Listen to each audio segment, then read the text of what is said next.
Tim, how are you? Are you okay? All right. So if everyone is ready, I'll start presenting.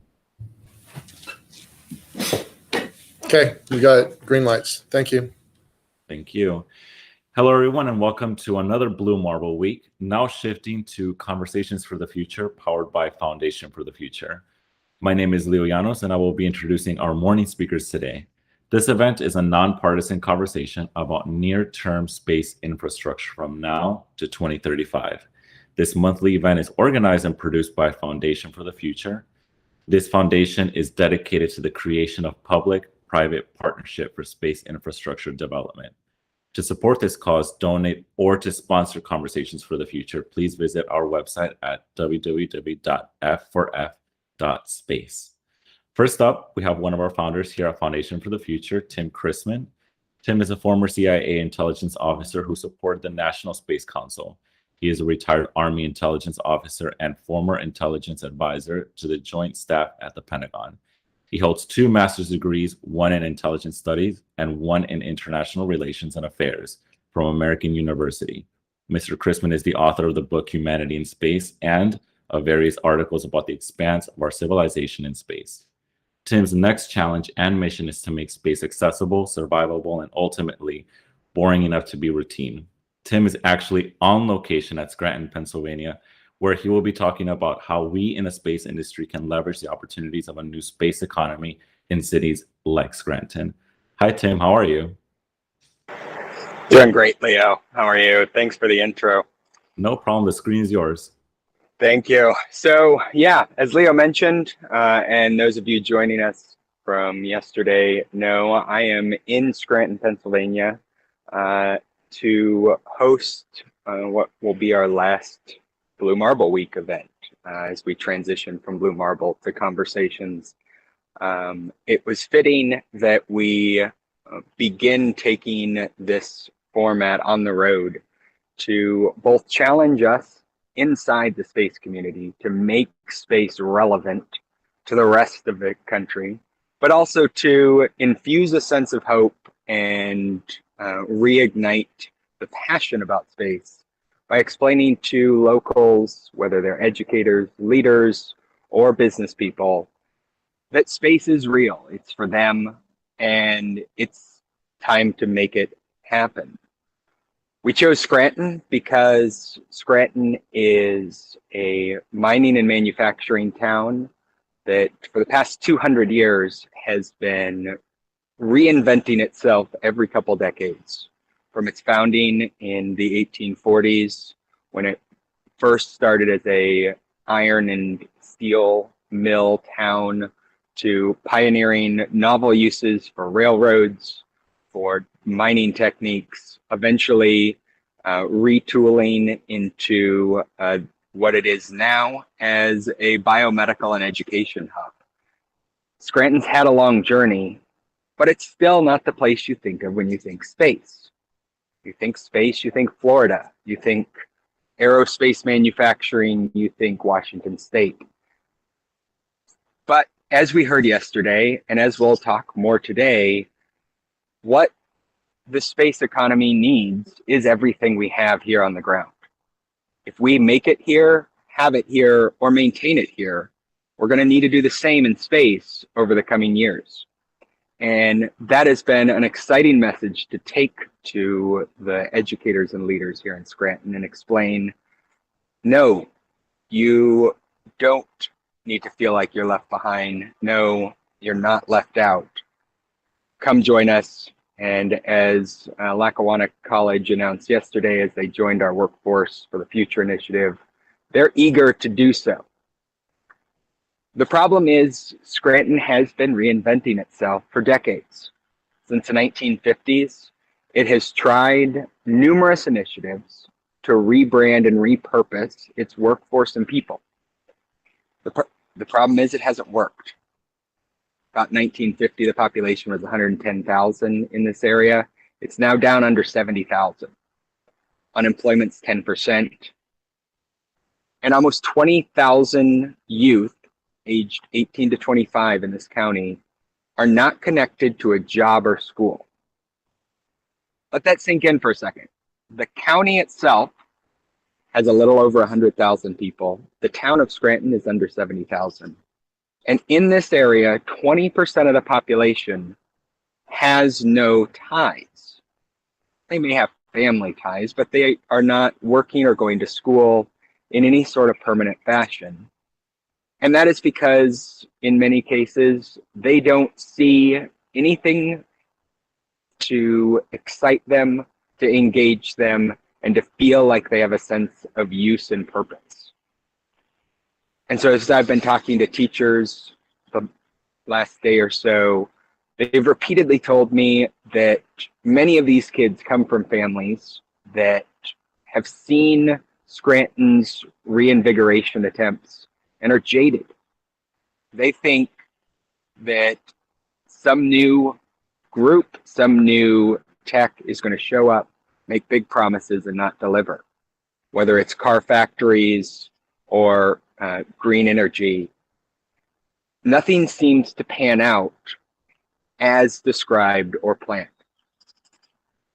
And so I challenge all of us, as we talk about making it in space, describing the mining and manufacturing potential and opportunities, keep in the back of your head, how can we overcome the generational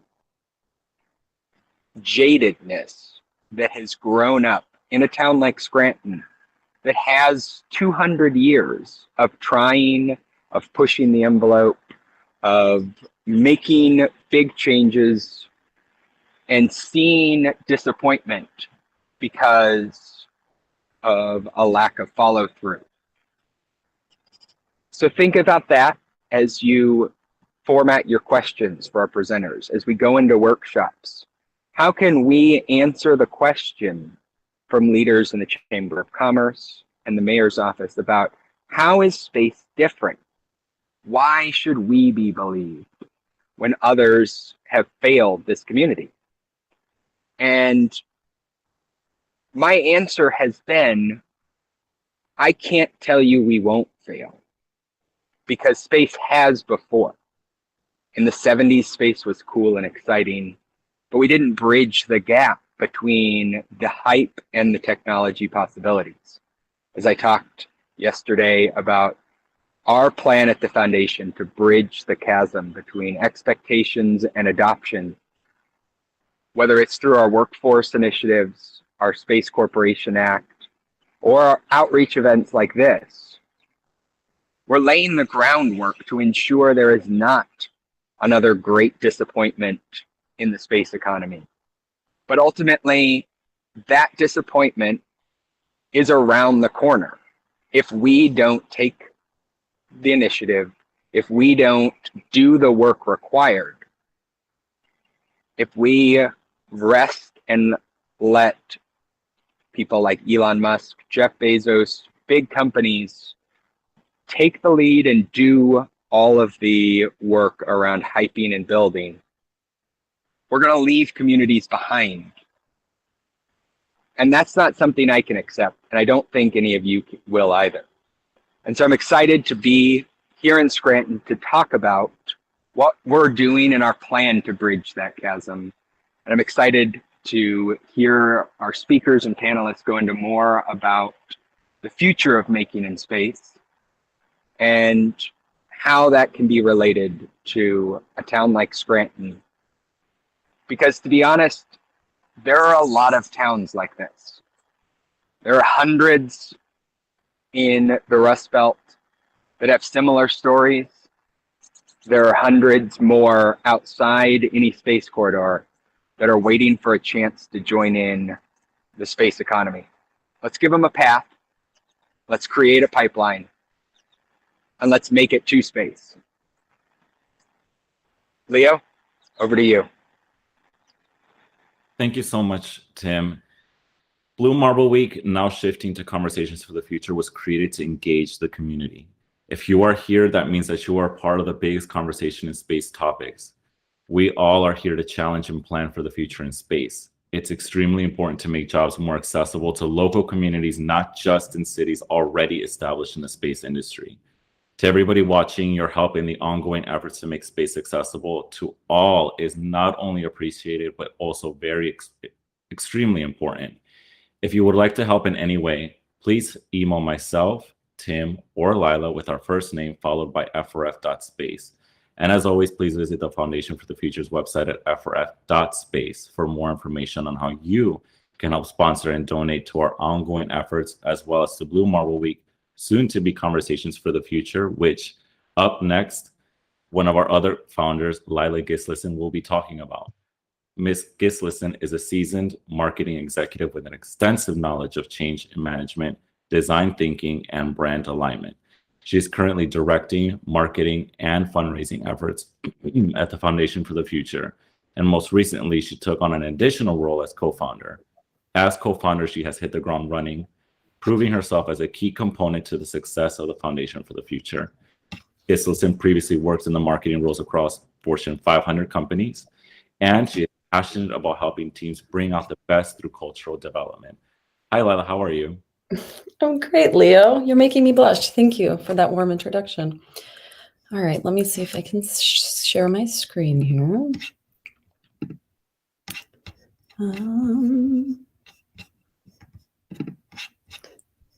It's probably not necessary just yet, but let's make sure it works. Can you see it? Yep, we can see it great. Excellent. All right. Well, thank you, Leo. Good morning. My name is Lila Gislason. I'm the co-founder and chief of marketing for the Foundation for the Future. Welcome to what Leo and Tim said is our final Blue Marble Week. It's a little bittersweet. I will go into the details of why that is. But as it stands now, the Foundation designed this event, a monthly series to bring together the brightest minds in the space industry and to discuss near-term, near-Earth infrastructure development. Our goal at the Foundation is to accelerate the United States' space infrastructure development through advocacy, education, connection, and most importantly, urgency, but really through any other means possible.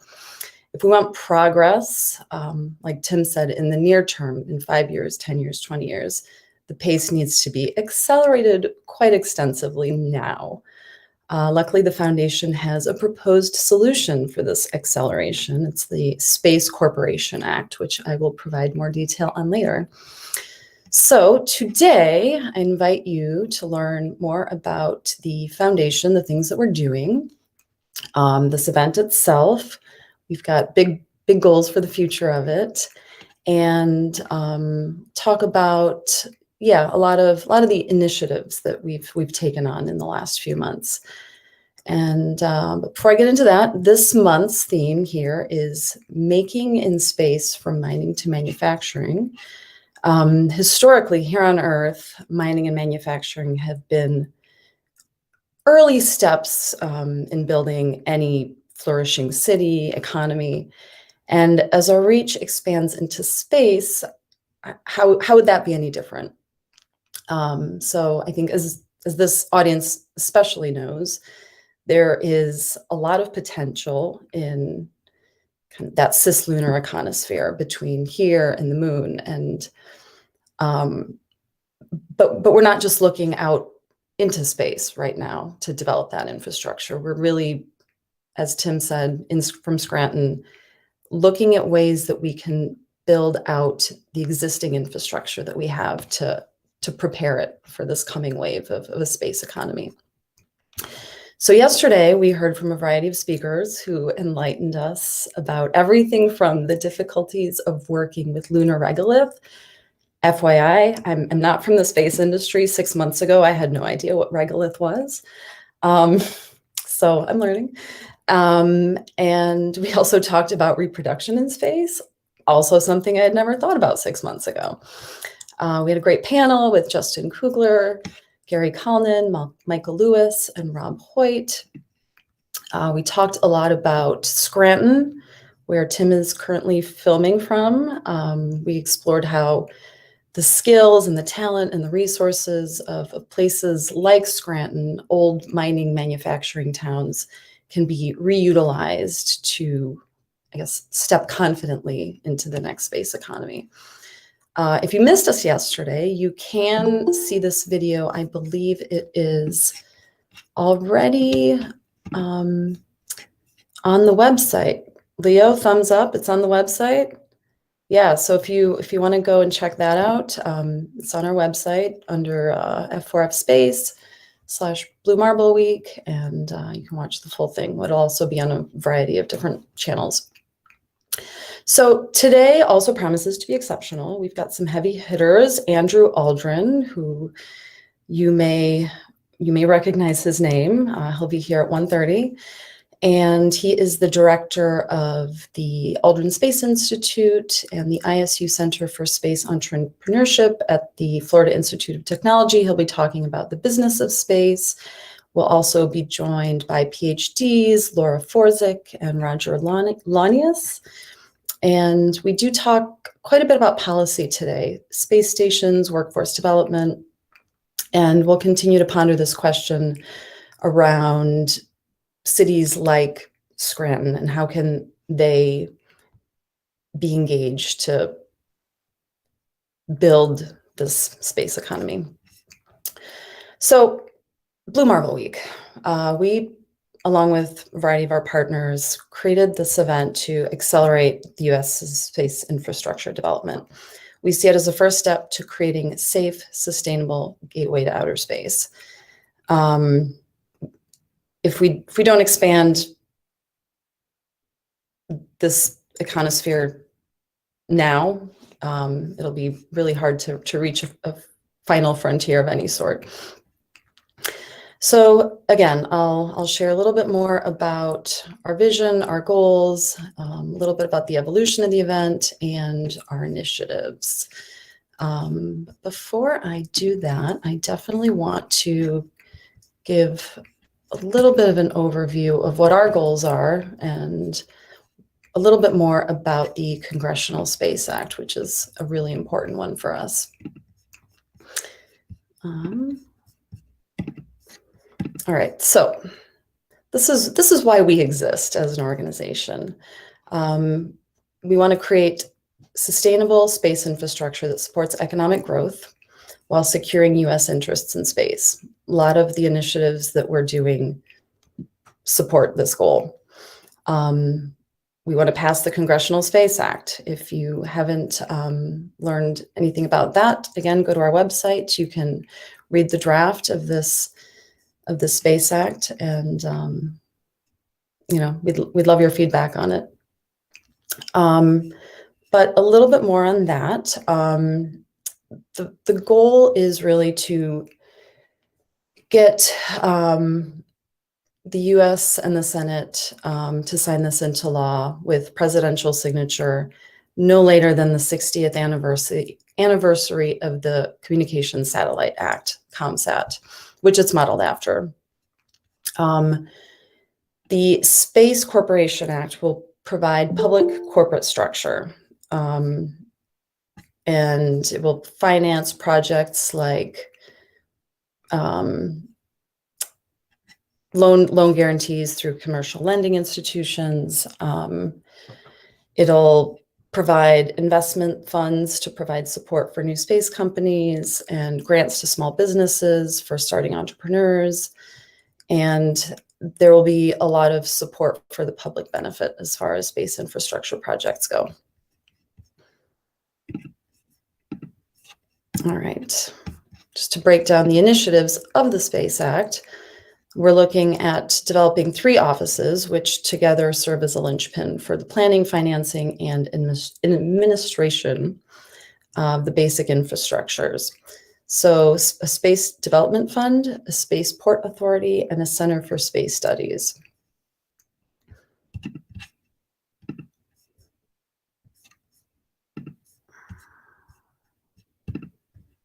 Oh. One moment. So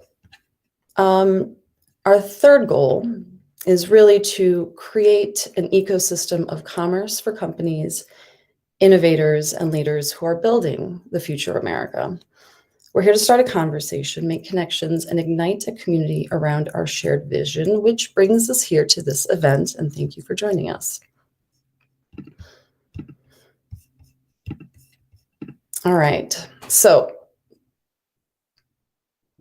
this Blue Marble Week, I think, is very much doing that. We're starting conversations with a small group of dedicated, like-minded people, and I've found that these types of conversations have the potential to change a lot of things. In fact, I think they're the first step to creating any sort of new movement.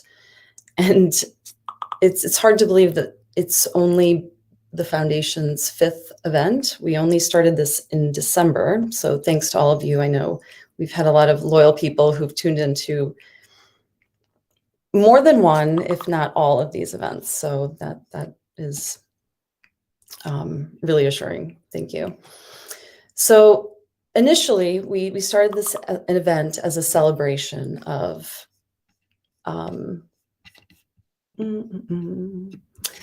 as the photo of the Blue Marble, which is this iconic photo that was taken by Apollo 17's crew as they traveled toward the moon in 1972. It was the last lunar mission, and no human has been far enough from Earth to photograph a whole Earth image since. Our goal is still certainly to change that, and we love Blue Marble as a symbol, and we'll continue to use it, but our goal is to achieve something bigger than just another foot on the moon. It's to create an ecosystem here on the ground, and if there's anything we've learned in these last few months since we've kicked off this event, the magic is in the conversations. Not only here at the event, but after the event. And an ecosystem to support space infrastructure here on the ground isn't necessarily specific to space. We need to include everyone who's excited by the potential that space holds from various industries. All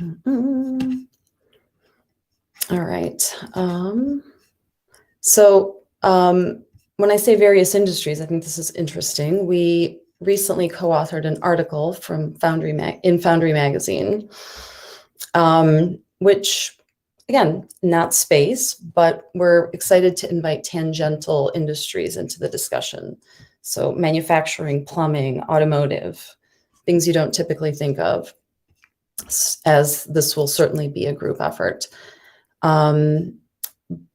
As far as Blue Marble Week goes, we are definitely keeping it around. We want this to be a celebration on the actual anniversary, December 7th. Once a year, we're envisioning it as an even bigger celebration.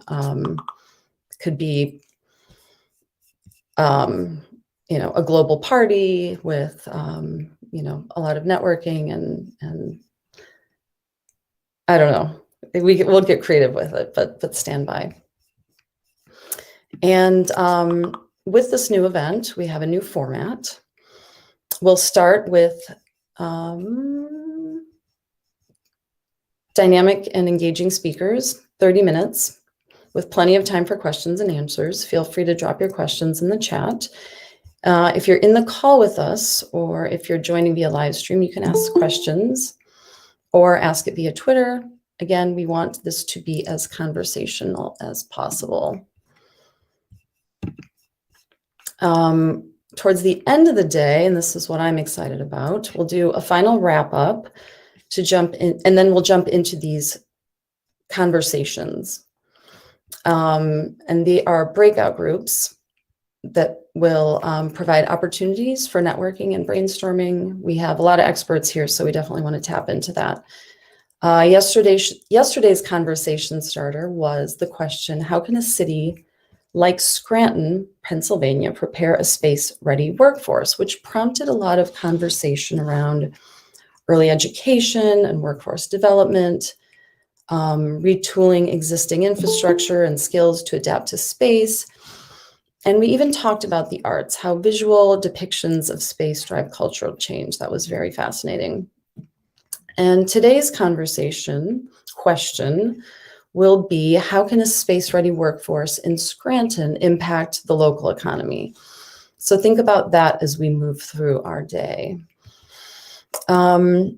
So also one thing to note, as we strive to pass the Space Corporation Act, the conversations we have here are very important because they serve the higher purpose of giving us intellectual fuel to make the case for a public-private partnership for space infrastructure development.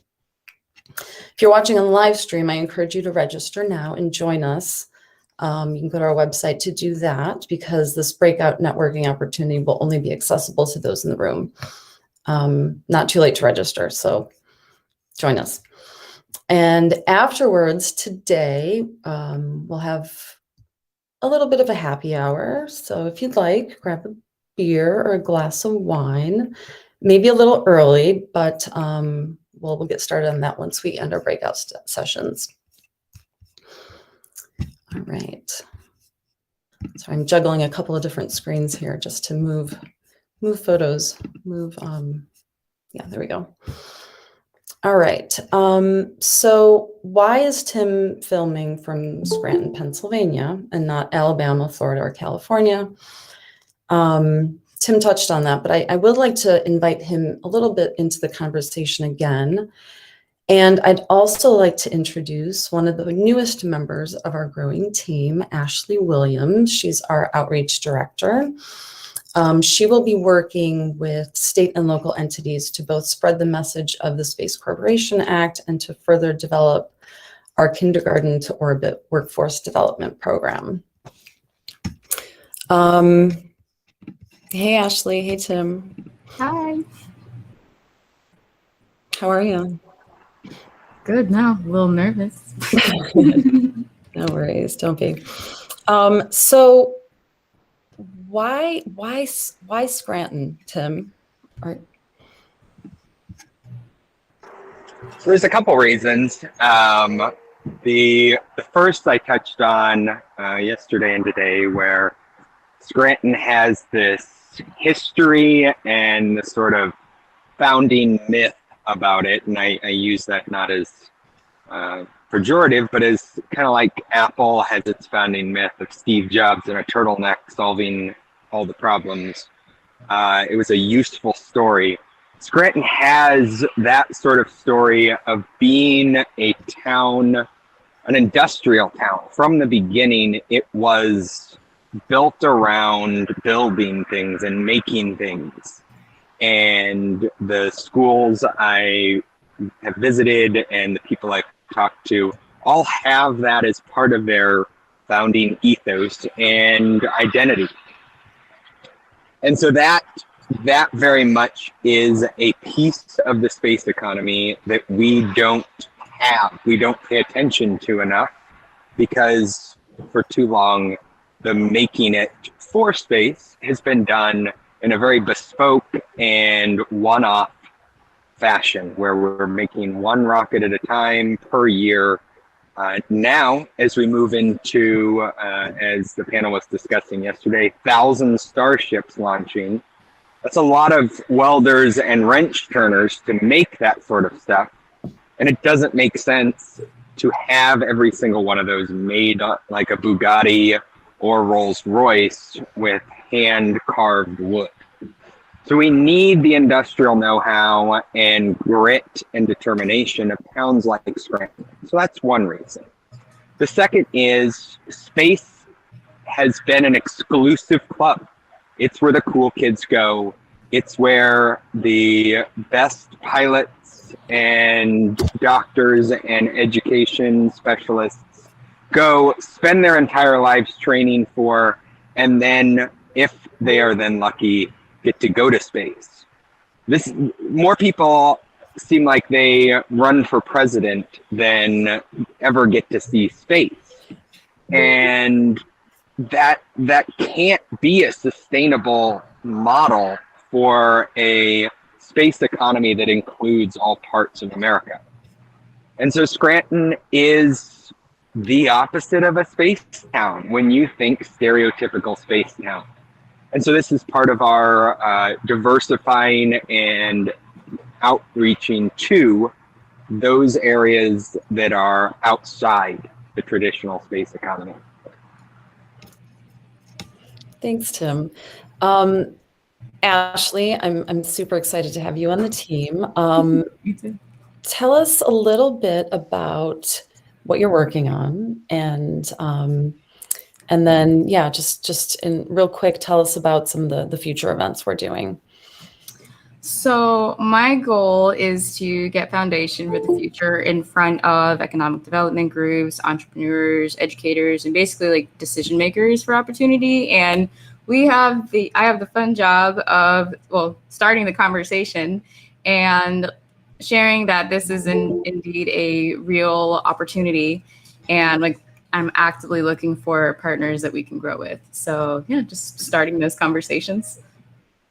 And for the events coming up, so we know that Tim is in Pennsylvania right now, but in the next few months, our next events for Conversations for the Future are going to be in Akron, Ohio, Montgomery, Alabama, Savannah, Georgia, and Charleston, West Virginia. So if anyone here has any suggestions on where we should go next to host these events, my line is open. And if you or someone you know may be interested in being the lead in your state for something like our workforce development program, I would be happy to chat more with you about it. I'll even drop my email here in the chat. So yeah. Thanks, Ashley. Tim, real quick, can you tell us a little bit about the workforce development program? That's one of our big initiatives that we're already kicking off. Yeah, so this is meant to be a at its core a place for the current educational opportunities around space to live and be distributed from. So right now there is no integrated way for educators in Scranton, in Washington State, in Florida, and in California to have any sense of what the space industry wants in terms of education, would benefit from, or even how to do it. No, there's a sense that any training for space requires PhDs, requires advanced engineering labs, when in fact there are hundreds of programs already in existence, ranging from kindergarten field trips to virtual reality experiences for college students that do a lot of the training and educating of a workforce for space. And so what we're trying to do is mirror the success of the NASA Space Grant Program, which is essentially a 50-state network of universities that coordinate and collaborate on STEM education related to space. And this is done and funded by NASA, separate from their main NASA budget, but a separate line item from NASA, and has seen great success over its 40-plus year history. Now we see Space Force standing up and talk of space ROTC, and that then shows there's a clear gap between those students who are interested in joining the military and going through that workforce pipeline, those who are in the NASA pipeline through the space grant, and the rest of us. I don't like math. I have a calculator for it, and that's about all I can do with it. So I'm not the NASA space grant target, and that would mean I'm left out of any space workforce development.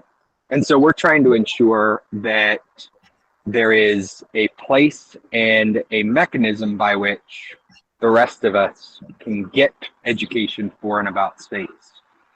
Ultimately, this will be a several-year process to build out. The first step that we're in right now, and that Ashley's been helping with, is building that lead organization network across the 50 states. From there, we can collect and organize all of the offerings that are there. ranging from Challenger Center to Cal Poly.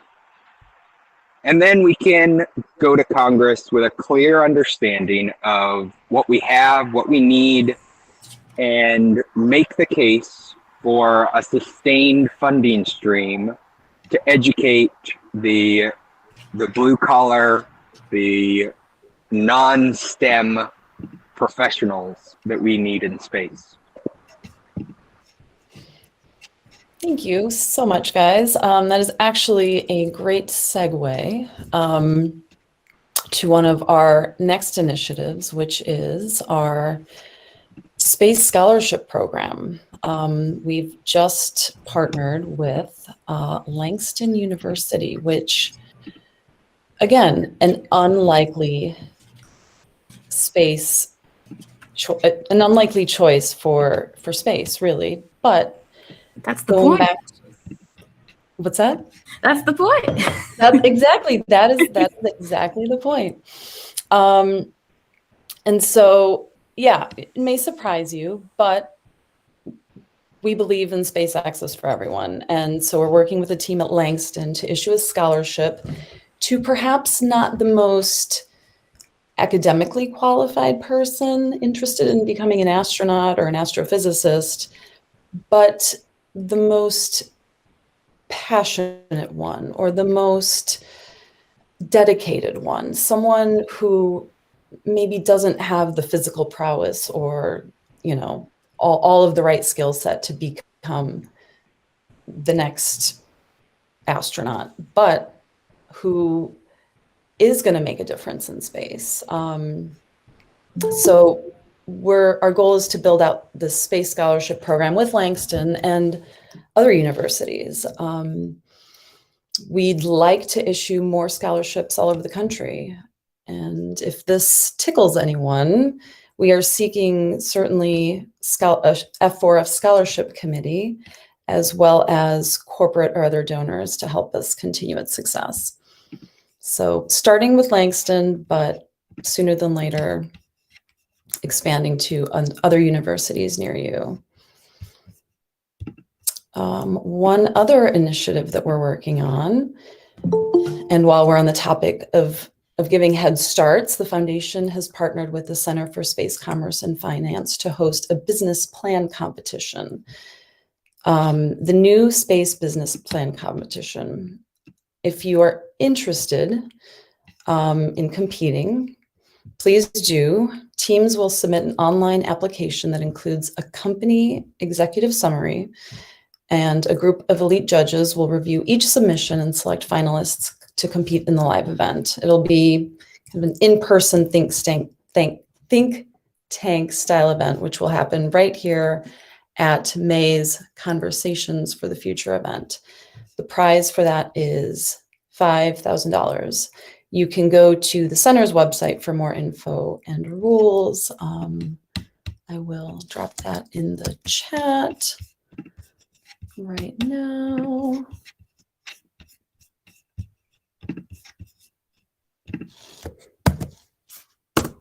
There you go. Oh, Michael already did. Thanks, Michael. All right. Another really important initiative that we've been working on and that has, I think, been quite successful is our congressional webinars. So in addition to Conversations for the Future, we do a monthly event called Infrastructure, Space Edition, but going with the theme, we're already talking about changing the name to Infrastructure for the Future. So these are designed for our congressional audience to help make the case for the Space Corporation Act, but they are certainly open to anyone.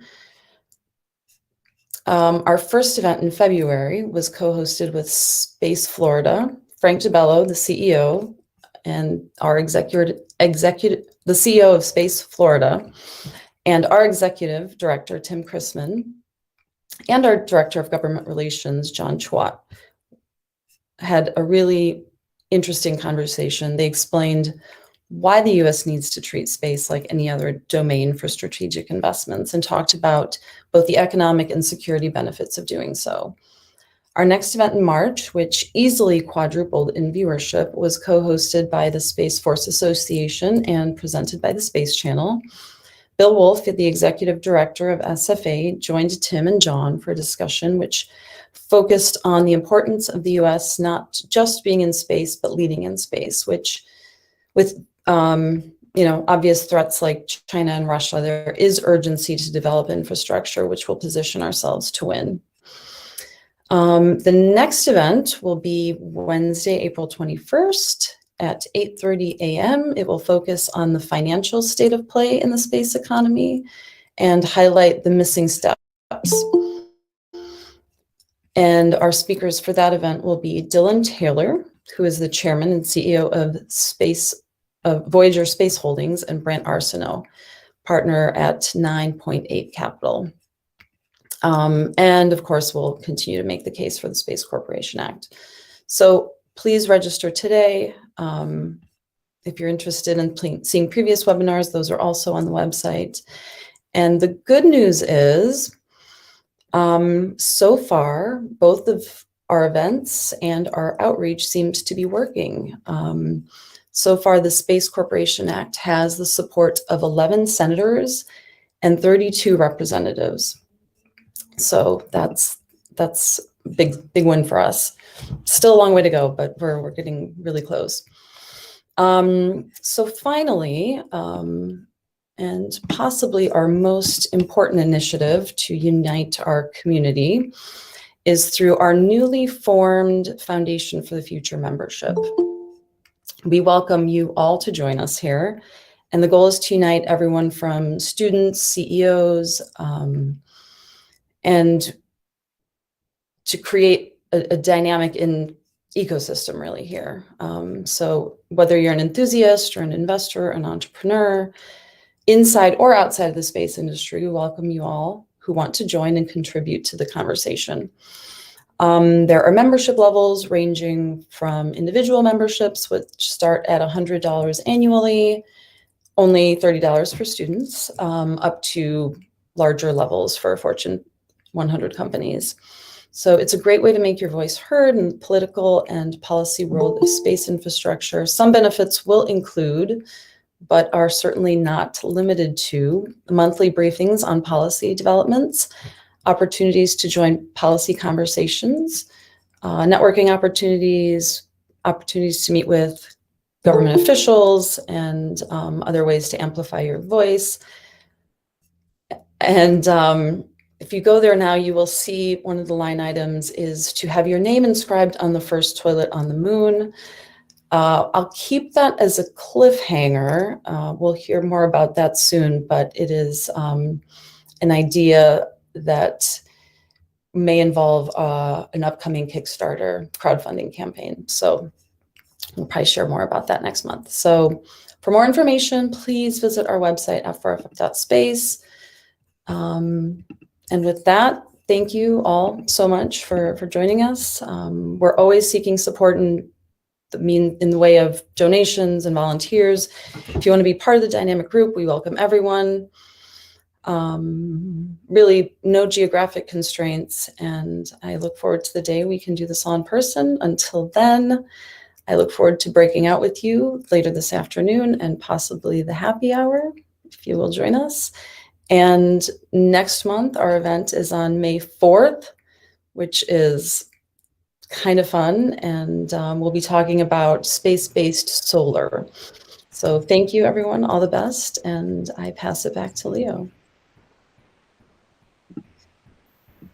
Thank you so much, Lila, with all of that. Yeah, you can find all of this information at www.f4f.space. There's so much happening in our foundation. So it's a lot, but honestly, like if you're here, you're part of the conversation on how to make space more accessible for everybody, not just certain groups. Yesterday, we talked a lot about how we can make that a little bit more better by teaching teachers how to properly educate children on space, careers, technology, linking that to anything. If you work in agriculture, how about space farming? I mean, you can link that to pretty much anything. I think we had Richard on the call yesterday who spoke a little bit more about that. So, Lila, I don't know if you want to touch on some of those subjects that we talked about yesterday and how that can actually correlate to making small towns like Scranton a little bit more accessible to base careers for kids growing up. Yeah, I think so. We had a lot of interesting conversations. Our group talked a lot about early education. Yeah, we had a lot of great conversations, which that all happened. I mean, and we're gonna talk more about that later when we do our breakouts. But for a lot of people who missed that, I mean, what are some of your thoughts on what we talked about yesterday? Yeah, I think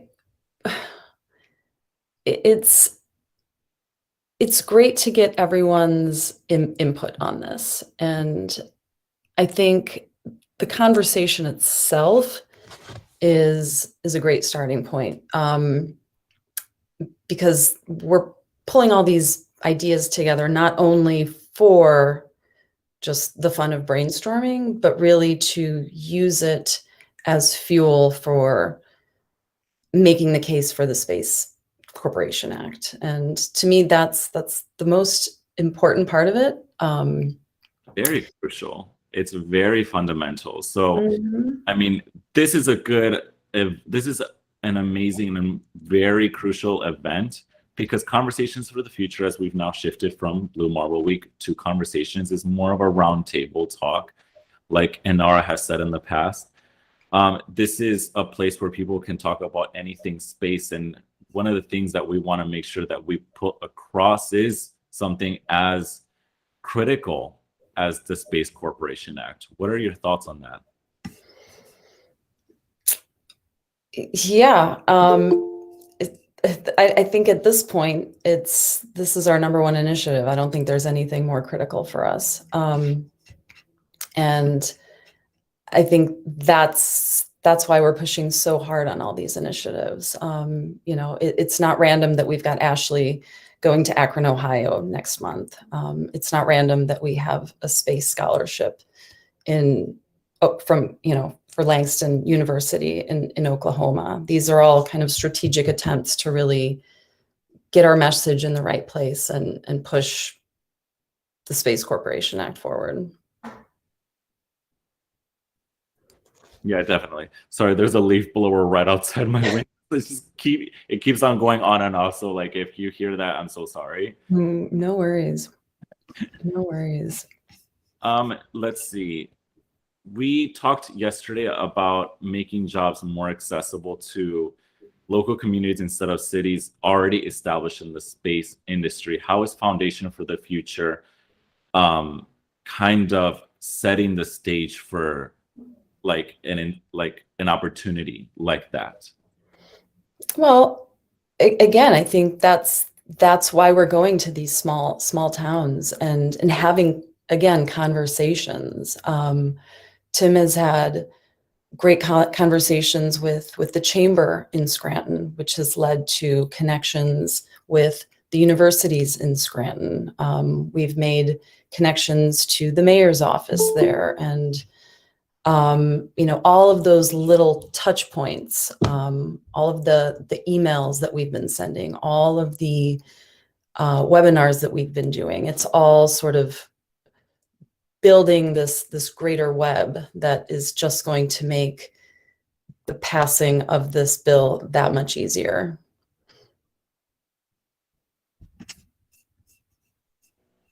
Sorry, again, it's still going outside my window.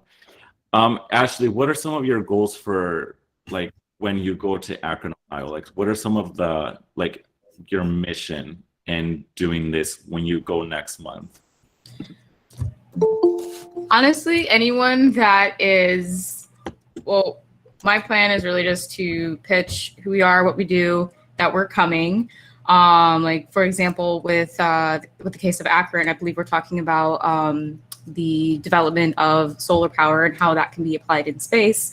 So I would pitch to For example, like the local chambers of commerce, or like specifically like councils for economic development, and say, hey, here's who we are. We're coming. This is what we're discussing. This is what we do.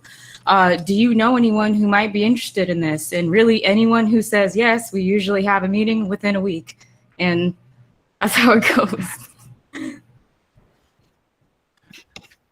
Yes, that's actually very true. Solar power is actually a really big part of, I mean, it's going to be the main focal point of next month's talks. So, I mean, that a lot of people are actually really interested to find out more is how can we like take that, which is already there, you know what I mean? Solar power is such a huge thing. So like, how can we apply that to this industry? You know what I mean? Make that a bigger thing. So like, is that, have you heard anything from anybody who has actually said how critical that is to make those incentives? The only one that comes to mind, or just as an example, she's actually here right now, Brianna from the Scranton Chamber of Commerce. Like, she was just explaining like what we are doing. At first, there's that barrier of, well, there's the barrier of disbelief. So once we get past that, that's when we can really talk about more of what's in the realm of possible. But when we share like our plans, what we're doing, like it's easier to have those conversations. And for them in particular, like they're a mining town, so they can definitely see how that skill set could be applied. And like what Tim even says is that there are many industries that are space adjacent and they don't even know it. So just starting that conversation is the beginning. Is it? Yeah, a lot of industries do run very much parallel with the space industry, and like you said, they really don't know that. But it's all about educating and spreading out that information. That listen, like there's more to what you're doing with the space industry, and that's pretty much the future. You know, so it's all about making sure that we do what we can with grassroots, with people, spread that out there for people to understand that. So I don't think that we have any questions. I don't know if anybody has any questions, feel free to put that in the chat. For Lila, Ashley, Tim, or myself, we're more than happy to answer anything that you might have, any inquiries. And I think coming up next, we're going to have another speaker, but prior to that, we're going to be talking a little bit more about fundraising here for the Foundation for the Future, which is very important. So Lila, do you have anything else that you want to say before we close this out for you? No, just again, we appreciate all the support, both from just a participation side, an outreach side. You know, one other thing I just wanted to mention was that these conversations have legs far beyond these events, and another motivator for the shift in format and name is we've had so many people reach out to us post-event, offering to help, offering information or introductions, connections, donation dollars. It's been excellent. So thank you everyone. And yeah, we'll keep doing the work that we're doing, because it's been super reassuring to just, it has been. We've been accelerating at such a huge pace. Like you said, infrastructure space edition started not that long ago. It was in February, and the event that followed right after, which was last month, like you said, it quadrupled, which means that a lot of people are not only interested, but they're very passionate about how we can make sure that we can build that foundation for not just the next generation, but the generation now. You know what I mean? Like a lot of people, we grew up, like I talk about this all the time, but I grew up putting like the little glow in the dark sticky stars up in my ceiling, because I was very much interested as a kid. I was like, you know what, like one day I want to be an astronaut and I want to go to the moon. Yes, that did not happen, but the point is that it doesn't matter if you're a kid, it doesn't matter if you're somebody my age or if you're more mature. At the end of the day, if you're here, you're part of the conversation. That means you're part of this movement that's happening. So if you're watching these webinars, if you're watching these events, then you are a part and you are a key piece in the component of how to make space more accessible for everybody, not just certain people, not just in big cities in Florida, which are already well established in the space economy, but in cities like Scranton, Pennsylvania, where Tim is at, or in Akron, Ohio, which is where Ashley's going to be going to next month. It can be for everybody. So if you are here, you are a part of the solution. And so any information that you might have, which I know that a lot of people are passionate about, as you can clearly see, Foundation for the Future's website at www.f4f.space, and you can see all of the initiatives that we're pushing out there on a day-to-day basis, and it's really quickly. So Lila, thank you so much for being a part of this call. Yeah. Well, I just wanted to add to what you said there, because I think you said it really beautifully. And policy change starts from the ground up, and I think we're trying to tackle it from both ends, both from just the everyday person in Scranton to congressional representatives. So It's everybody in the spectrum. Yep. So thank you so much, Lila. Lila, you're going to be speaking a little bit later on, and Ashley, I'm sure you're going to be here throughout this event. So thank you so much. I see that Emily just popped up. Hi, Emily. How are you? Good morning. How's everybody doing this morning? Doing great. Emily is actually a part of Foundation for the Future. She's here. She has specialized in business development, creative strategy, and fundraising. Emily has launched her first company at the age of 22 and has since raised and distributed over 20 million of private investment for private clients, for-profit entities, and NGOs. She runs a group of impact-driven companies like the Cultivated Group and is on a mission to ignite and empower individuals and organizations to be the change you wish to see in the world. Emily helps in our fundraising efforts here in our Foundation for the Future. And today she's here to provide a quick announcement on the importance your help is to advance our efforts to continue to build the movement of Blue Marble Week, now Conversations for the Future, and the creation of a public-private space infrastructure partnership for Foundation for the Future. So Emily, the screen is yours. Thank you so much, Leo, and thank you for that generous introduction. Well, it's a pleasure to meet you all and be here today. My name is Emily Mishler, as Leo said, and my background is the intersection of corporate philanthropy and creative solutions for revolutionary ideas. I recently become affiliated with the Foundation for the Future, and from the nonprofit perspective, have become a partner in building the development arm of the operation. So what does that mean?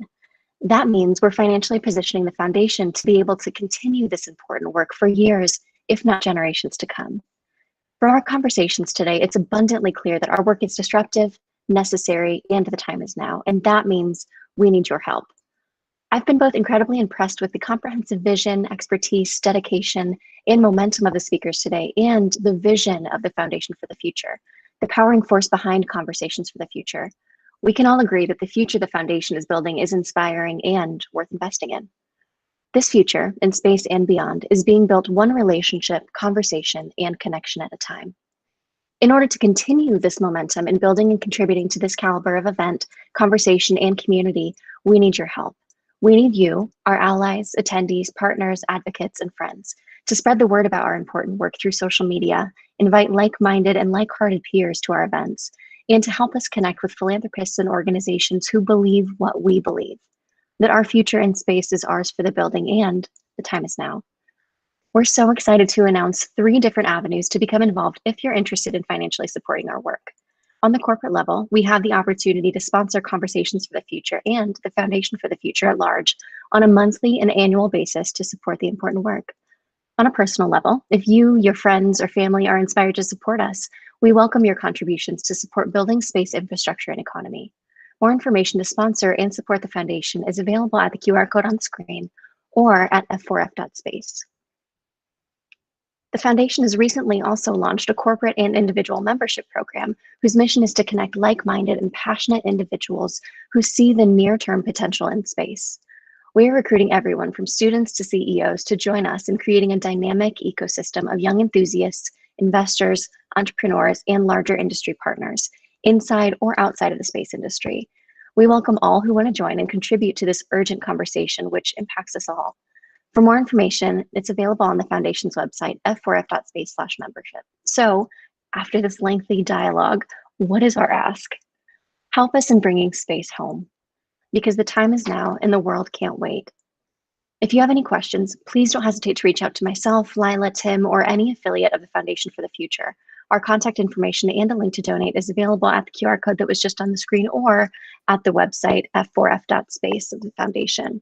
I'll be happy to stick around and field any questions for those of you on our organization's meeting link. And for those of you on the live stream, please feel free to reach out in the comments. Again, thank you so much for your attention. And now I'll turn it back over to Leo for our regularly scheduled programming.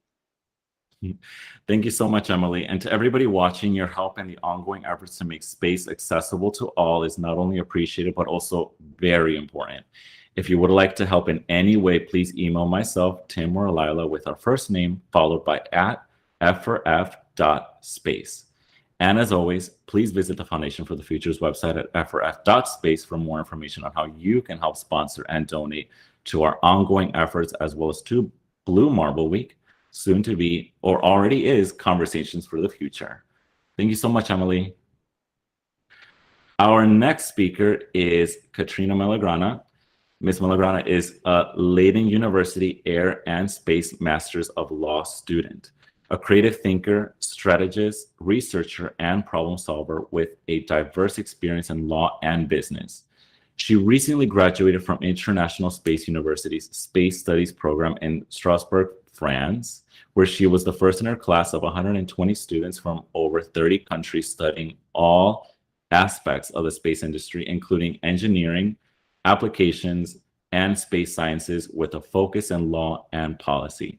Ms. Malagrana thrives in multicultural and multidisciplinary environments, taking on leadership roles and managing time-sensitive projects. She is a cross-disciplinary communicator and partnership client relationship builder, as well as an artist, musician, and as a globetrotter with a love of all things space. Hi, Katrina. Hi, good morning. Can you hear me okay? You sound amazing. The screen is yours, which, by the way, Katrina, you're going to be talking about workforce development, law, and policy, which is really exciting.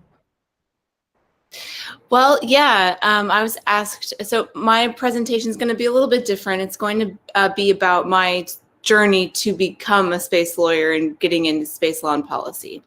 So it's going to be where I came from, where I'm going, and some takeaways from that as part of the infrastructure and career development part of the space industry. Awesome. Can't wait. So I won't be talking so much about law and policy yet. No, perfect. This is actually really important because this might be something that it might be very influential for a lot of people, which is a very recurring thing in what we're trying to talk about when it comes to educating. Yes, I'm hoping so. I'm hoping my story can reach some people, show that you can have a non-traditional space background and get into space. Great segue. Space is for everyone. Wherever you come from, whatever you've been doing, whatever you're doing right now, you can get into it, and that's really what I want my story that I'm about to share to show. And then maybe some, like I said, some takeaways, maybe some tips for the industry itself. And my presentation's very light. I'm keeping it light and fun. And then I'll be happy to answer the questions that you have. So I suppose I share my screen now. Yes. Okay. Let me see if I can figure this out. Okay. My entire screen. Okay. And now this. All right. Can you see it? Not yet, no. Okay. I'm looking at it. Sorry, I haven't done this on Google Meets before. Okay, here we go. It says I can't share my screen. Okay. Is yeah. it possible that, Michael, is it possible to have her slide so that we can do it on our end? Yes, but I don't currently have Katrina's slides, so zap them over to me if you want. Okay. In the meantime, we'll just chat for a second. Yes. Yes. Katrina, if you want to just send them to Michael, and then we're just going to be talking more about what it is. I mean, I don't know if you were on the event yesterday, which, as I've already mentioned, a very key component is why we're going to small cities like Scranton, Pennsylvania, and what our initiatives there are, which is to pretty much ask ourselves, how can a city like Scranton, Pennsylvania, or Akron, Ohio, cities like that, leverage the opportunities of a new space economy? What are your thoughts on that? Oh, I think it's great. I mean, I actually went to law school in Pittsburgh. Oh, you did? Okay, so not too far. Yeah. So I really do love hearing about initiatives to bring it to smaller places. The future is, oh, great. Michael has it up. The future is going to be everywhere in the States, not in just those select cities that maybe have manufacturing or just launching. And we're going to have we need all the brain power we can get all over the country, diversify innovation. There's going to be so much of it. We have to spread out. I think, so I just love the idea. I'm glad you guys are starting that ball rolling. Very true. So for everybody listening, just keep that in the back of your mind. You know, Katrina's here. She's going to be talking more about her roots and how she became a space lawyer. So Katrina, as you go through, just let us know whenever you want us to go into the next slide, okay? Thanks. I'll just say next. Thanks. All right. So, well, can you go back to the opening screen? I'll explain that one a little better. Really, my presentation is just some fun pictures I had of my life, not growing up, but when I started my education. So I will start a little bit earlier. Like I said, what I'm here to tell you about my story, where I'm going, you know, how I'm getting here.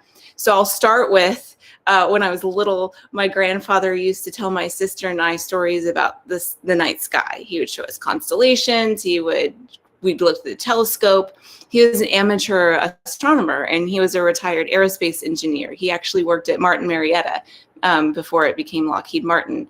Now, space was a little bit a part of my childhood in that way. My sister and I were really fascinated, but despite that, I didn't go into anything space related. It wasn't a big part of my life as I got older.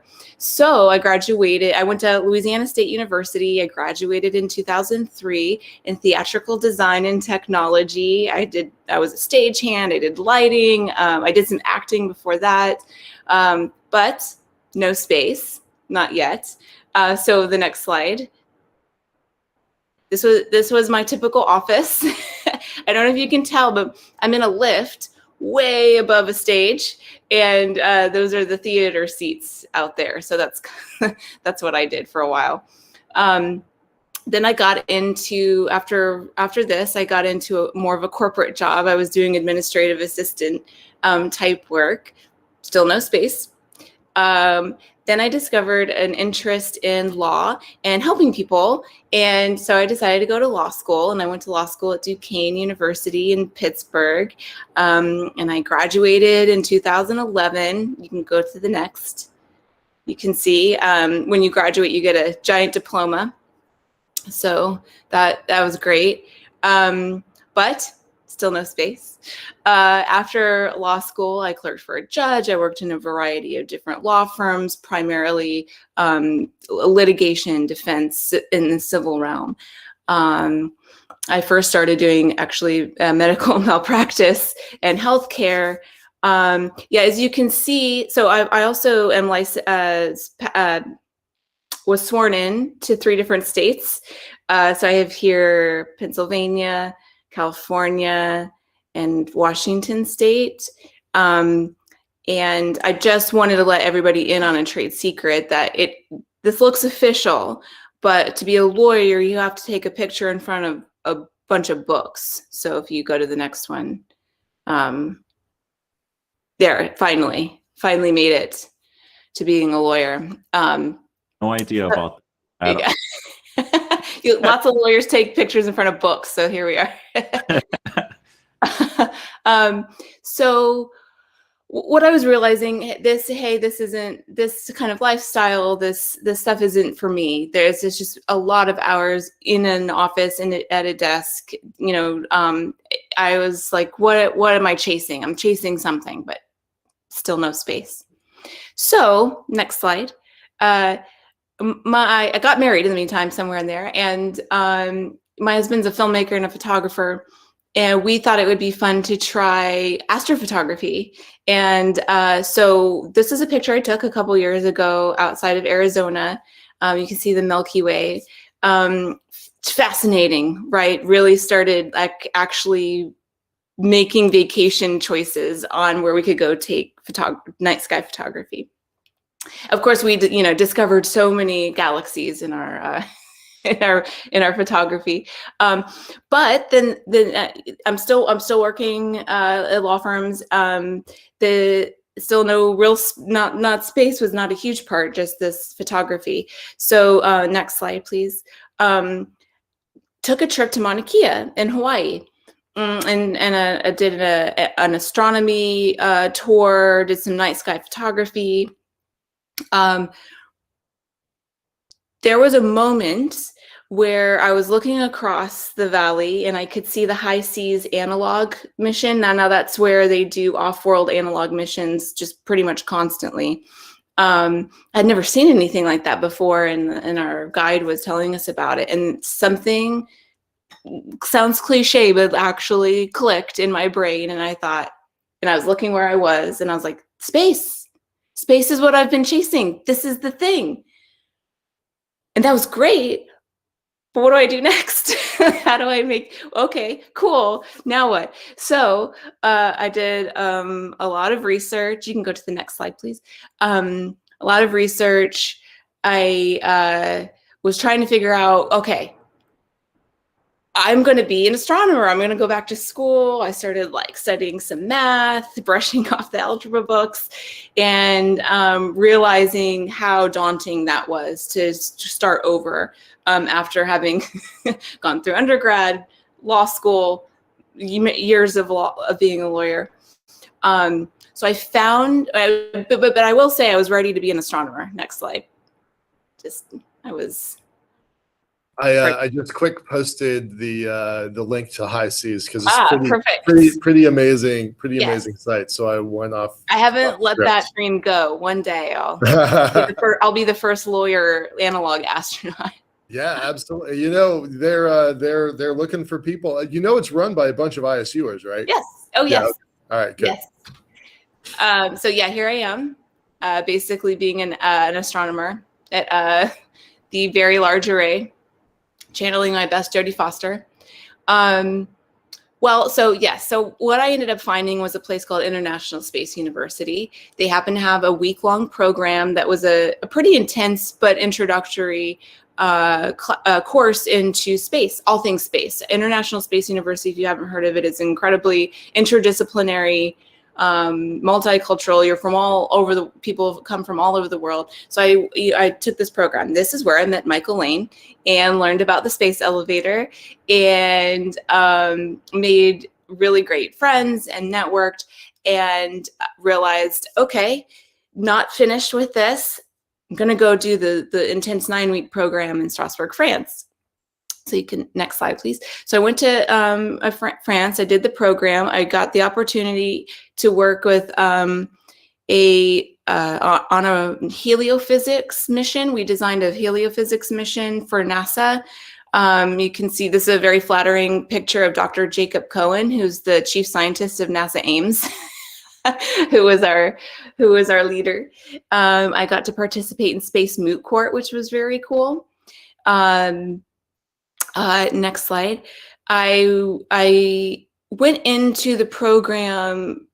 I was excited, but I was pretty nervous about my abilities, my education. I was surrounded by engineers and people who had been working in the industry. There were a lot of newcomers like me too, but it was a little intimidating. What was cool is I really felt like I put in the work and I shined. I won the best advocate at Moot Court. There I am with now my professor, Tanya Mason-Zwan. And then I also got the highest academic achievement award of the program, which was incredible. Thank you. And what it did on top of having me learn all of these things is I gained a confidence that I didn't have. And I also gained a network, right? Which is incredibly important. So don't go to the next slide yet, please. I have to explain. So I came back from ISU and I was looking for jobs and I was collaborating with some classmates on space companies. And will you time check me at like 5 minutes? Just I haven't actually paid attention yet, if you don't mind. So thank you. So I had these great plans and then the pandemic hit and I really had to reevaluate, reassess, rethink everything, what I was going to do. So with, I thought I'm going to go back to school. This is the time to do it. And I really wanted to go be Tanya's Dr. Mason-Zwan, or Tanya Mason-Zwan's student. So I applied for that, but with the encouragement of my husband and his awesome Photoshop skills, which you can see on the next slide, I decided to apply for Leiden. Yeah. It is amazing. Yeah. Got a lot of these from him. So, well, I did not. I know Inara over there is so, like, she's just getting her life right now because she talked about how much Star Trek is such a huge thing in her family. So for a lot of us, it is. So yes. So this was cool to see, right? I was like, oh, I could be a captain. So yes, I applied for Leiden and I got in. And I was so excited. So that's where I am now. It's been, you can go to the next slide. It's been quite a year. I have traveled back and forth between the Netherlands due to COVID. There were a lot of restrictions and I had to stay adaptable. I'm back in Seattle right now. But it's been a really interesting and cool year. But what I really wanted to say is that I was going to say I'm going to have an internship this summer in space policy in Washington D.C., which is really cool. I'm on track to do the thing that I want, which is space law and policy, being a space lawyer, a policymaker, being in the making. And but what I just wanted to touch on is some takeaways from this whole experience and the things that I'm experiencing now, and I know I'll keep experiencing. So what I wanted to say is, and this is for everybody, this is for people trying to do it, and this is for the people in the companies that are hiring the people. There's a lot of people like me that come from very non-traditional backgrounds, but there's something about space that really attracts curious and eclectic people, and it's a really cool company to be in, and I'm happy about that. As a child, I could have, through high school, I could have been exposed more to applications of math and science that would have gotten me probably more interested in something, like if I had gotten hands-on, some kind of engineering or some kind of astronomy or robotics. I didn't have that in any school that I went to. It would have been good to have mentors earlier on, through high school, college. I wasn't aware of any programs or anything like that in any of the schools that I went to. I think that law schools could do a better job of telling students that they can do something that's not being a lawyer. They did tell us that once in law school, and we all kind of chuckled. And so it would have been cool to see that in practice and have just more more hands-on with that. A big thing for me has been the difficulty of changing mid-level. So a lot of, it's cool, you know what you want to do when you're 8 years old and that's what you do, but what happens if you realize what you want to do and you've already been doing the thing that you do for so many years? How do you transition? There aren't so I'll say for the reasons I found for this is, one, you get pigeonholed into the job that you've had, especially as a lawyer. You get like pigeonholed into the type of law that you do. And it's really hard to get out of this. It means often pay cuts, like starting from scratch, and a lot of people can't do that, right? Because they've got families, they've got financial obligations, student debt. And I didn't see any programs that really assist with this. When I got out of ISU, I was applying for jobs, and the feedback I was getting is, well, you don't have any experience in this type of law or this company. And it would have been nice to have an internship or some sort, but I didn't have access to that because I wasn't a student. So what was I going to do? I'm in a position, I was really lucky I got to go back to school. That's what I'm doing. I get to have an internship and hopefully get that experience. But what if I couldn't do that? What would I do? So there needs to be some sort of like way for mid-level people or high career, or like people later in their career, some kind of way for them to switch that isn't just completely starting from scratch. Maybe some kind of reimagined internship or co-op for people.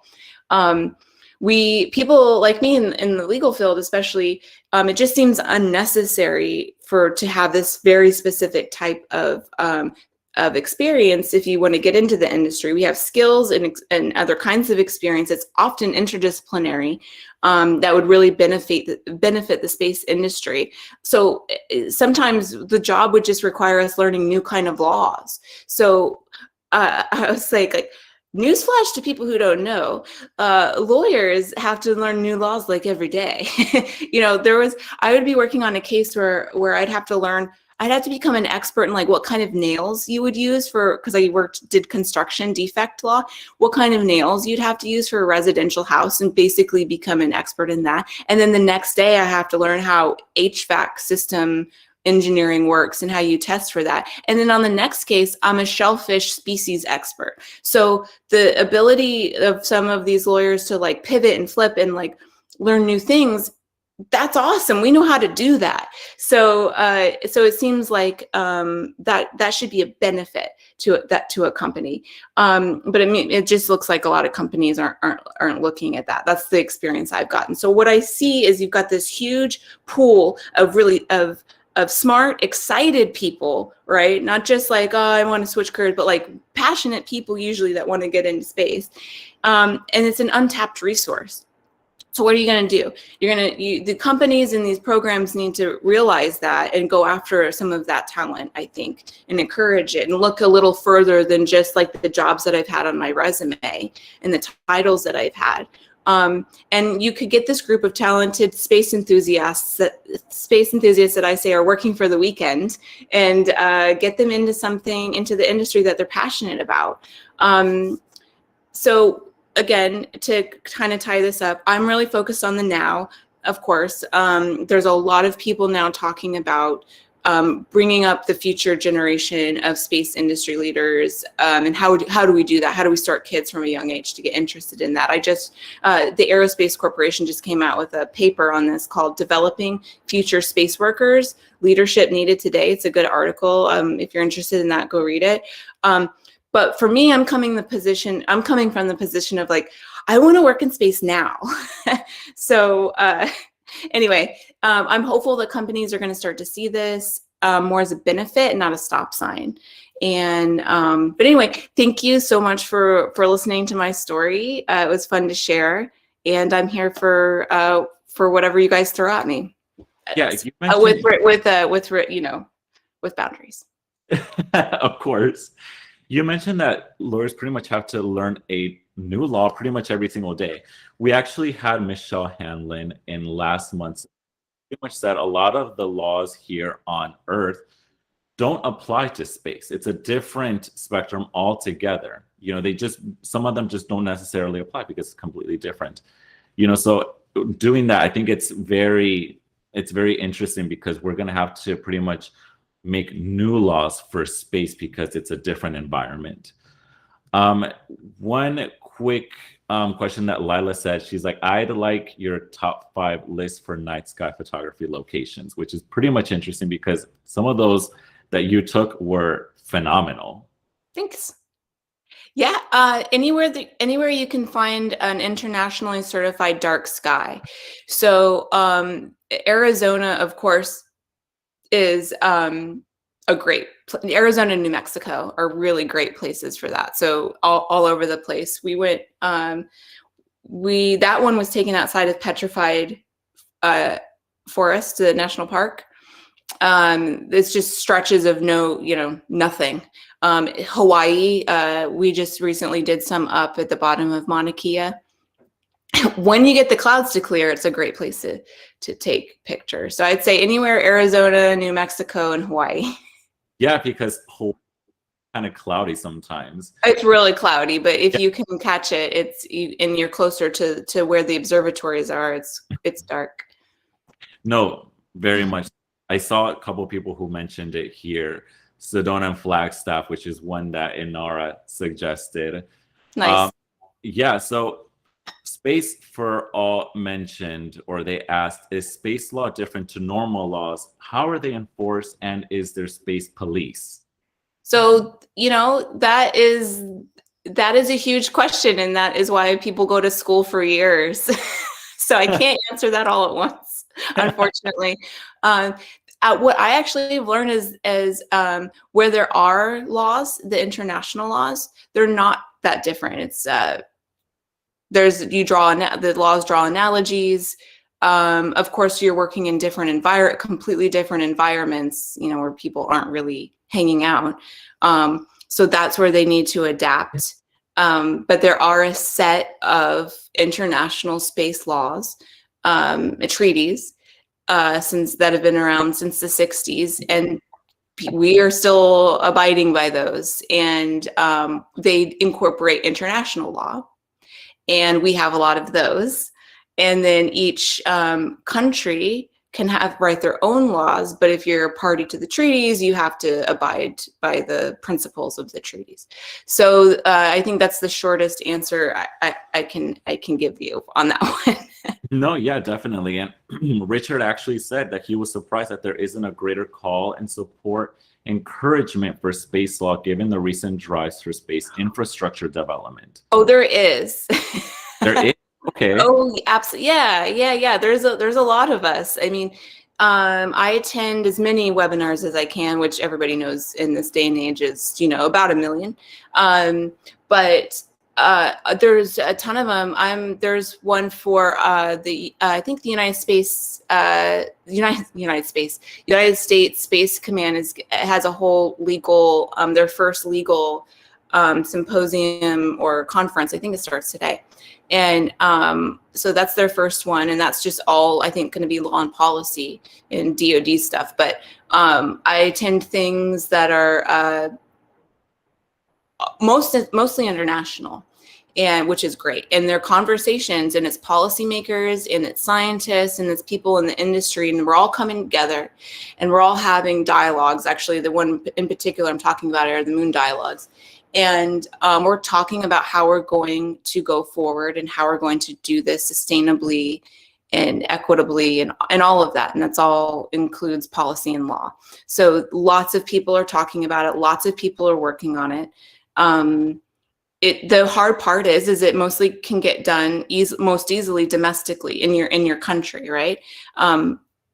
The big picture international treaty stuff can take years and years, and that's always being worked on. I think some of the treaties took 10 years to finalize and get people to sign, and not everybody signs them. So it's a struggle in that sense. But I will assure you that lots of people are working on it, and it's a big thing. Like there's people like here where people want to take ideas to the Congress or to Washington, D.C. to get the laws passed. Like people are trying to do this in different areas. Yeah, definitely. Very last, because we're already at that time, Carissa actually said, great presentation. I'm in law and looking to jump back into the space sector, which your story is so inspiring. So again, for all the kids out there in small communities where Tim is at, like in Scranton, this is a very inspirational story, one of many. And we continue to hear them in events like Blue Marble Week, now Conversations for the Future, which is our main goal, is to continue to plan for the future. So Katrina, thank you so much for talking on your inspirational roots, where you start off, which wasn't exactly space, but now you're here. So you're part of the conversations, which is what we're trying to do. And it really doesn't matter, you know, who you are, where you're from, or whatever it is. If you have a space love for space, then this is the kind of conversations that we should be having. These are the kind of webinars, the kind of events that we should be participating in. So Katrina, if you can, just go ahead and drop in your LinkedIn information on the chat here so we can continue networking for this event. And thank you so much for that. Yeah, absolutely. I'll do that after I get off here. But thank you so much for having me. It was really fun. And yes, find me on LinkedIn. I'm happy to chat about this and inspire anyone to get into the field and, you know, whatever they're doing right now. We need the diversity. We need the ideas. I think all of this is innovation, right? Like that's coming from different sectors and different backgrounds. We need it.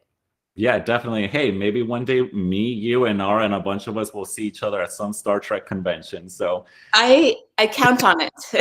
Thank you so much, Katrina. Thank you. Thank you.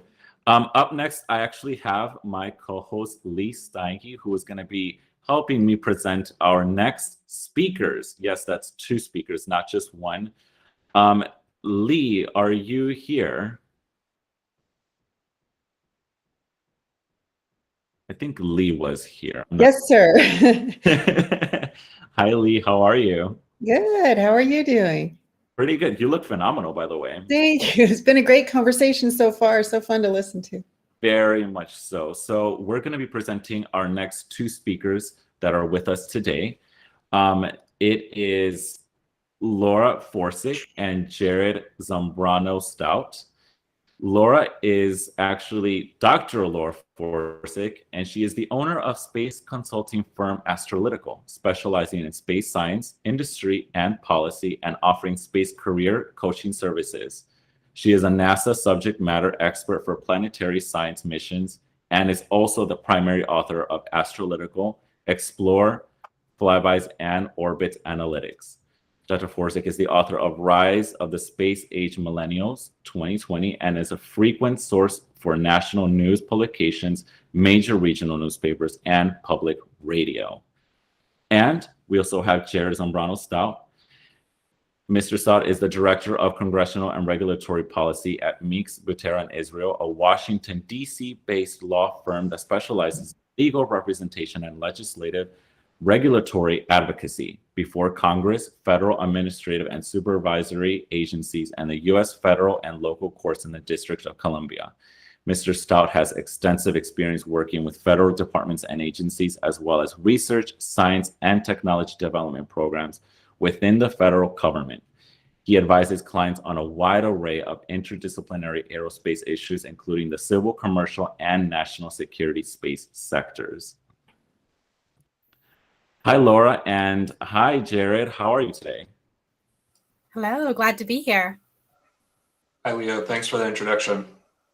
Yes, thank you so much. The screen is yours whenever you're ready to present. Great. Well, I don't think Jared or I have slides, right, Jared? No, I prefer conversations like this. I think, Laura, you do too, to be more interactive and discussive as opposed to just talking at people. Definitely. Exactly. All right. Great, so Laura, we'll start with you. Yeah. So To give you a little bit more background as to why I'm approaching this subject, my first full-time job out of graduate school was working for ISS National Lab, also called CASIS, the Center for the Advancement of Science and Space.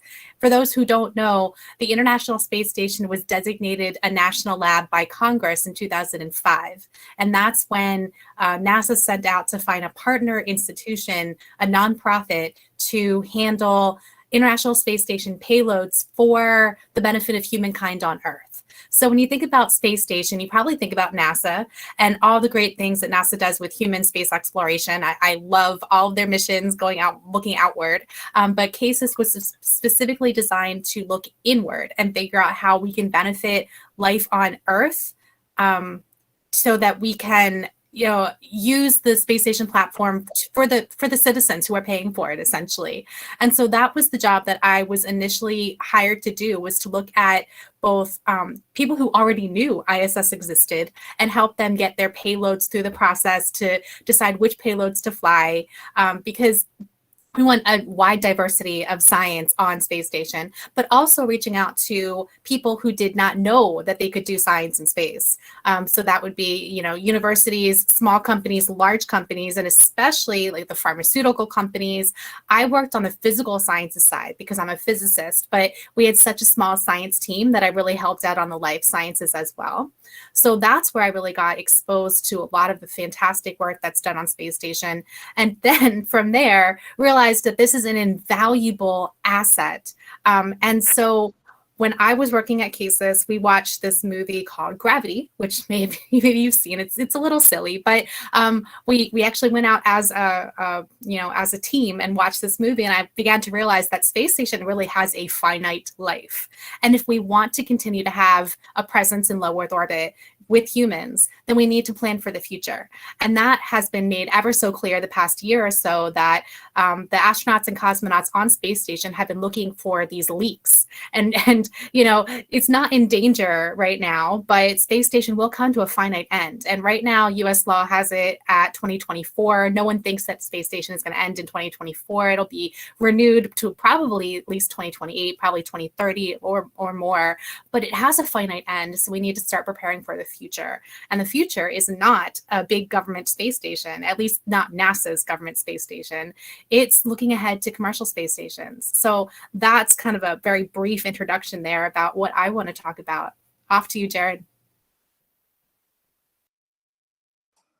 Thanks, Laura.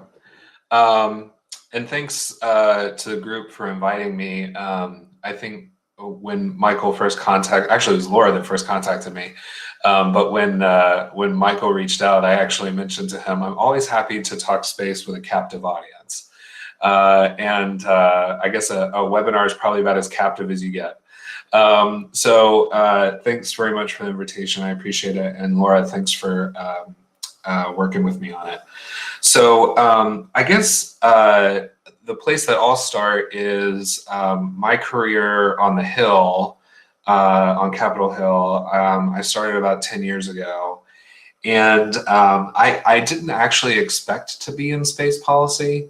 I usually tell people that I didn't find space policy found me. And it was sort of a necessity of the member that I worked for at the time from Florida that represented the Space Coast.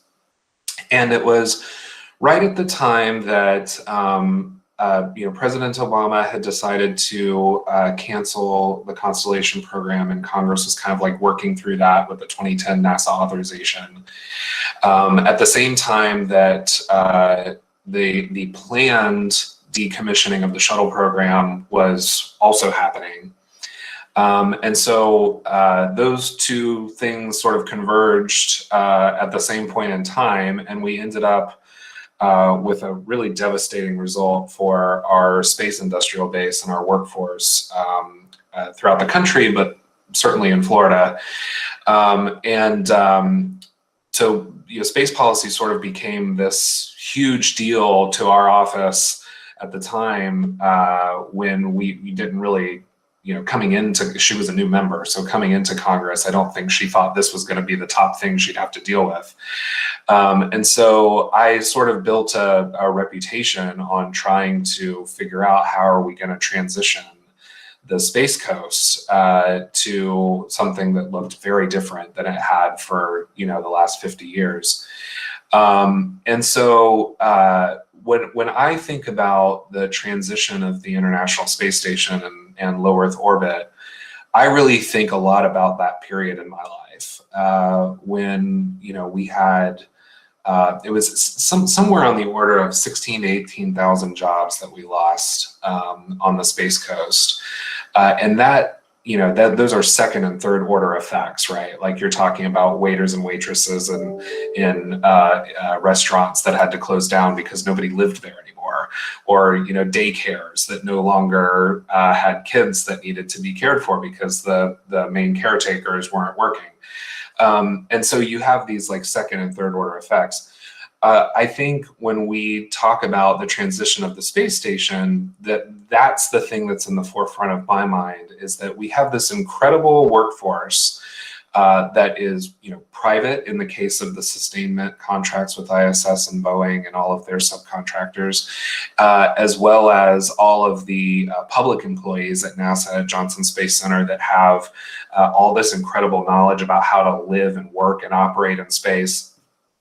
And if we lose the space station without having a plan for what happens next, without having all of these various pieces in place, what we're really going to have is a gap in low Earth orbit where we don't have private space stations that are up and ready and flying and prepared to service the needs of the country.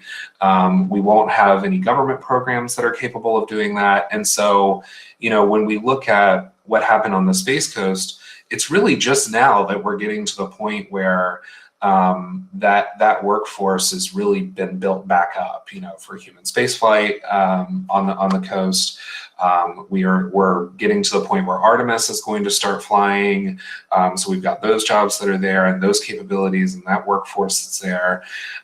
We've got SpaceX and ULA and Blue Origin and all these folks that are starting to get to the point where they're ready to fly people.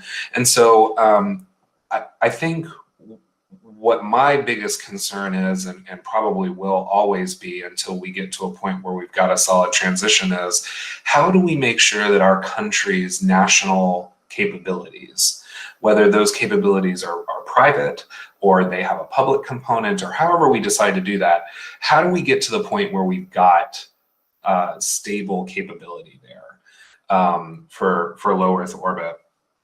And there's a lot of different ways that we go about that.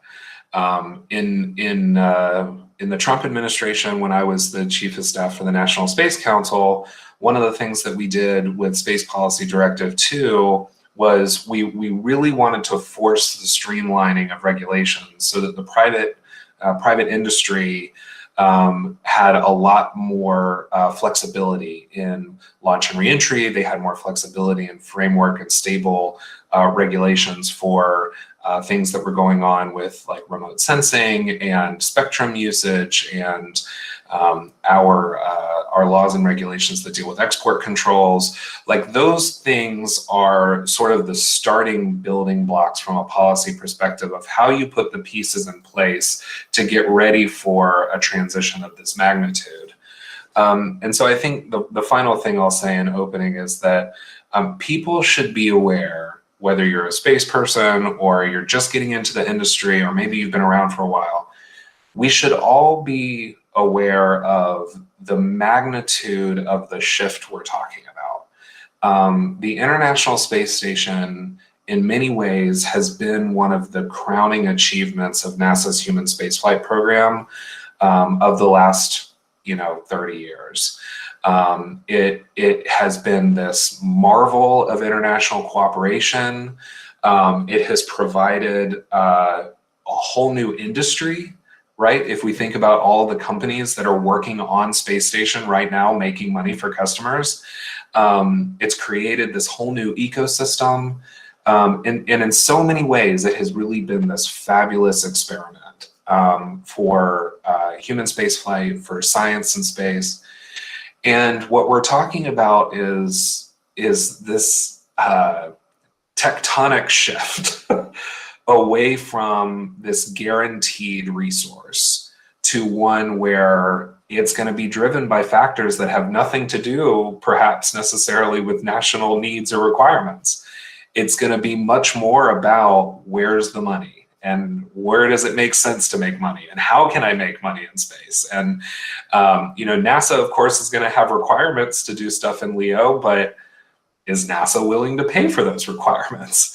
I don't think we know all those answers yet. Or I guess more to the point, if Congress is willing to pay for all of those requirements. So I want to make sure as we're having this discussion that we continue in the forefront of our minds understanding just what a huge change this is going to be for our space industry. And so, I had a boss in Congress that used to say, with chaos comes opportunity. And I think that is certainly true in Congress, but I think it's even more true in the business world.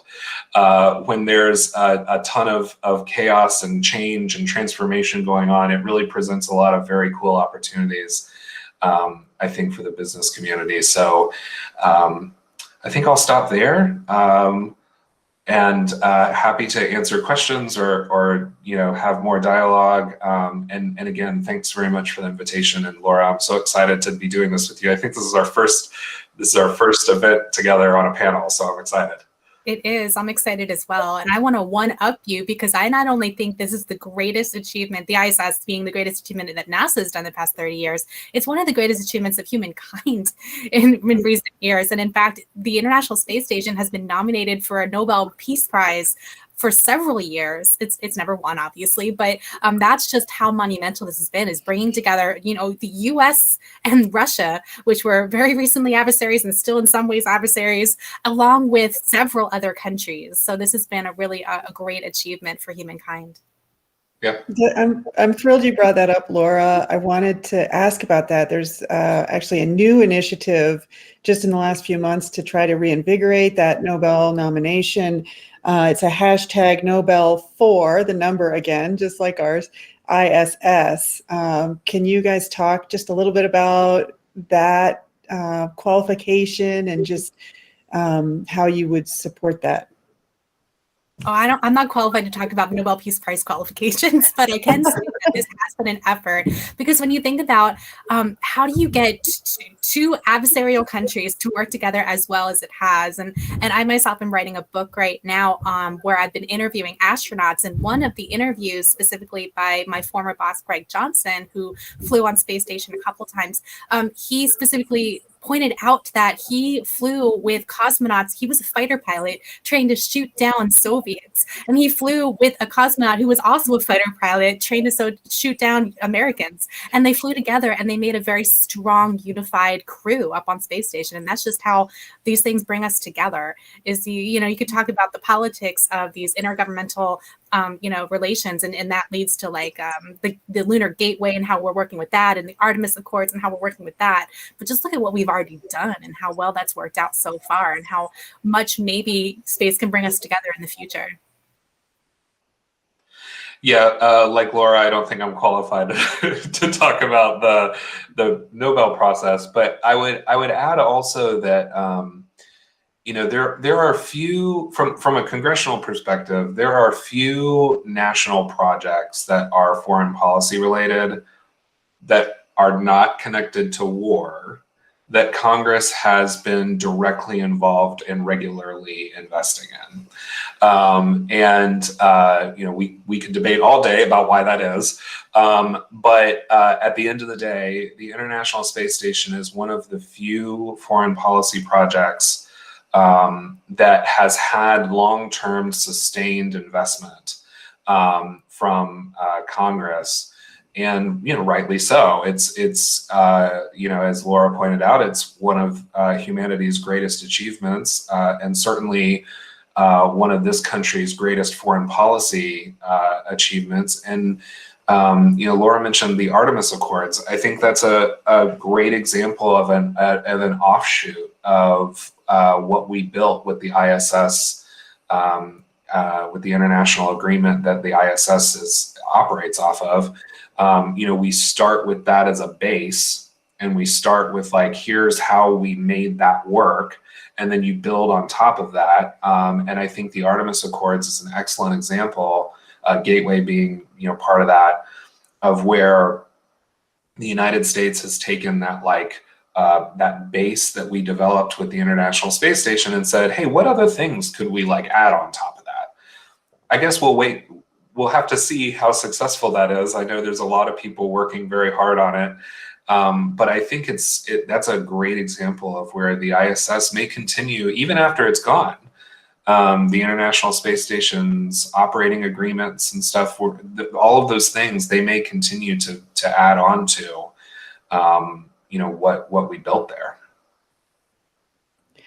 Can you go back in time a little bit to how the ISS was created, treaties at the State Department level? How do we get that collaboration going in the first place? And how can that translate to future commercial space stations?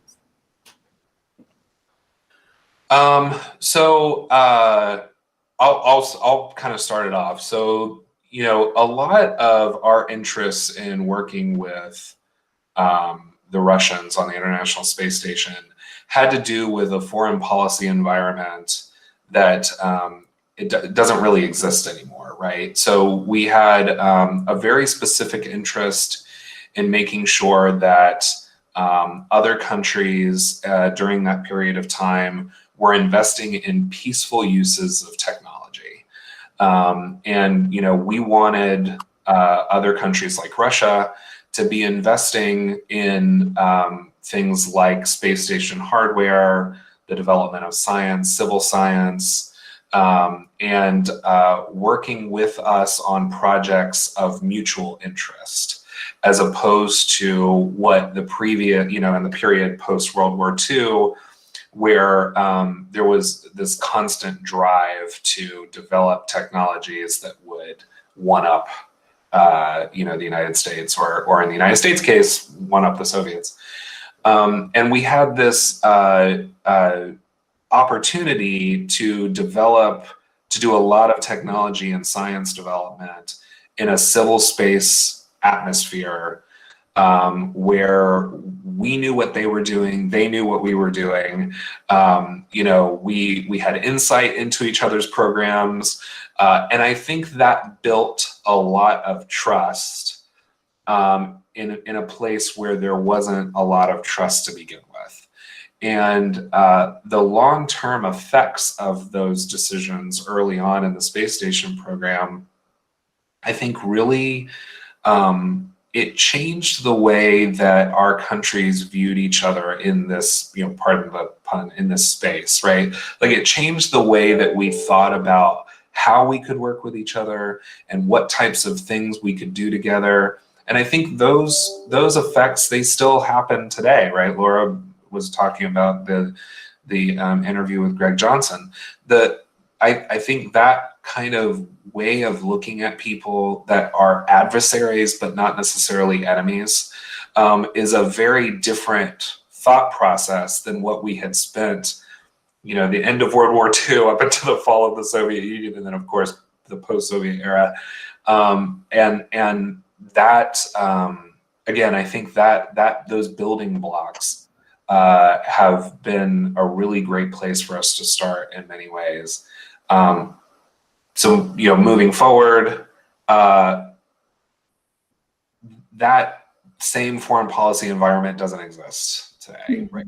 It's we're in a very different world.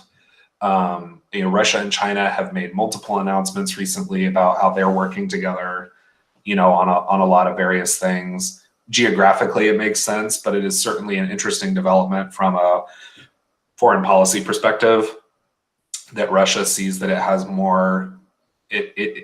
more national interest in cooperating with China than it does in cooperating with the United States. There's a lot of reasons for why they may feel that way, but that's a very different environment. So what's the effect of that? I don't know. Maybe the US will end up having a closer relationship with developing space programs, right? The UAE is an excellent example of that, right? The UAE has a ton of cash. They've got a ton of talent, and their whole of government approach to space science and technology is really changing their country in ways that are very positive. I was at the International Space Exploration Forum in Tokyo, I guess it was 3 years ago now, and the UAE's Minister of Education was on a panel. And the minister said that they saw investments in space science and space technology as being a counterterrorism tool for them. Because if they're investing in students and young people and building up careers in space and science and tech, then they're not going to go do other things because they've got a future. And that I thought was just incredibly insightful. Also a very different world perspective, right? Like we don't think about those sorts of things in the United States. Well, we do in places like Scranton, where we're hosting today, where 20% of the youth are not tied to job or school. So people 18 to 25, they're floating and looking for a cause. And if that cause is negative or self-destructive, that can really interfere with where we're going. So I think it does apply. Absolutely. Mm-hmm. Yeah. So it's, it'll be interesting to see, to your point, Lee, it'll be interesting to see what what future agreements may exist and what types of things can be built on top of what's already there. This might be a good time to start talking about the commercial opportunities, because anybody around the country and around the world, really, including in Scranton, Pennsylvania, or Scranton, yeah. So I think that when you think about the future, it's important not to think about these big intergovernmental agreements, because that is the future for certain things like the Artemis program, but that's not necessarily the future for space stations and outposts in low Earth orbit, because we're seeing a number of companies wanting to build their own space stations. There's a company called Axiom Space that got a grant from NASA, the contract to build modules on the space station that they're going to build up over the rest of the lifespan of the space station, which again is unknown at this point, but at least in the next few years. Then when the space station, it comes time to deorbit, we all assume it's going to be deorbited at some point, that Axiom station is going to break off and become a free flyer.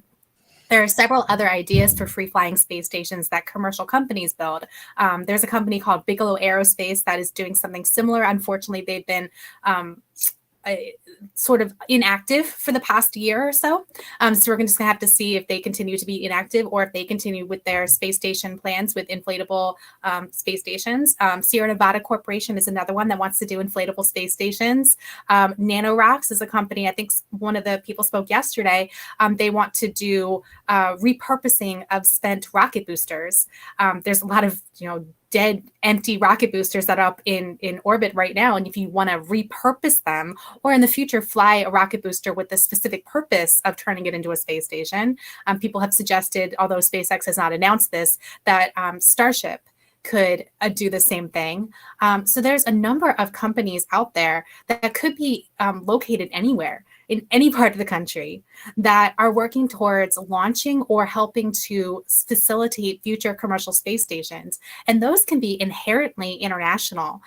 Right now, for example, under a certain law regulation, there's prohibitions put in place that NASA cannot work directly with China, for example. But NanoRacks is a company that's gone around that because they're a commercial company. So then they have already worked with Chinese universities. So when you think about how do you work internationally, it can be through international partners. It can also be through commercial companies. And when you're thinking about how to then commercialize low Earth orbit in a way that we've not seen before, Then you have to figure out, as Jared said, how do you make money? What's the profit there? And so there's a number of avenues that are being explored right now, from, as I mentioned before, pharmaceuticals to the fiber optics and all kinds of different ways that commercial companies are trying to figure out how to make money in space using space stations, space platforms, whether or not they're continuously inhabited or not. Jared had mentioned previously, NASA has certain requirements for commercial space stations. NASA wants to have 2 astronauts in space at all times, and they want to do, I forget the exact number, some number of experiments per year. And so when you think about NASA being then an anchor tenant in a way, we used to have malls, because we still do, where there's an anchor store, right? And that's the envisioned future, is that NASA won't own the space stations. NASA will be an anchor tenant in a space station, and then contract out what they need, as NASA then frees up its funds to go outward and look towards CisLunar and lunar space and beyond to Mars. Sorry, go ahead. I'm sorry. Yes, that's actually very true, because we do need to make space more commercial and a little bit less government, because when we think of space, initially we do think of NASA for a lot of people. And when we think of NASA, we do think the government. So that's something that we need to really keep in mind, is making that more accessible for a lot more people, and that's through commercial means. Can you talk a little bit about, Laura, about the specific goals you address? Pharmaceuticals, the ISS clearly has been a primarily science-based goal for that. So can you talk about some of the different goals that these private companies are talking about when they're talking about expansion beyond just a first go, proving the concept? Yeah, one that immediately comes to mind because of the topic of this conference here. You've heard from Justin Kugler, Made in Space, my former NASA colleague yesterday, my CASES colleague, I mean. And so Made in Space Redwire is specifically looking at how to manufacture in space, as are several other companies. And so they started out with this 3D printer in space. And that is a simple little experiment that demonstrated that you don't need to bring every tool up in space. You can print what you need using the raw materials. And that leads to all kinds of opportunities for companies to then get materials, as we saw yesterday with Gary's presentation, get it, use it, make things in space. And it could be small, like a small 3D printer. There's another company out there that's doing 3D printing of tissue in space, like human tissue, for medical needs. Or it could be large scale. And the large scale is what interests not just NASA, but the whole defense arena. So don't think it's just NASA that's funding these things within the United States. The Defense Department is also very much interested in how do you not 3D print necessarily, but how do you assemble large structures in space? Because when you have limitations as to what the fairing size of a rocket is, that means you have to do complex origami, complex folding of whatever you're bringing up. But if you can manufacture in space, and we've done this in some ways for decades now, we assembled the space station through different modulars. And in fact, I think Russia still wants to launch a module up there to this day. So it's not 100% complete yet. So if you have a system where you can build upon structures in space, then you have no limit to what you can accomplish other than funds. Yeah. And that's the big question. Who's paying for it and why? And so for initially, it is going to be largely a government expense, but commercial companies can figure out how to make a profit. Agriculture is another one. I don't know if that was mentioned yesterday or not, but yeah, so that's a big area of how do you make crops resistant, just even mutating crops. There's so many different aspects of the research that can then turn into an actual development that can turn into a product. There's endless possibilities, really. And so my job at CASES was to figure out what some of those possibilities were. But it's even better if you get outside of the space community and you go into other industries that hadn't even thought about using space and get them to think, can you do your work better in space? Can you improve your product? Can you, what can you do? One of my favorite examples was a company that was working on improving their power structures in a remote location. And so a remote location where the power turned off and on, off and on, off and on quite a bit. Space station goes around the Earth every 90 minutes. So every 45 minutes, it's going from solar power to battery, solar power to battery in the power grid. So just thinking out of the box like that, how do you use that space environment to improve the technology, improve your product to then make a profit from it? And I think that we've only just scratched the surface as to what's possible. Sounds like the benefits of crowdsourcing discussion that we had a couple of months ago, just that if you generalize the topic, there are experts in all different kinds of fields who can bring, who come together and they solve problems, unexpected problems. We brought up, can both of you address a little bit, before we go to the public-private partnership part of the discussion, can you talk a little bit more about how the opportunity for private companies and private space stations can allow collaboration between China and the US and other countries? We have later today Andy Aldrin coming, who has an institute specifically for Chinese and American collaboration when thinking about space. And yet there are these big barriers, a lot of competitiveness, a sort of sense of Cold War. Can you talk a little bit about those benefits of having these opportunities to go around official government processes? So I'll give a little bit of the perspective from from the government side. I think Laura is probably better situated to talk about it from a business perspective. But so I think that the barriers that have been referenced, from a legislative perspective, is really more of a foreign policy decision than it is like a science and tech decision. I don't think that I'll use Congressman Wolf's the much maligned Wolf language in the CJS bill. The original purpose for that was that Congressman Wolf was believed very strongly that China should not benefit from cooperation with NASA while committing gross human rights abuses, right? So I think it's important to keep that in context. Like, it's not as if Frank Wolf was like, well, I hate Chinese people, so I don't want us to cooperate with Chinese people. It's not about that, right? It's about the fact that China is and probably will continue to commit gross human rights abuses of all various kinds. So whether or not you agree that his ability to create that barrier was his little corner of the world that he was able to try and affect that change, I guess we could debate the merits of that.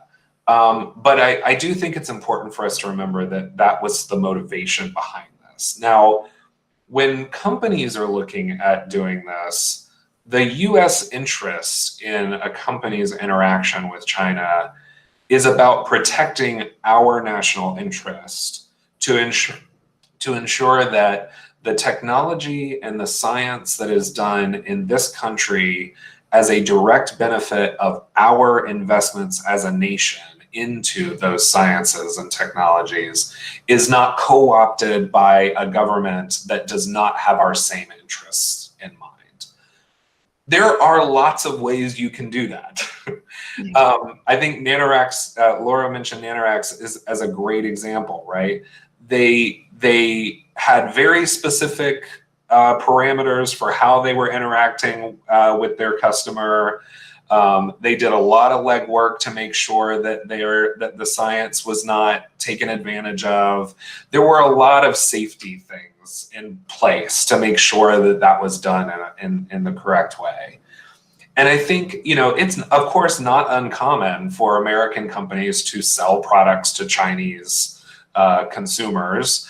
It has been a long-standing goal of the US policy that China become a larger consumer of U.S. goods and services, and that, you know, so that we can kind of get this disparity that we have going on with manufacturing kind of more on an equal footing. So that is not an uncommon goal, and it is one that I think everybody shares. What we need to do is find a way to walk that line in space, where we can cooperate on tech development and science development, but do so in a way that protects our national interests and does not demonstrate in any way any sort of implicit endorsement of the government's behavior, especially towards suspect class persons, right? Like that I think is a goal that that just humanity should share.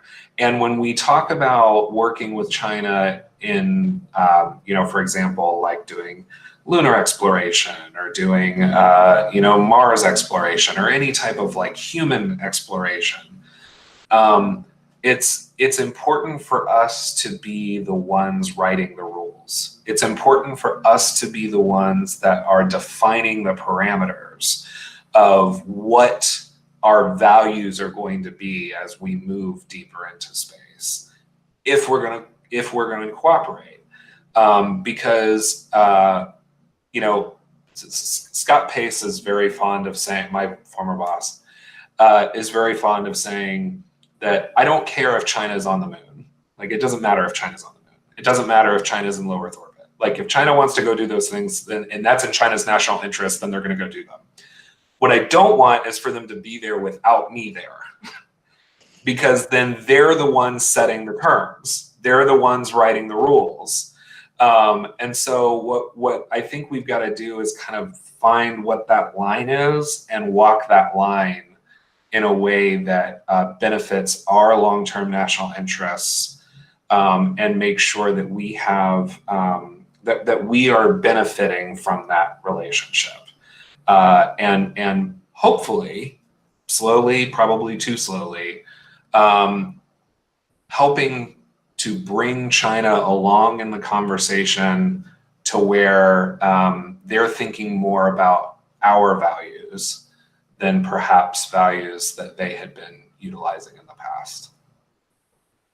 So I know that's a very U.S.-centric way of looking at it, but I'm a U.S. policymaker, so what do you want? It's not just U.S., I think, and I'm excited to hear Laura's viewpoint on the business side, but these are themes that I've heard when I was preparing for my talk on art and sport in space. Performing artists were talking about how they wanted the U.S. to be writing the rules and setting the norms for how things go forward rather than some other entities. And so I think there's, even in unexpected places, you're hearing those themes.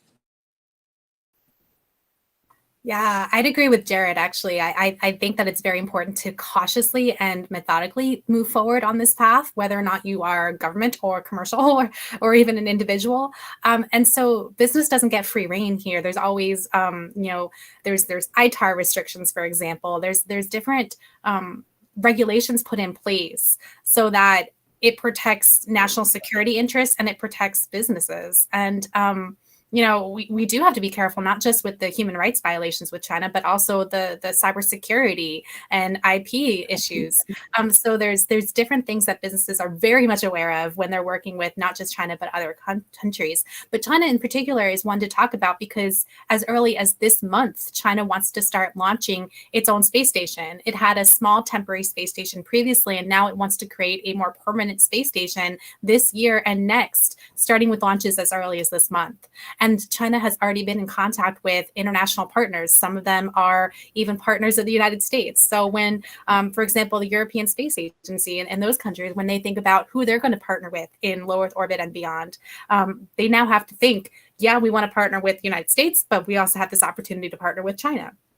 And how do we work together or not with the partners and with China? And, you know, there's definitely a lot of opportunity there for diplomacy, but one does have to be very cautious when moving forward because of the delicacies of the human rights violations and genocide that's going on right now. No doubt about that. if you're a business person, you want to act in the best interest of your business. And that can be both making a profit and also how that looks. So for example, I can think off the top of my head, Virgin Galactic backed out of financing with Saudi Arabia because of human rights violation there. And so it's not unheard of that space companies think about these things and how it might look to the outside world, in addition to the fact that they want to make a profit in space. When you're thinking about moving forward as a commercial company, and again, commercial company can be based anywhere. It could be based in Scranton as well as, a lot of them are in Houston, Texas right now, Florida. There's just so many different places and opportunities that can open up. And the beauty of it being international is that there are different expertise around the world and also different ways to partner with those government entities to bring in different opportunities that might not have occurred previously. We talked about the UAE, for example. They are full force forward, running forward as much as they can to try to get themselves to be a growing space power. India is another one. India actually wants to create their own space station. Whether or not they have the funds to do it in the future, we'll see. But they have announced that they want to do their own space station as well. Even Russia has said that they want to, although I don't know if they're ever going to get the funds. They are kind of declining when it comes to space funding. But there's all kinds of emerging space powers that want to get in on this game, and they want to both partner with established players like the United States, but also partner with commercial companies, because especially the more I don't know if progressive is the right word, but the ones who are forward thinking, they know that commercial space is the future. You have uncertainty when it comes to government funding. And a space station, if you go look at the history, you asked about the history, it was almost not funded at all. It was one vote. It was Representative John Lewis, who passed away recently. So there was actually a story published within the past year about this, reminiscing about he was the one vote that cast yes to have funding for a space station to even begin. So when it comes to government funding, nothing is completely guaranteed. But if you have means of creating your own profit in space, then that's not to say business is guaranteed. It's definitely not. But there's a balance there, a risk balance, and you have to figure out how to work that out if you're a company and you want to start working in space. I think there's probably also sorry, I just wanted to add one thing, Lee. So when we're talking about doing business with China, I think there's two things that we always need to keep at the forefront of our mind. And that is first, the claim that there is a truly private company in China of any kind in any industry is a fairly dubious claim. And we could talk all day about that and what that means and what constitutes a private entity in a communist state, but like that's just a fact, right? Like there, whether or not there is any truly private company in China is probably a dubious claim, number one. And number two, that China has a long history in all kinds of activities of basically giving away free services to foreign to other countries and foreign companies as a way to entice them into a relationship. And then once they're in that relationship and they are completely tied to that capability or that business model, then they start extracting a price. And so when that's part of what I mean when I say and I think Laura hit it perfectly, like doing it methodically, thinking through what are the second and third order effects, like what are the things that are going to come next down the road that I can't see right now in doing business with China or a Chinese company. So I think those two things are super important just to keep in the forefront of our mind. And I think as long as you go into these things with eyes wide open and knowing that like when I do these sorts of things, that there are these potential other issues that are going to come along with it. As long as you do that and you're thinking about what your values are and how they may be in conflict with with Chinese values, then I think you've got probably a much better shot at being successful. Great. Well, certainly have a lot more. We could go another hour on that train, but I do want to talk about Foundation for the Future's plans for the Space Act, Space Corporation Act of 2021. trying to create a public-private partnership to help support space infrastructure development, combination of commercial and government activity. So can you both address from your different perspectives how you see that benefiting the development of commercial space stations? I'm really glad you brought that up. This is essential. And I know Jared has a lot to talk about this as well, but I wanted to start off saying that we need to think about space as a critical infrastructure. We take space for granted in our daily lives. It is ingrained in our modern society. Communications, GPS, and precise timing, and weather, and space is critical infrastructure, and we need to fund it that way. And so when you're thinking about funding for the future, you need to think about low Earth orbit as being a critical infrastructure, both in terms of satellites and in terms of human space presence. And we need to start funding it that way. And so Congress to the past 2 fiscal years has not yet seen this and funded LEO commercialization is what NASA calls it, to the point where NASA has asked them to. So NASA has this plan. Maybe they haven't detailed it as well as they should, but they have this plan for how to move forward with the critical infrastructure of moving past space station and preparing for commercial space stations. And to the date, Congress has yet to actually fully fund that. They've only funded about 10% of what NASA has asked for.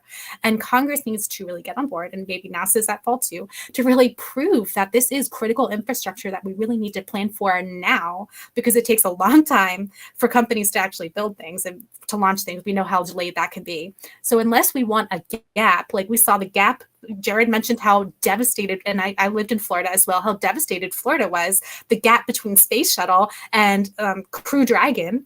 We don't want that gap between International Space Station and what comes next. So we need to start planning and funding it now. Yeah, so I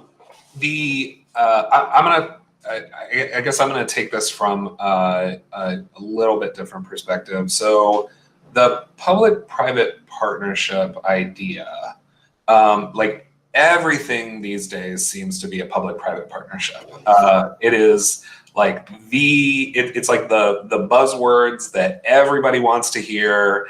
Everybody seems to think like, hey, if you're doing a public-private partnership, like it's 100% it's gonna be good.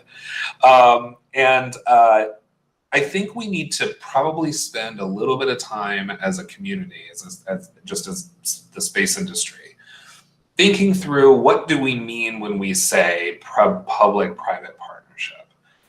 Do we really mean that we just want to set up a quasi-governmental corporation that is going to fund projects that we think are important, and then maybe some companies will put in money themselves?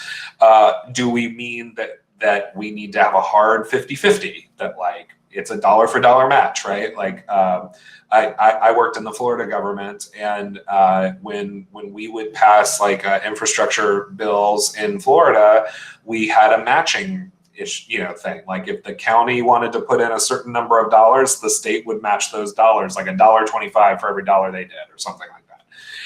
The federal government does a very similar thing, right? Like the federal government will say to the states, we famously do this with Medicaid. For every dollar that you put in, the federal government puts X number of dollars as well. So do we mean it that way? I think there's a lot of different ways from a public policy perspective that you can take that conversation. The most recent examples of this, I think, are probably commercial cargo and commercial crew. I think commercial cargo has been quoted on the order of a 50-50, that the providers did about 50% of the development costs themselves.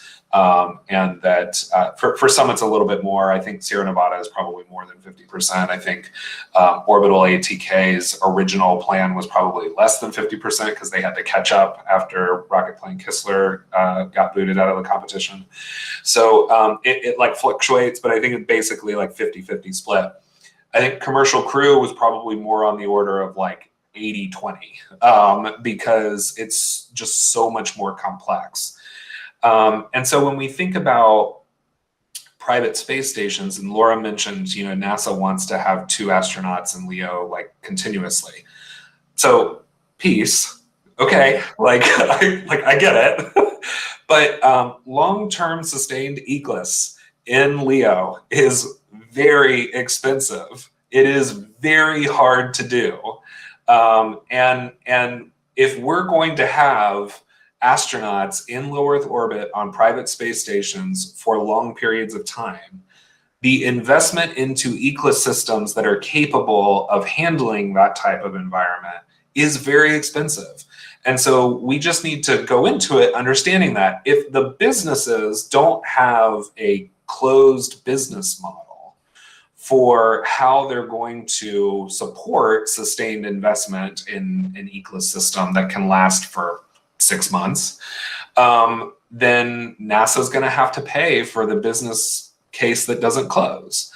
If there is a business out there that thinks that it's got a good case for having a paying customer on the space station for a long period of time, or maybe they've got like a pharmaceutical company that says, we're willing to pay your astronaut for all of their time to run all of our experiments in microgravity and do this research for us. And then maybe the business case closes like that, right? So maybe it's not a NASA astronaut. Maybe the business case closes because their private astronaut is being paid for, all of this astronaut time and training and, all that sort of stuff. But is that a public-private partnership? I don't know. I guess yes, in a lot of ways it is.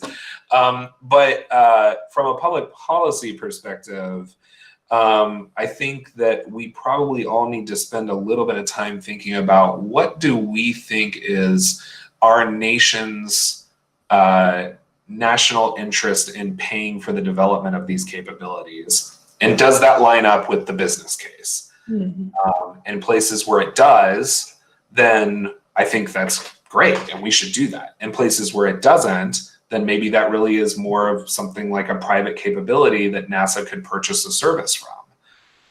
I think there's a place for all of those different types. I think in some cases, NASA has a great reason to spend a lot of money on a capability. Like we see them, they do that all the time. Our country makes those trade-offs all the time. In other cases, I think it probably makes more sense for NASA to just be a customer of the service. And there is a place for all of those things. And we need to be more intellectually rigorous about how we make those decisions, as opposed to, kind of throwing everything under the public-private partnership umbrella and saying, okay, everything's going to be a PPP. Sorry, that's a little bit of a soapbox for me, but I think that's because I tragically had to deal with these things in legislation, and legislation is so black and white. It's either this thing or it's this thing. You can't have it be both. Try finding a way to split those things and give us those shades of gray and that flexibility. It's a tough public policy problem. So I love that we've got an organization that is interested in standing up this idea and wants to debate the policy. Like, I think it's great. I really wish I had something like this to look at when I was on the Hill. So I think it's great. Thank you. Laura, do you have any closing comments? We're at the end of our time and just want to give you one more opportunity. Yeah, I'm surprised that it didn't mention it yet, but Jared brought up private astronauts. And I think it's important to at least discuss that a little bit, in that we're not just talking about space tourists who are going to go up there and party and look out the window. The private astronauts who have gone to space station, and there have been 7, one went up twice with a company called Space Adventures, and ones that are going to go up in the future through Axiom Space and through hopefully in the future through other companies as well. Axiom is contracting with SpaceX. These people are doing real science or business. Richard Garriott, for example, he is the son of astronaut Owen Garriott, and he is one of the founders, in a sense, of commercial space. He flew, and he said that he, made some money. He didn't make up the entire bill that he had to pay to go up to space, but he made money while going up there. And so there's an opportunity there for commercial companies to then fly their own own private astronauts or customers that they are, for example, Axiom Space has contracted an Israeli private astronaut to fly on their first mission. So it could be international in that sense, and it could be commercial, and it could be someone just having fun. But the chances are when they're going and having fun, they're also going to do some really great science or outreach or something that's beneficial to the world. So I think it's important to note, people get this misimpression about quote unquote space tourism, but it's really just another way to get astronauts up there. And when we're talking about the definition of astronauts, I'd say that anybody who's on a space station is an astronaut, right? That's just my personal definition. I think most people would agree. And we're going to have to think about this in the future of how more and more and more people are going to be able to fly suborbitally, maybe, but also orbitally. That starting this year, hopefully, with the Inspiration 4 mission. And so it's another way of shifting our thinking to who are these people who are going to be in space, and what are they going to represent, and what are they going to do, and what benefit can they have for both humanity and whatever company they're flying with. Thank you so much, Laura and Jared. Appreciate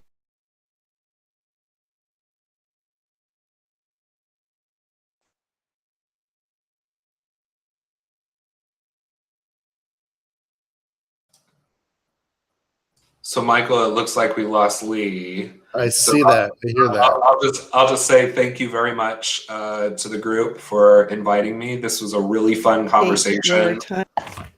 Oh, Lee, I'm actually also on the phone, so if you can't see me, I can still talk to you. Oh, I'm there now. I'm sorry. There we go. We're good. Right. We're good, Lee. We're gonna go ahead and move off gracefully. Thanks a lot, Lee. Jared, if you have any closing remarks. I don't. I was just saying thank you for the invitation. Thank you to my fellow panelists, Laura. And if anybody has any follow-up questions, the link to our firm's website is there. You can also find me on Twitter at @space_Jared, and be happy to have follow-up conversations. So thanks very much. Yeah, if you can both put your LinkedIn information and your website credentials on the chat so we can continue networking, that would be amazing. Thank you so much.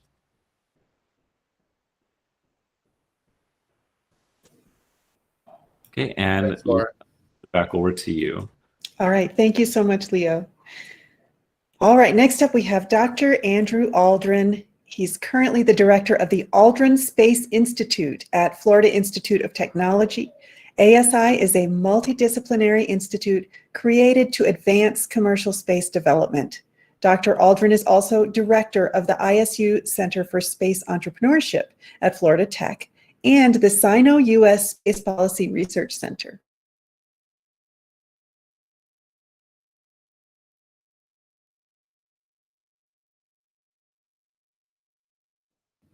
Seems like Lee is having a little bit of trouble. Are you back, Lee? I can't tell.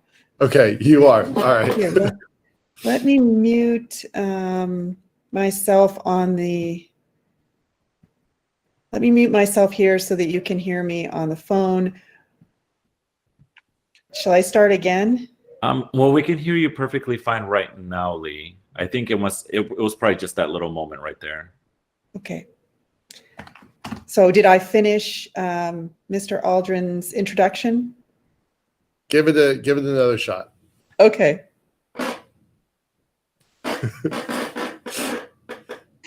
He's currently the director of the Aldrin Space Institute at Florida Institute of Technology. ASI is a multidisciplinary institute created to advance commercial space development. Dr. Aldrin is also director of the ISU Center for Space Entrepreneurship at Florida Tech and the Sino-US Space Policy Research Center. His distinguished background includes senior positions at ULA, Boeing's NASA Systems, the RAND Corporation, and the Institute for Defense Analyses. Andy, thank you so much for being here today.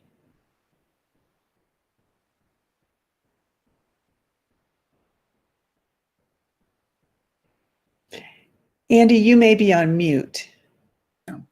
Okay, so my turn. Okay, thanks, Lee. It's a Sorry pleasure about that. to be here. I jumped in at the tail end of Jared and Laura's conversation. That was fantastic. And actually, Laura was hanging out with us a little bit at the very origins of ASI, and it's great to see her still in the community. Michael, I do want to start out. I know we have some things we want to talk about, but I do want to jump in on the public-private partnerships because, like many things, I have strong opinions, but there's something that I think is useful to talk about because it is really complex. And Jared did a great job of kind of getting into the complexity, and we tend to be really arbitrary about it. And there are lots of different ways of slicing it. One of the ways that I like to, and it's not certainly not the only way, but it's useful, is that fundamentally a partnership is about risk sharing. Public-private partnerships are about risk sharing. And so if you start to deconstruct those risks and understand which side has which kind of risk, it's a useful way of kind of gauging and balancing the partnerships. And without getting into the details of how you sort of deconstruct those things, I would just say that it's fairly obvious in some cases where we get the risk out of balance, and invariably those partnerships don't work very well. Whether it's industry taking on too much risk or government taking on too much risk, it doesn't work. And we find that. And so I think the trick is, and it's not the only trick, but one of the tricks to making these public-private partnerships work is coming up with the right balance. Now, the challenge is that industry and government don't see risks the same way. And there are lots of occasions in which things that are great for industry to reduce risks are really bad for government. And so it's not easy, and it's called negotiation, right? But that's one useful way of looking at it. And I would just, suggest, I just wanted to kind of add that to the last conversation. I know we have lots of stuff to talk about today. Yeah, I'm glad you did that. Michael, did you want to come on as well? You take it for the beginning, and I'll come in. I'll come in. Okay, you guys are going to like double team me here. This is great.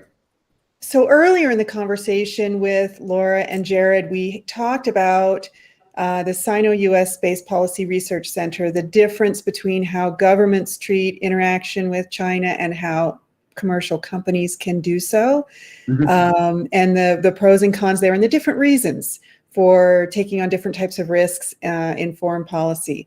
Can you talk a little bit about your decision to form the Sino-US Space Policy Research Center and how that's taking on this problem? Yeah. So we just this actually happened a few years ago, and it was actually about the same time both I and the president of the university had run across various people in China who were very interested in cooperating, and actually this was an initiative on the part of the president of the university. But to be perfectly honest, while it all started with great intentions, and I actually brought a delegation of students out to the Beijing Institute of Technology, and we spent a couple of weeks looking at facilities, but also having seminars, mostly kind of dealing with, not surprisingly, policy and law issues. Subsequent to that, U.S.-China relations really haven't supported a whole lot of interaction. So I think it started with the best of intentions. They're good intentions, I think, remaining on both sides, but the political atmosphere isn't really supporting much. So that's what's happened with the Institute. I probably still have opinions about U.S. and China and different ways of approaching, and I think that, to be sure, China is becoming a very interesting player in commercial space, but very different, right? And obviously, what it means to be commercial is really different in China than it is in the U.S. And I'm not sure how much that means. And that's not a passive aggressive. I'm not sure. That's just genuinely, I don't know that it matters whether it's a state-owned company or a purely commercial company. They're both competing in the space arena. Can you address a little bit about the quality of STEM education and workforce preparation in China versus the United States? And then compare that to innovation capabilities, right? It seems as though China has better STEM education and workforce development, but still lags in innovation. Just kind of wanted to get your thoughts on that. Yeah, so it would be, I'm far from an expert on STEM education and innovation in China. I would just posit that I think we tend to have, like with the Soviet Union before, which is, you know, frankly, what I grew up studying the Soviet Union. I actually wrote my dissertation on how the Soviets beat us into space. I see a lot of parallels. I also see obviously there are massive differences between the two. I think that we tend to overstate the quality of STEM education in China and understate the amount of innovation that really happens. And honestly, if I go much beyond that, I'm out of my depth. And as I said, I haven't been spending any time there, so I can't really tell you a whole lot other than a couple of trips that I've made. So what I will say about education here, because I think it's a really, really critical point, and this probably applies to China as well. In fact, I'm pretty sure it does, is that we do a great job of training engineers. And I think in the United States, we train the best engineers, particularly aerospace engineers in the world, unquestionably. We do a less good job of training people to be leaders, and certainly not a very good job at all of training them to be entrepreneurs. And in the future, the future that kids that are in school, young adults, some not so young adults that are in school today are going to face is so different from what we faced in the past. And I like to say, this is not my father's space program anymore. Yeah. It isn't. You know, instead of it taking decades and billions of dollars to build systems, we're literally building them in months in some cases. And there are things that are getting flown for thousands of dollars, maybe hundreds of thousands of dollars, but it is changed by orders of magnitude. And in some cases, you're comparing apples and oranges, but just one thing, this is kind of one of these fun fact, stupid things. But I mean, Surveyor was $600 million in today's dollars. And if you just compare that to Eclipse mission, it is an order of magnitude more money and probably an order of magnitude less capability, right? Mm-hmm. So those are the kinds of changes that are happening. And that's a sort of, going to the moon is hard. When you start talking about things like Earth observation, you take planets, you know, dove loaves of bread, right? And compare those to Landsat. It's, you know, you get several orders of magnitude, but I'm not sure you're really getting apples to apples. But the point is, instead of taking decades and billions, it takes orders of magnitude less time. The other things are, you know, I grew up with a customer set of about 3, maybe 4 if you count, you know, some of the big commercial space operators, satellite operators. You could get to 10. But today, you know, and you could look at a company like Planet or other Earth observation companies that have literally thousands of customers. And the same holds true for the number of investors. You basically had a few government agencies in the past. Maybe you could get some corporate investment. And now you've got investment coming from across the entire investment spectrum, hundreds of different investors. And we're not even starting to talk about SPACs yet. Yeah. Right? And that's a whole nother topic. The point is, the clock speeds today are so much faster, and there's so much more capability, and there's so much more happening than what happened in the past, that I think we really need to be rethinking the kind of education we have. And it's certainly not enough just to be a good scientist or a good engineer. Yeah, talk a little bit about, you know, I'm really interested in that growth trend. So we're, you know, it feels like we're going to be exponentially growing. I'm sure there'll be hiccups in that. What are the key growing pains that you see the industry experiencing, besides the usual space debris discussion? You know, what are the chasms we have to jump, really? One of them, I think, is finance. And so, you know, we've started out remember, this is like the 3rd time we've done commercialization. I call it the 3rd wave of commercialization. The first wave didn't really happen. The second wave wiped us out. And here we are, and we don't know if we're riding a great wave or we're going to get wiped out. I mean, really, I am genuinely unsure of what's going to happen. But finance is one of the big problems. And one of the sources of difficulty is that we've developed an incredible model of finance that depends in large part on the venture capital model from Silicon Valley. And it works really well in a lot of industries. It's a tougher play when you look at the hardware side of space, because development timelines, even though I talk about how much shorter they are, they're still long for the venture capital.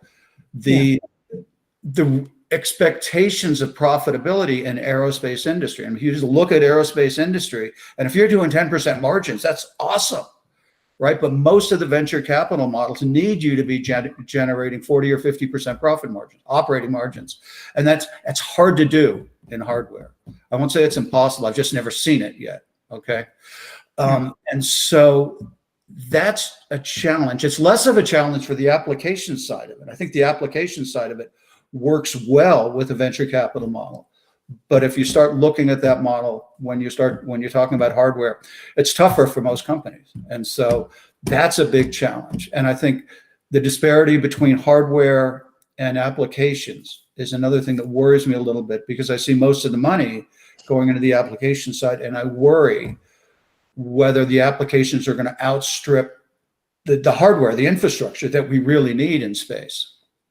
Yeah, that's very relevant to the goals of the nation for the future in terms of putting infrastructure in place that allow everyone to be utilizing space. And I'm glad you brought this distinction up between software and hardware.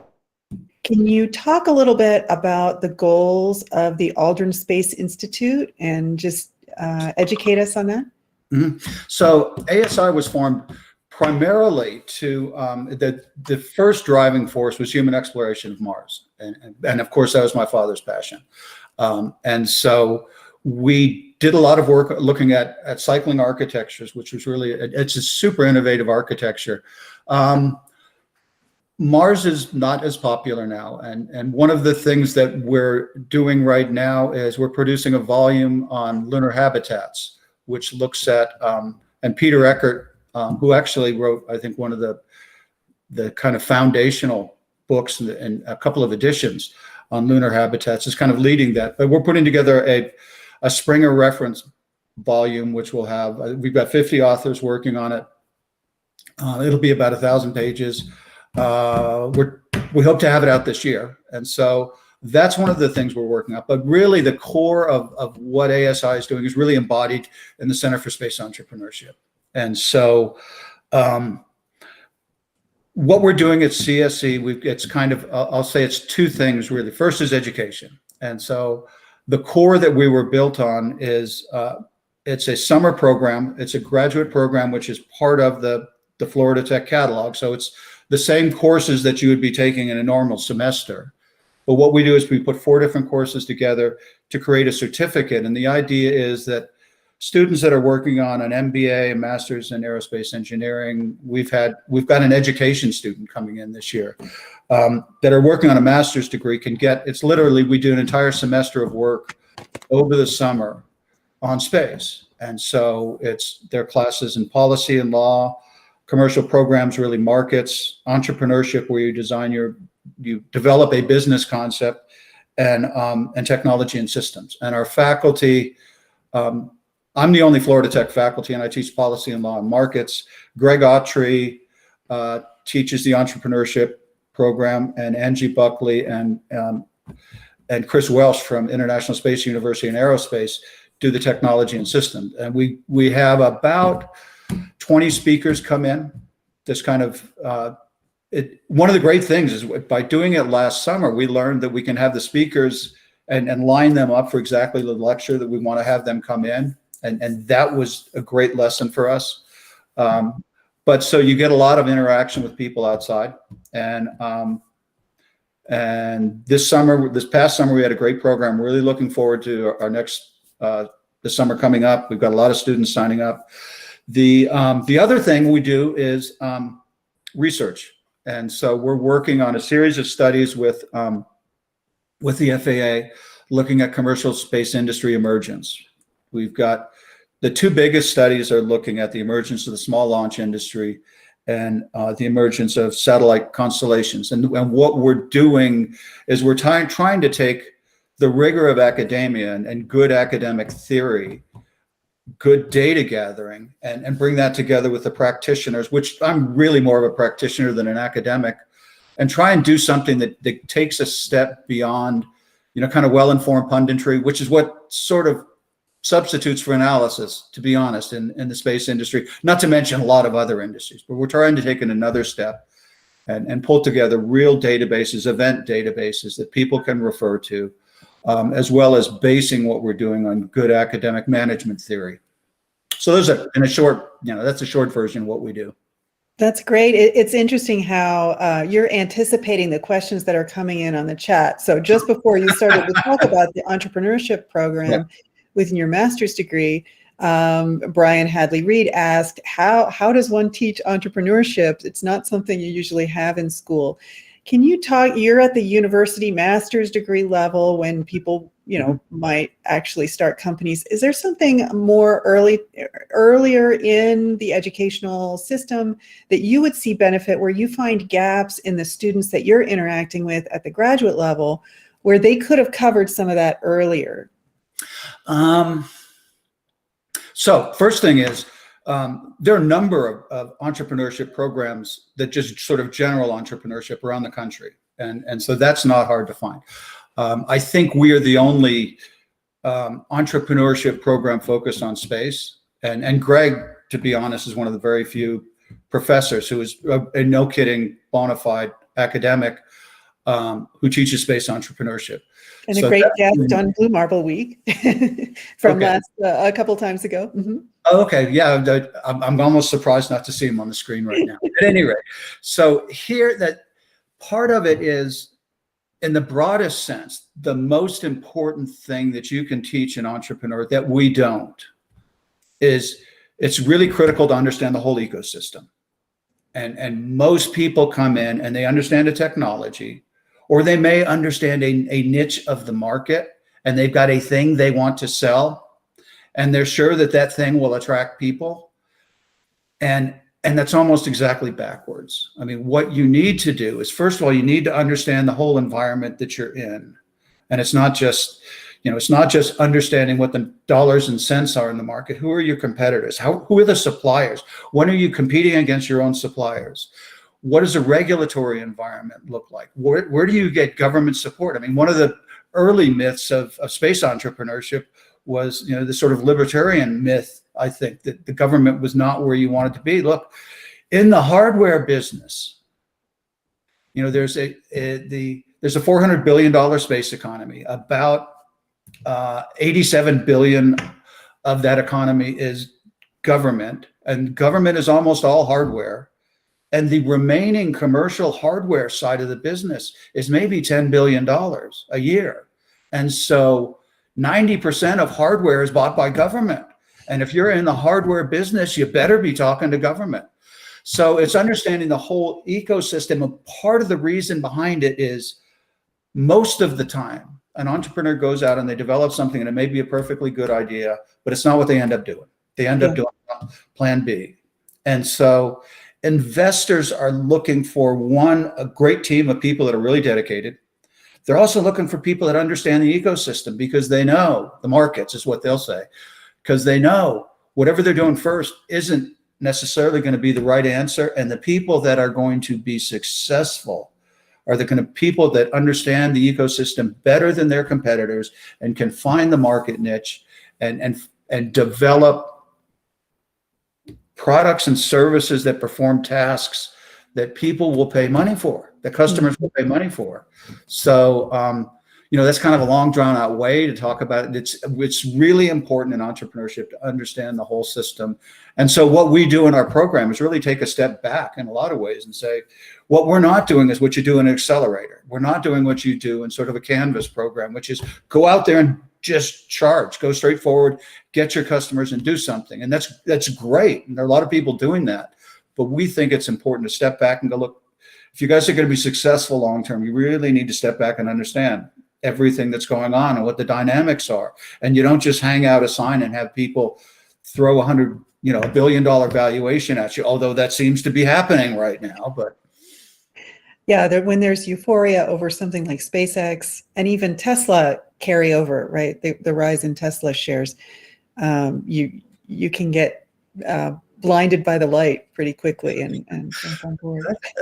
I like that. That's actually, I may use that for a title of something sometimes, because it's what happens with rocketry. You're blinded by the light. Yeah. Can you talk a little bit about the role of prizes in the commercialization of space? I know you've participated in some of those in the past. Yeah. How do you see that as a catalyst? I think that prizes are overgeneralized. Mm-hmm. That it's, if you just look at it from a straight economic standpoint, it's difficult to understand how it works. I mean, nobody made money off of Ansari X Prize, and we all, and it's wonderful because it did actually lead us down the path that we're moving down right now in suborbital tourism. I think that prizes work really, really well. We know this with certain kinds of problems where you've got lots of solutions running around and kind of and it doesn't cost a lot to do it. And so prizes can work really well for something like that. It's a tougher sell when you start looking at really big things like going to the moon. I mean, Google Lunar X Prize, in part, it didn't work out because the US government decided they weren't going to the moon. And so, if you resurrected it again, it might work better. And it probably led to the success, I won't say this, the higher potential of success of CLIPS is probably, because I think CLIPS, initially, if you kind of look at the risk sharing and things like that, I would say this is a really dangerous program that industry is being asked to take on too much risk. But the fact that industry has already burned down a bunch of the risk because of the Google Lunar X Prize makes it look like a much more rational thing. So I think that, things like some of the centennial challenges that NASA does on fairly narrow technical things make a lot of sense. It's less obvious that the really big things are going to work. And so, NASA is getting a lot of stuff right. They are. And that's a really good thing. They're getting other things wrong, and we can talk about that. But yeah, I've even had some conversations where having NASA as a customer is very different from having DoD as a customer in terms of the value, the risk, the entrepreneurial aspects. I don't know if it's entrepreneurial, it's just different risk profile. So for example, ULA did really well providing exactly what the government, the Air Force and the NRO wanted. They wanted very low risk. And if you really dig into and understand the customer, they were doing exactly what the customer wanted. But they were also doing things that were driving themselves into a very non-competitive position. And it's, for any of you that really want to pretend that, want to be an academic weenie, you can go read Clayton Christensen on this. And it's a brilliant discussion of this sort of insurgent incumbent dynamic that I think is rampant throughout space. But the point is, ULA understood its customer. Now NASA comes in, and NASA has a different risk profile and and ULA didn't meet that, particularly with cargo. I think with crew, it's obviously a lot closer, and ULA is part of that. But what NASA wants, and for different missions, the science people have a very different risk profile, and they look a lot like the Air Force. Right? They cannot tolerate failure, right? If a mission fails, it's going to be, sometimes you can't even fly for another decade. I remember the Dawn mission. The launch window was the only window they had for 7 years. Mars, it's only every other year, right? And so you have to be very risk intolerant for that. But then for other science missions, it's really different. And it really comes down to what I'm saying is, you've got to understand where you live in this business. You got to understand the risk profile. You got to understand your customer and what the customer really needs, not necessarily what they say they need. And so, yeah, that's what we teach. That's wonderful. I'm going to visit the chat here. And Michael, did you have a question for Andy? I wanted to go a little further, Dr. Aldrin, about the program itself. So, Sure. For folks that don't really know, it's a 6-week program. Tell us about those 6 weeks. Okay, well, so let me actually give you a little bit of history. The first time we ran the program, it was a 6-week program, literally a full semester, 12 credit hours. In 6 weeks. And so it was like 6 hours a day in class, and it was phenomenal. And I did that literally on purpose because I wanted to replicate some of the intensity of ISU's summer programs. The challenge was students couldn't keep up with the reading. And so what we originally intended to do last year was, and the first year, the 6 weeks we ran was at the Visitor Complex, Kennedy Space Center. You'd walk out of the classroom and you literally walked out underneath Atlantis. So it was an amazing experience. And that's phenomenal. And being on the Space Coast has lots of opportunities. So last year, our intention was to stretch it to 8 weeks, but do the first 2 weeks online so that students could do their reading, give them quizzes, make sure they've done their reading, then bring them in for 6 weeks. And we're actually going to kind of split the time between our offices at Florida Tech, which is a beautiful location for having lots of side discussions. We have lots of open classrooms. It was great. And then COVID hit. And so like any entrepreneur, we did plan B. Maybe it was plan C at this point. And so our plan for last year was we're going to do 8 weeks online and then 2 weeks at the Visitor Complex. We couldn't get to the Visitor Complex, so we ended up running the whole program online. We couldn't get there obviously because of COVID. So what we ended up doing was 8 weeks online. It was beautiful though, because by going online, as I already mentioned, we were able to bring in speakers when we wanted, to actually line up with the lecture. The other thing was we got students from all over the globe. So we had students from Africa, we had students from Europe, we had students from all over the US, we had a student from Sri Lanka. We got reach that we couldn't get otherwise. The other thing that was great for students was that some of the students, about half of them, were working full time. And they're young, they can do that. I cannot do that anymore, but they did. And the quality of the work we got out of them, there was one class where there were 3 or 4 papers that are absolutely publishable quality. I mean, they need to be kind of worked on, but they were publishable quality papers. And all of the classes I teach, you have to do a big research project and you have to present it to the class and you have to write it up because communications is important. It's a fundamental skill you got to have. And then finally, the thing that just completely blew me away is, so Greg's class, which is the entrepreneurship class, we had 4 groups which actually are taking their products to market, their business concept to market. Wow. One of which actually got a, I guess I have to be vague about, they got a pretty significant award, cash award, in a business competition, an international business competition. And hopefully they'll go public with it. I mean, it's not enough to fund the whole business, but it's a good chunk of money for it's it would be a really great angel investment, but it was a competition. And so I'm totally stoked about that. And so I think last year's class was really exceptional. And I look at the students we're getting in this year, it's going to be a great class. So yeah, that's the program, Michael. I don't know if I can, I'll send you syllabi, ISUCSE. Yeah, I put the link in the chat already. You know better than me. Okay. What happens next? Another few weeks of accepting students. We probably have a little bit of scholarship money, but it's all partial scholarships. So yeah, I'm pretty stoked about the program.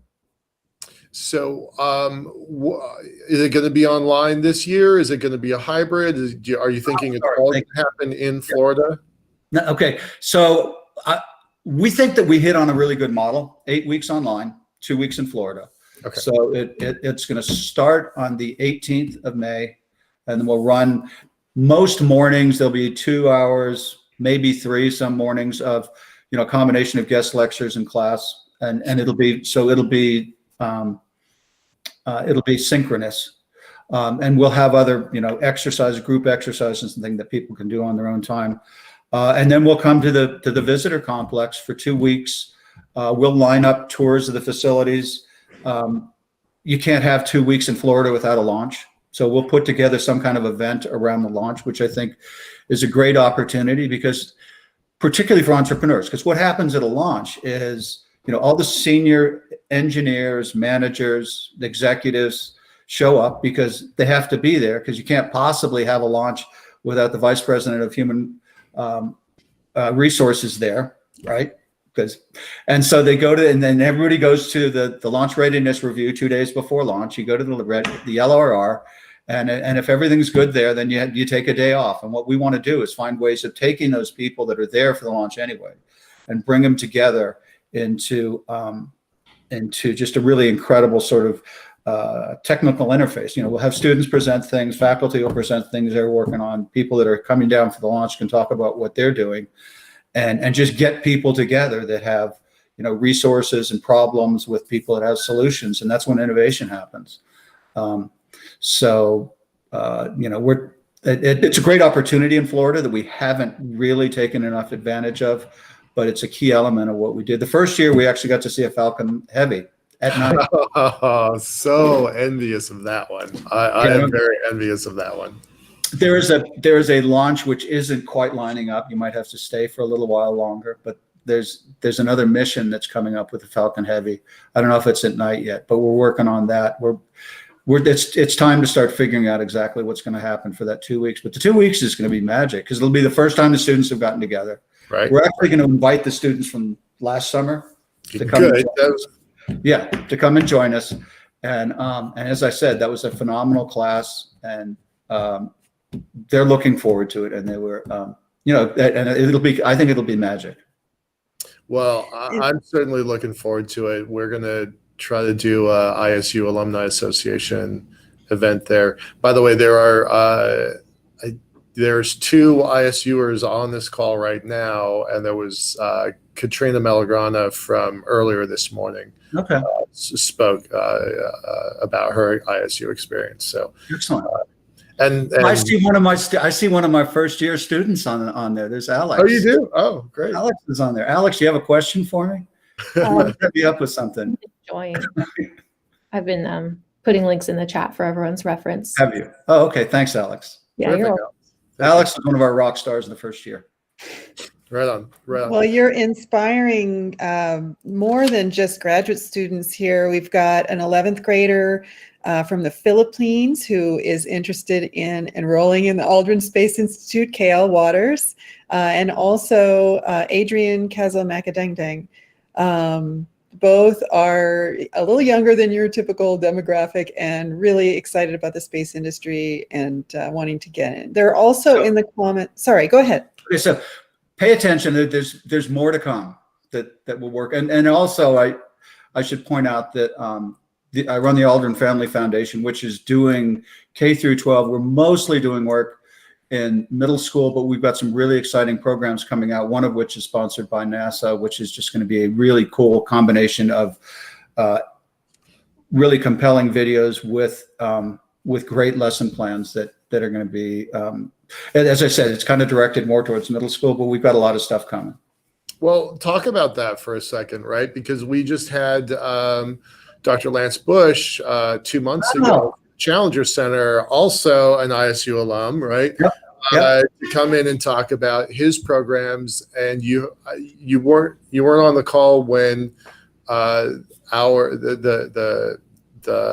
Foundation for the Future's executive director was on earlier this morning, but one of their primary goals is to figure out workforce development, and their phrase is from kindergarten to orbit. So how do you train the student to go from this person over in the Philippines? How do you get this 11th grader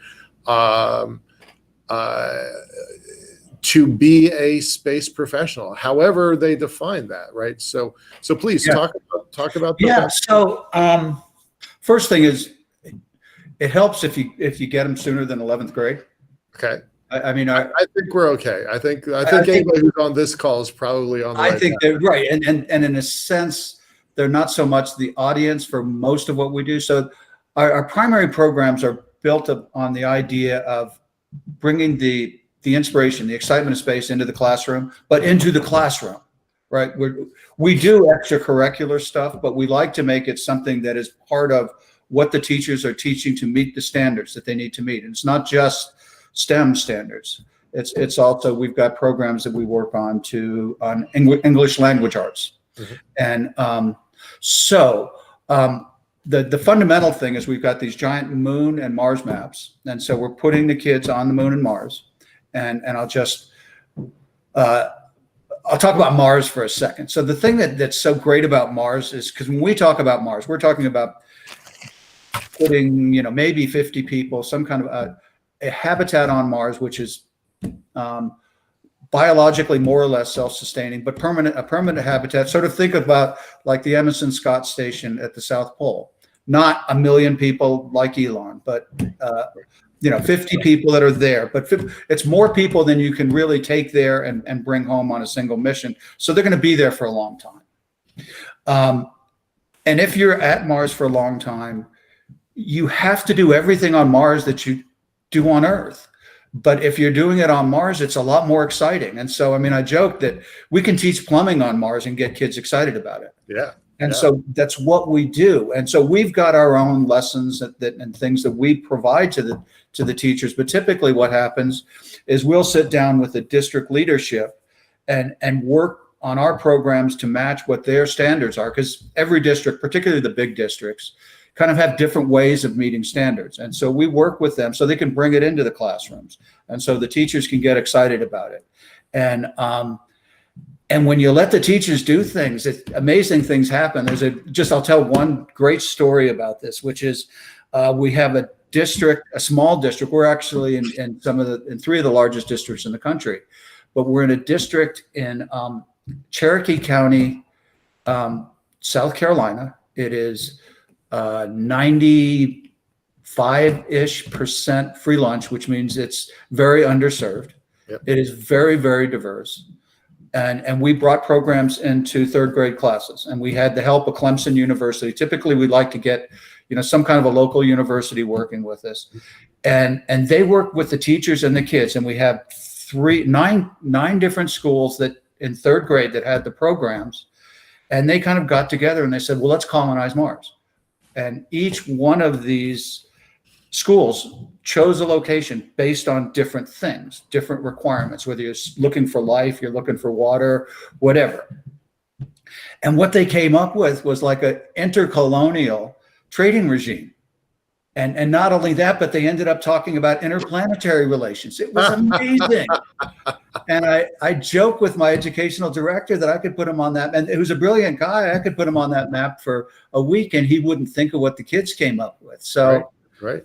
We do those kinds of things. And, we've been doing online things under COVID, but we're not surprisingly really happy to be coming back into the classroom. And so we're building on some things to kind of move further. And one of the things that just gets me really, really, really excited is ThinSats.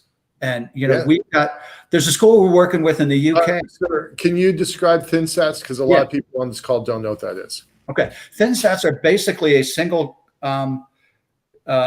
circuit board that's a satellite. I mean, in some cases, it's literally as simple as that. And you can build these things for, hundreds of dollars a piece. There's a school that we're working with in the UK, again, a really underserved area in the northeast of England.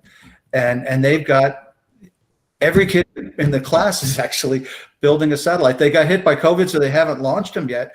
But we've got cases where middle school kids are building satellites. Some of them are building CubeSats. Awesome.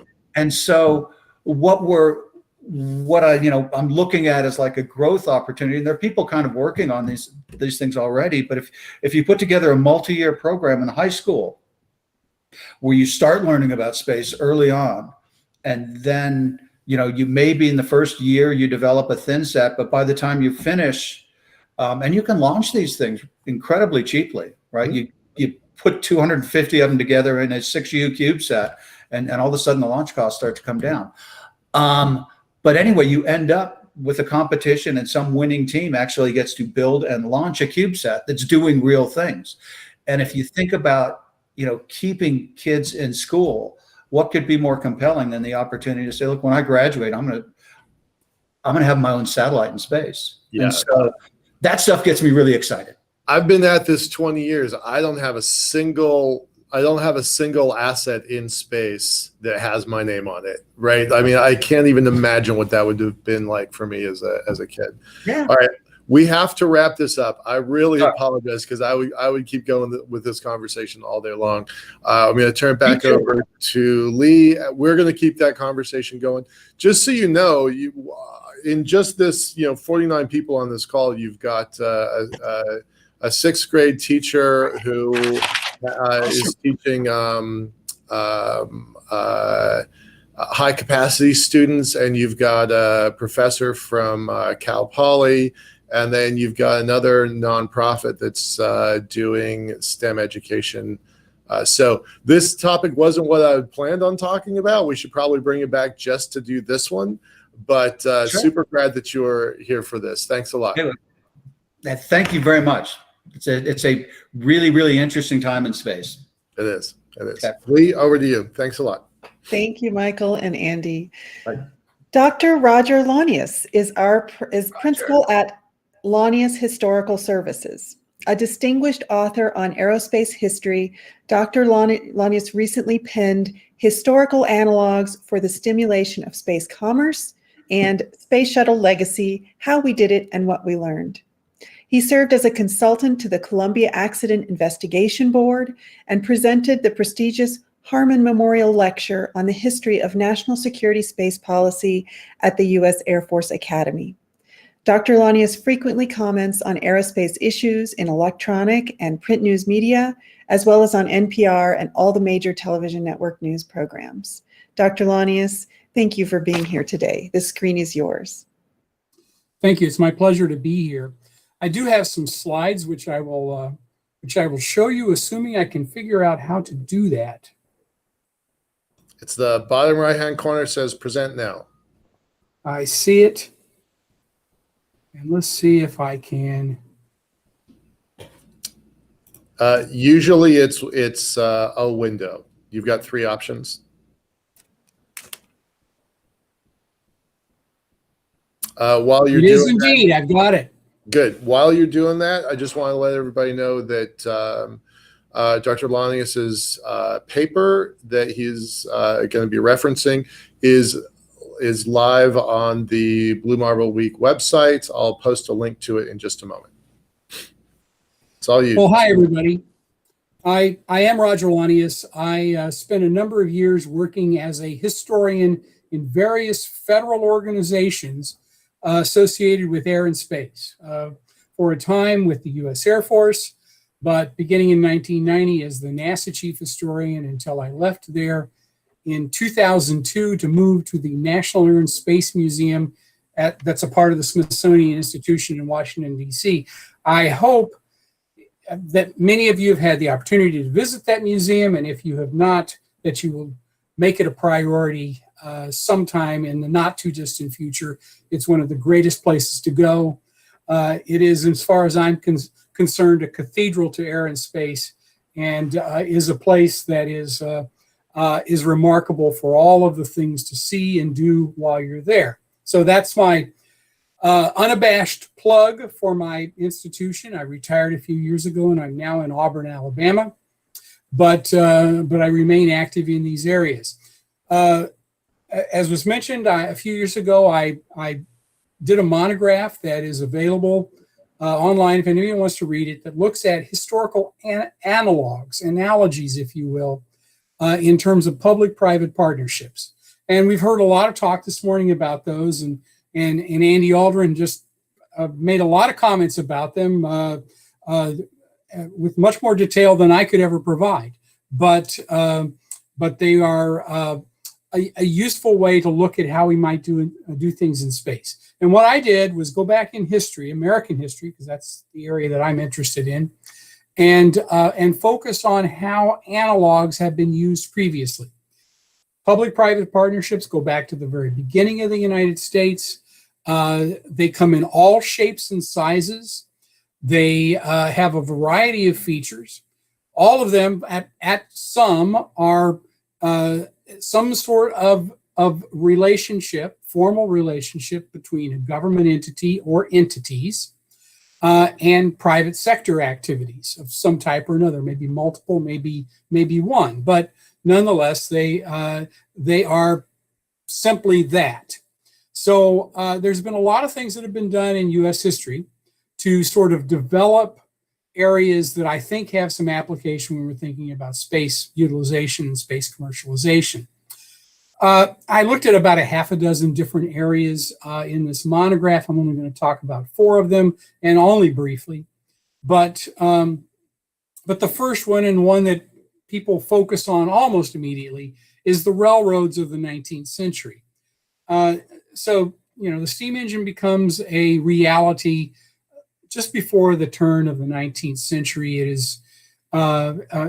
is central to the development of the Industrial Revolution. And of course, it gets harnessed for transportation purposes, both on steamboats as well as railroads. And there are a few steam cars too, a little later on, but nonetheless, largely on land, it's mostly about the railroads. And it became obvious to American governmental officials at all levels, from the national level to the state to the local, that this is an important technology and it needs to be fostered for all kinds of purposes. And there's very specific reasons for wanting to do this. It all has to do with commercial activities and with the advance of commercial activities across the board, whether it be industry or whatever else. So the railroads could have taken a variety of forms, and they took almost every form you can imagine, depending upon the individual system. The first railroad built in the United States was 100% government activity, built in 1830 in South Carolina. And it was a small set, only about 30 miles of track, but nonetheless, it was done at the behest of the state government. And state and local entities contracted with private firms to build this and operate it for the benefit of the state as a whole. That's one model. That's government ownership. That's less public-private partnership than it is just a contracting process that we are familiar with from a lot of space activities that we've seen. When they developed the Transcontinental Railroad in the 1850s, 1860s, the federal government took a different approach. Congress had control of this, and they basically made the decision, we're only going to do what is necessary to foster this and nothing more. So the process was really about stimulating private sector investment to undertake these areas. One of the things that they had was a vast amount of public land owned in the American West. And so by granting land to these transcontinental railroad builders that they could then use for whatever purpose they chose, was a big stimulus to enable them to build the Transcontinental Railroad. The first one, the picture that you can see here, is at Promontory Point, Utah in 1869, where the Central Pacific and the Union Pacific railroads linked up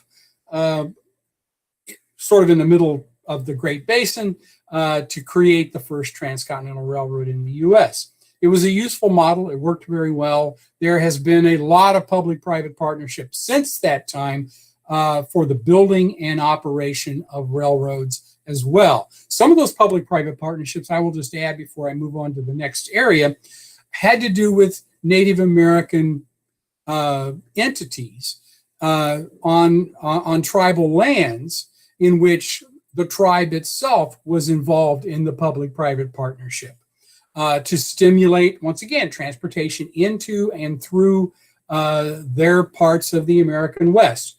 That turned into a really interesting story in a lot of different ways but it was a successful public-private partnership, and so was this other one about the Transcontinental Railroad. So a question to ask is, can we develop, say, and I'm focused here basically on the moon, a lunar transportation corridor that has public-private components to it? And the answer to that, of course, you can. The question, the next question is, what form does it take? And there is all kinds of possibilities. Can you entice angels to do things for you? Can the government provide grants?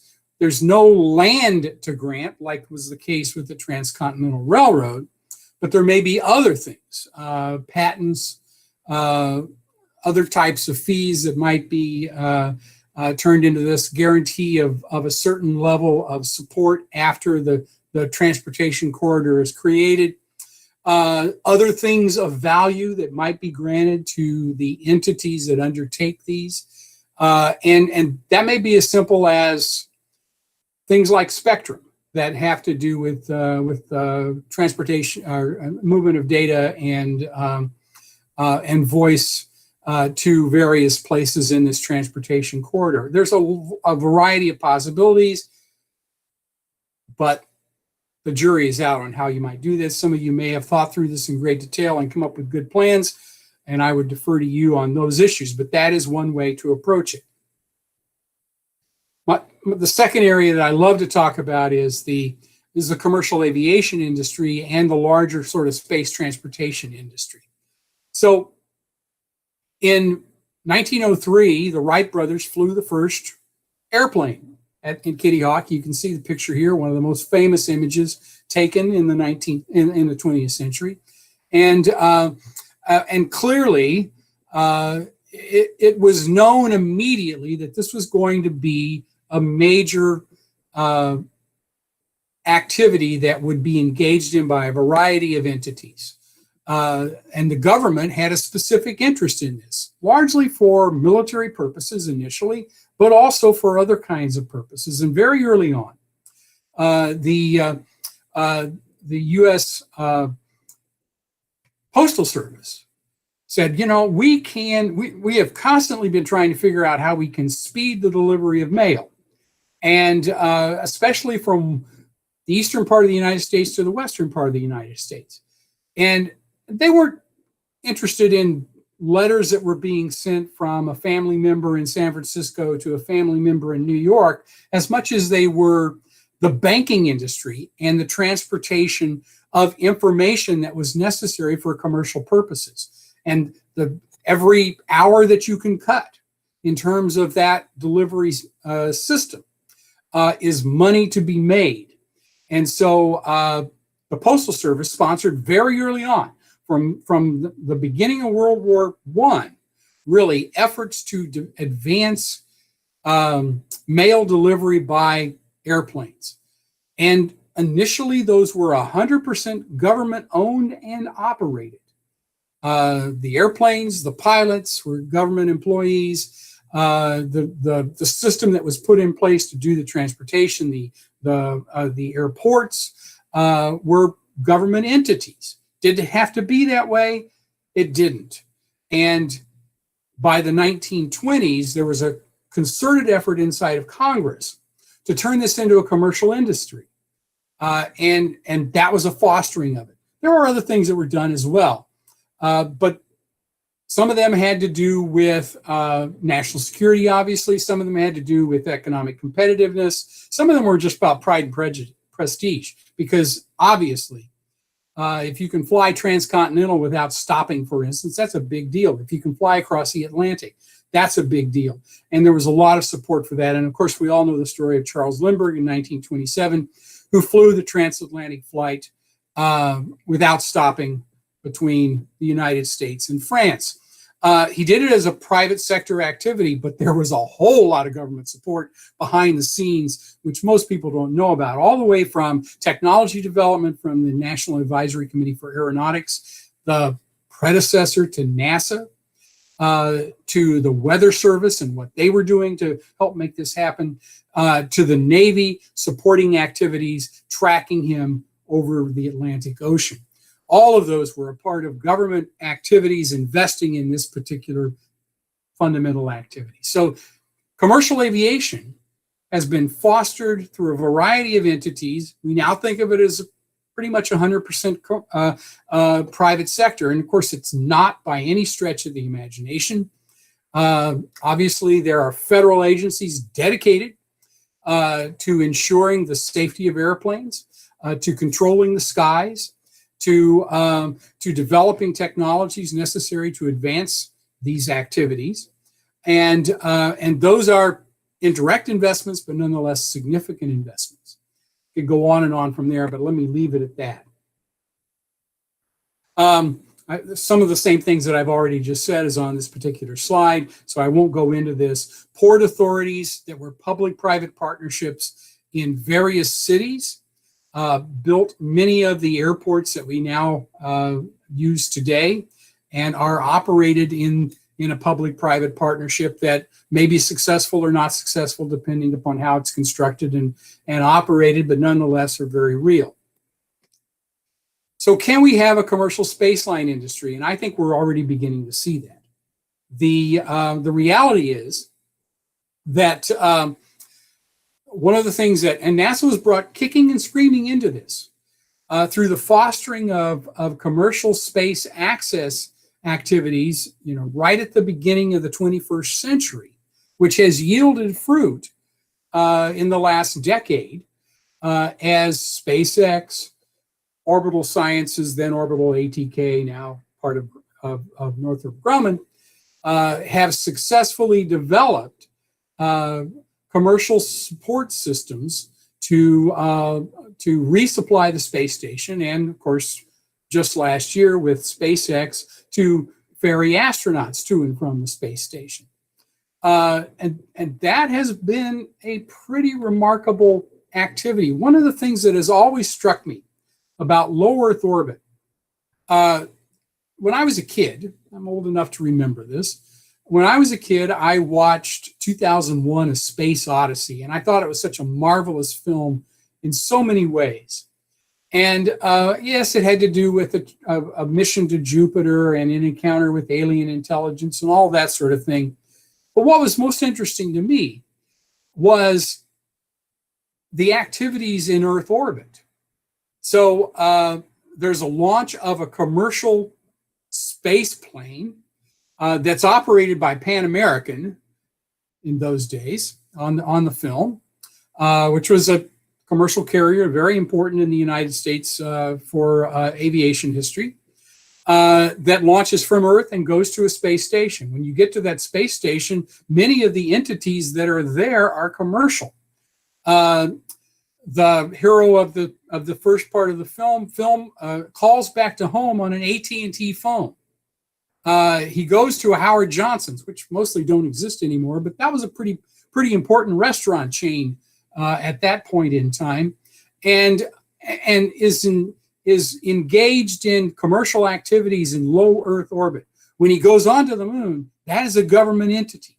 It is an outpost that is operated by in this case, the American government.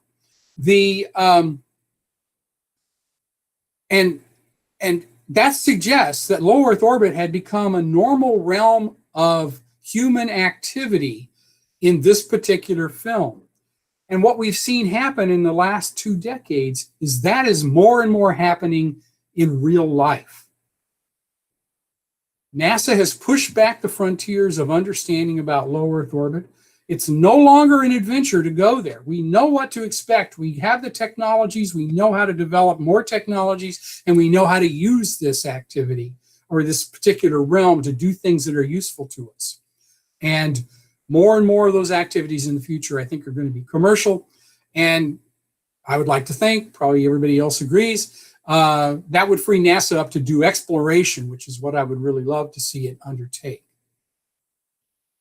My third area to look at is sort of the lunar base. Would it look like a base that's in Antarctica? I think there's a lot of similarities between Antarctica and the difficulties we've had there and the way in which it is governed than and what we might see happening on the moon in the future. And I fully believe that we have it within our capability within the next 10 to 15 years, if we choose to do it, to establish a base on the moon somewhere, sort of a McMurdo station on the moon. It would probably look a lot like Antarctica. It would probably be a governmental functioning base with people cycle in and out, scientists, engineers, other technical types of people doing the things that they want to do there, that would build a support structure necessary to sort of expand activities to the moon. And I think that's possible to do. I think it'll look a lot like Antarctica. And I think our model is what we should think of when we think of the American bases that exist there today. So the Antarctic bases were established, the permanent ones were established at the time of the International Geophysical Year in 1957 and 58. The Americans put them in. There's one at the South Pole. The McMurdo Station is the one that's on the coast. There are others that are located in other places in Antarctica. And they have been maintained there for scientific purposes. It is extreme environment research, no question about that. The moon would be a similar extreme environment, even more extreme than what we're used to with Antarctica. It's all overseen by a UN International Consortium. I do think that that's a model for governance on the moon as well.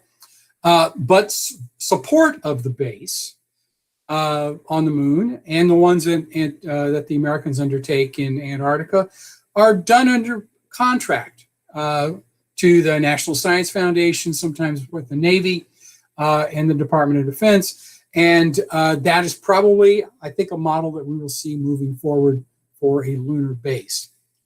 So is there a McMurdo station on the moon in the offing? I actually think there probably is. There's a variety of ways in which it might be developed. All the details are fluid.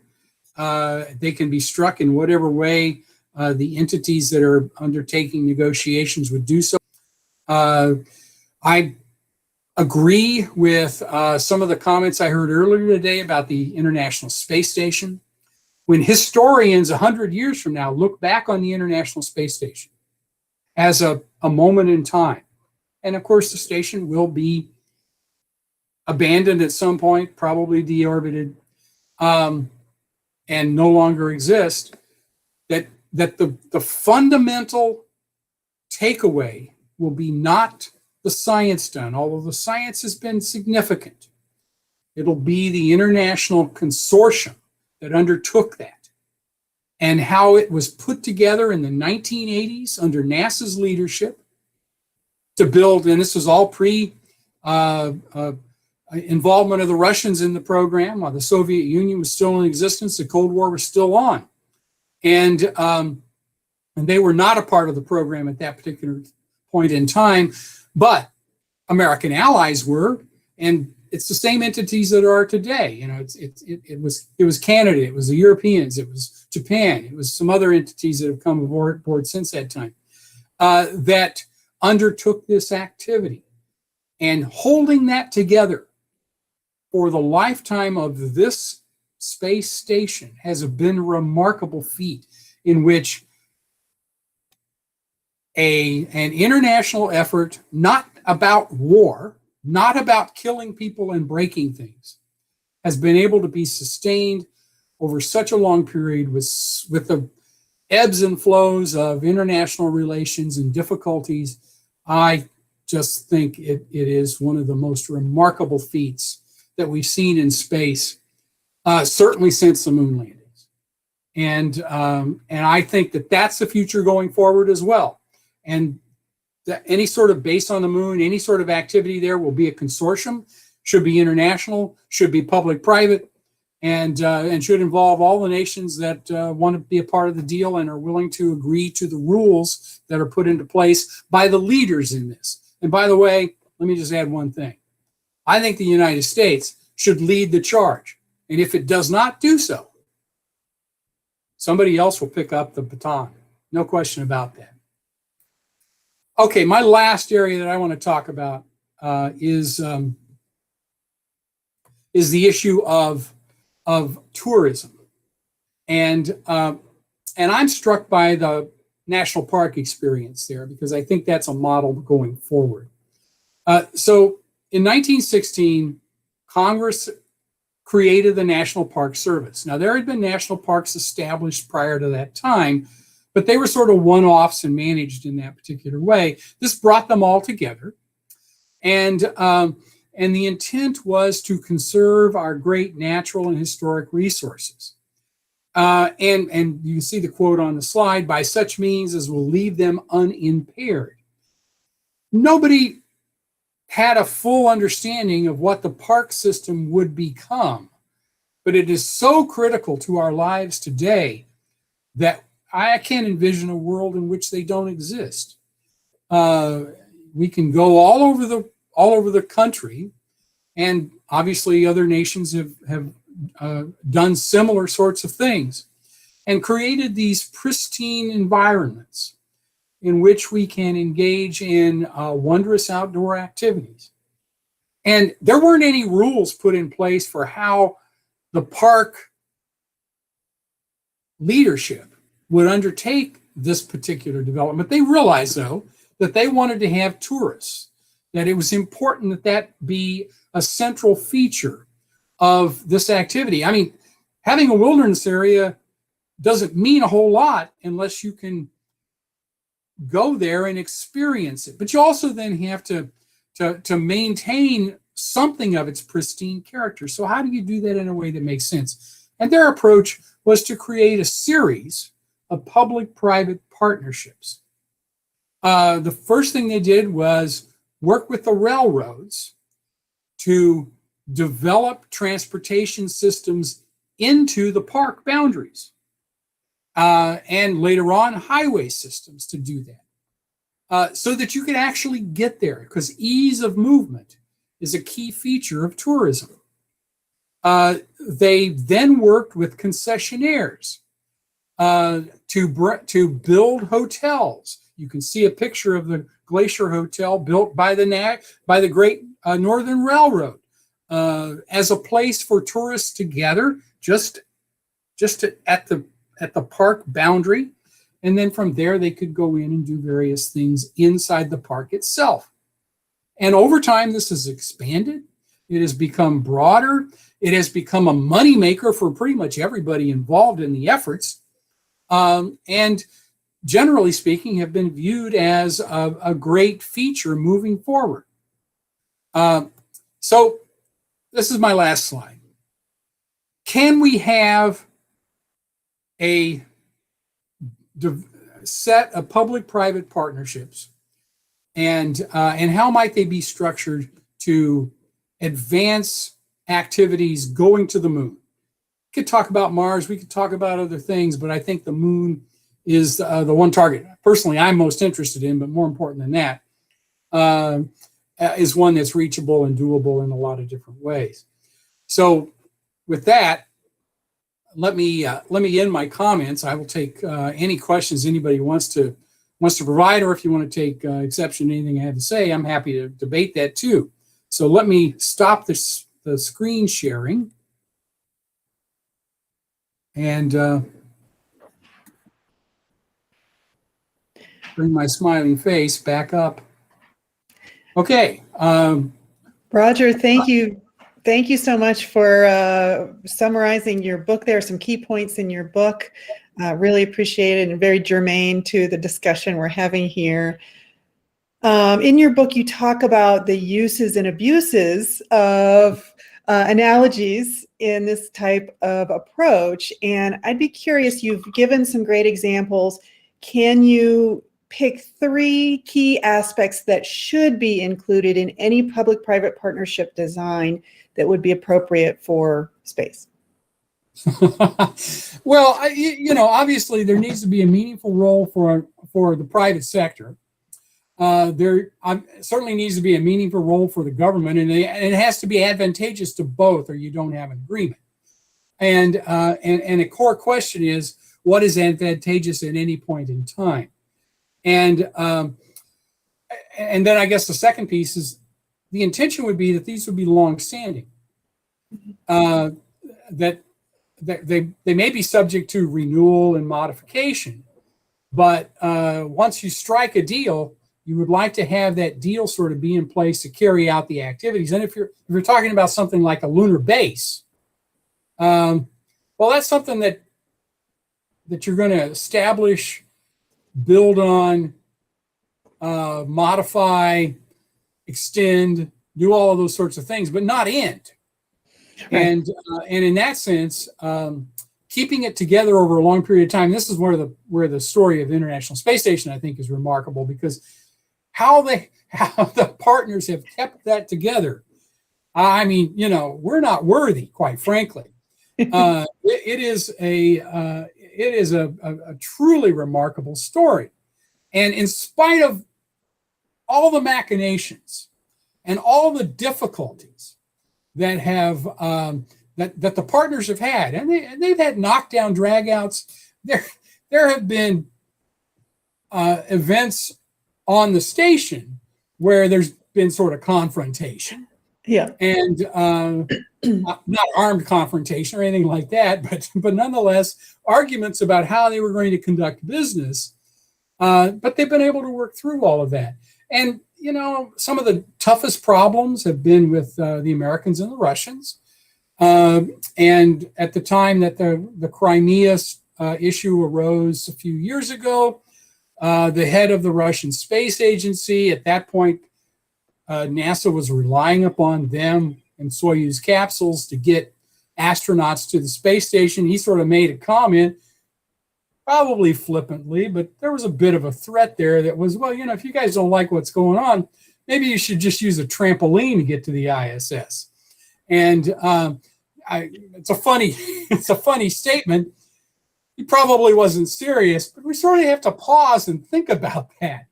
What if they had canceled the agreements? My goodness, what would have happened?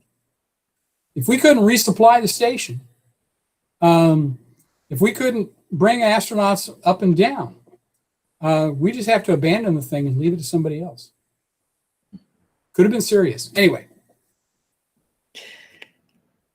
You talked about the airline industry and its roots and the prestige and pride piece of it, how that was an important driver of getting the political will behind a public-private partnership. Do you think in today's environment, we have, I think, 11 senators and maybe 35 congressmen interested in our bill? Do you think that the political will is there, or that we will wait again until we're behind before we'll really be able to get something like this in place? Well, I'd like to think we'll be proactive, but I'm not sanguine that we will be. Yeah. The reality is everybody knows the story of the tortoise and the hare. Well, America has always been the hare. When things are going well for us, we sort of rest on our laurels and we don't think too much about it. When there's a crisis, whatever that crisis might be, we step up and we show the innovation that is so much a part of our culture, and we make decisions and we make sacrifices and we accomplish what we need to accomplish. But as soon as we're sort of back in the, we sort of then get fat, dumb, and happy and sit here and not worry about it too much. So I don't know. I mean, what you did. The airline industry is a great story in a lot of ways. I mean, we invented the airplane, so take some pride in that. But by 1910, the technology advance had moved to Europe, and we're still flying not much beyond the Wright Flyer here, and they're flying airplanes that can go quite a bit faster, quite a bit higher, quite a bit farther, and have more maneuverability, and you can do all these other things. We can do any of that. And it became obvious by World War I, by 1914, that the world had passed us by, and we had to do something about that. The NACA, NASA's predecessor, the National Advisory Committee for Aeronautics, was established in 1915, and there's no accident. It's because of what we saw happening in Europe. We have got to catch up, and the way to do that is to create a research institution that will advance the technology that we need for flight. And we're willing to spend whatever it takes to do that. Now, the reality was that investment was not that great, but it had profound impact and really changed the nature of things. After the war, we sort of went back to our old ways, and it took another big jolt to change that in the 1930s. There is a great story, and you stop me when I bore you, because I can do this all day. There's That's why we have you here. There's a great story in 1936 in which the heads of several entities associated with aviation in the United States, especially the NACA leadership, went to Germany to at the invitation of the German government to visit their aircraft activities to see what they were doing. So they got over there and they saw new wind tunnels that had been built for research purposes. They saw the airplanes that were on the drawing pads and in some cases on the flight lines already. And they came back scared to death. My God, look at what these people can do. And we can't do any of that. And it's at that point that they began to, sound the alarm and bang the drum that we've got to put some investment into this, to the point that by 1938, this is still, the World War II begins in 1939. We don't get involved until the end of 1941, but the Germans invade Poland in 1939. That begins World War I or World War II. And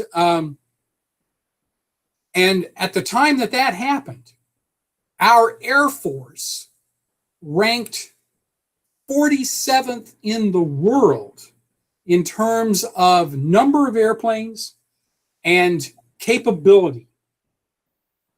And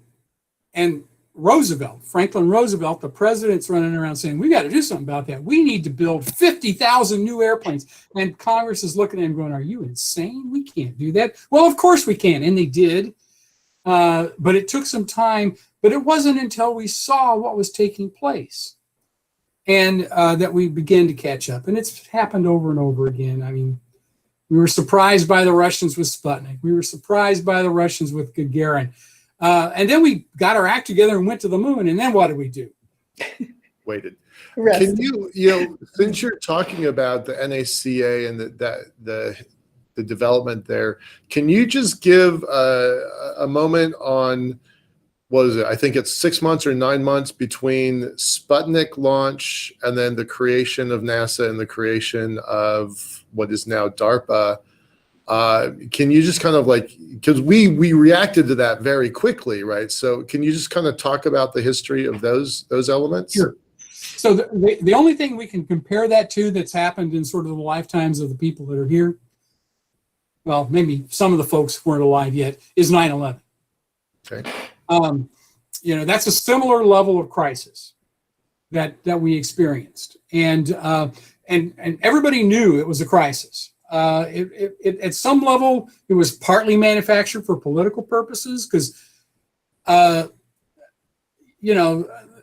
Lyndon Johnson, who was the leader of the Senate at the time, a Democrat, Eisenhower, a Republican, was in the White House, is running around talking about how if the Soviets can put a satellite over our heads, Sputnik 1, they can bring a nuclear weapon down on our heads. Well, first off, those of you who are technical people know that that's not exactly the same thing. It's related, but it's not the same thing. And so he beat the drum as loud as he could. He was helped by lots of other people.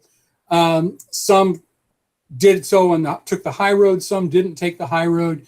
My personal favorite is the low road that was taken by the governor of of Michigan in the aftermath of Sputnik, who coined a little ditty to make fun of Eisenhower on this. And it goes, "Oh, little Sputnik flying high with made in Moscow beep, you tell the world it's a commie sky and Uncle Sam's asleep."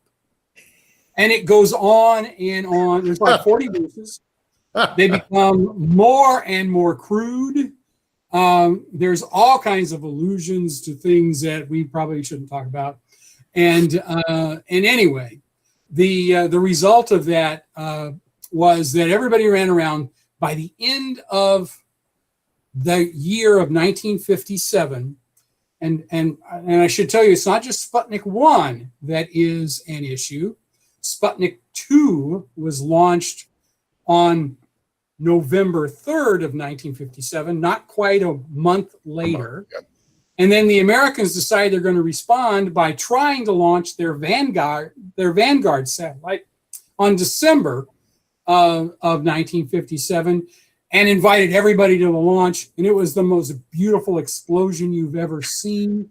The newspapers had a field day with it. They referred to it as Flopnik, Kaputnik, all kinds of things. And the result of that was, it wasn't just one strike, it's 3 strikes. We had to do something. By the end of the year, everybody knew we had to create an entity that was going to pursue this. And NASA is the result of that. But it's not just NASA. You mentioned DARPA. And it was called ARPA in those days. It didn't have the D on the beginning. It doesn't matter. It's the same entity. That could be done with an executive order, and it was. There were other things done with an executive order: creation of a presidential science advisor and a presidential science advisory committee inside the White House to oversee these activities. The passage in the first part of 1958 of the Defense Education Act, which put all kinds of funding into especially, well, I mean, we all know it by STEM. That's what it was. Graduate and undergraduate education in science and engineering and math. And then that expanded into K through 12. You talk to anybody who was educated in the technical world in the 1960s, and they will tell you that they got some of their funding from the National Defense Education Act, the NDEA, which ran for many years thereafter. And we need another thing like that today, in my mind. Everybody runs around with their hair on fire about how we're not training enough scientists and engineers. I don't disagree that we're not training enough. But if you see a problem, how do you solve it? And the answer to that is train more. And the way to do that is put money into it. That's great. You're talking about training STEM professionals. There's also been a history of engaging, in some of the stories, engaging unexpected workforce sources. The building of those planes included women for one of the first professions women could come into. Let's try to bring Scranton, Pennsylvania in, home of the Rail Riders minor league baseball team. You've got your baseball picture up there. Talk a little bit about how the space, if we were to do a public-private partnership, how will the space industry's growth be able to leverage workforce contributions from unexpected places? Yeah, one of the things that is remarkable about, and we're talking about building hardware here, is that, there's obviously people who are employed by the corporations who are the prime contractors on whatever, building a rocket or something. They work for SpaceX or Boeing or whoever it happens to be. And that's one community. And those human resources people at those corporations understand exactly the type of skill sets that they need to do that work. And so I'll defer to them. But there's all these suppliers of everything you can imagine. Everything from the bolts that you use to put together 2 pieces of metal that are going to go into a rocket in some particular way. And that company may be far, far removed from what they think of as the space industry. And so if you've got somebody who's manufacturing nuts and bolts for some sort of construction project here, they need to make nuts and bolts to a higher specification, probably with different materials for space activities. And how do you talk to those corporations about the kinds of needs that they have? Because they probably won't do much until they actually have a contract. And maybe they should be a little more proactive. Can you make them more so? And then, of course, I'm a historian, so let me just speak to those areas, the social sciences. And I never could handle the math. I've told people this over the years. If I could have handled the math, I would have been one of you all. But you know, I found a different path, and those paths are real. So what are the things that are needed along those areas? I'll draw from my own experience. When I was in graduate school, and I heard somebody mention they went to LSU. So did I. That's where I got my PhD. And I worked for a company that did offshore survey operations in the Gulf of Mexico as a radio operator. I'm oil and gas. Yeah. Okay. You probably know the company. But anyway, well, I won't embarrass them by having me as an employee at one point. But anyway, I was a radio operator. And one of the things they asked me, and mostly that's a lot of sitting and waiting. You know, when communications come in, that's fine, but when they don't, you're just sort of sitting there at the radio. And so I was bored, and I could do some study there, and that was great. But then I started looking at technical reports, and for every pipeline that they surveyed, the underwater pipeline, they had to write reports. And those reports were, it was like stereo instructions. You could not understand them. And I'm not just talking about the equations and things like that, which obviously they need to do all that, but just basic communication skills. So every company needs that capability. That's me. That's what I do. And the English literature major, and whoever else there is that's in the softer areas in social sciences, they can do that kind of work. And good Lord, I know we need them, having read enough of these reports. Great answer. I want to call attention to a question that was in the chat that's so good, I wish I'd come up with it. It is that you've come up with largely positive examples of frameworks in the past of public-private partnerships that have worked really well. Are there any examples of failures, dramatic failures, that you can share with us as caveats? Oh, sure.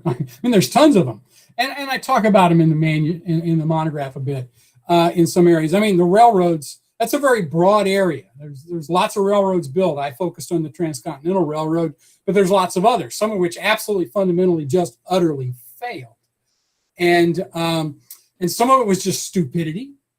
Some of it was overreach. Some of it was undercapitalization. Some of it was a failure to sort of understanding the problem per se and focusing on that. Some of it was, and mostly I have to admit that it's sort of on the government side. The government just sort of gets bored and backs out, leaving everybody high and dry. And somebody who's got a railroad, by the way, railroad's no good unless it actually goes to where it's supposed to go. So you get one half built and then you cut the funding, sort of presents a problem, and everybody loses their shirt. That's just one example. I'll give you one that's more specific to space.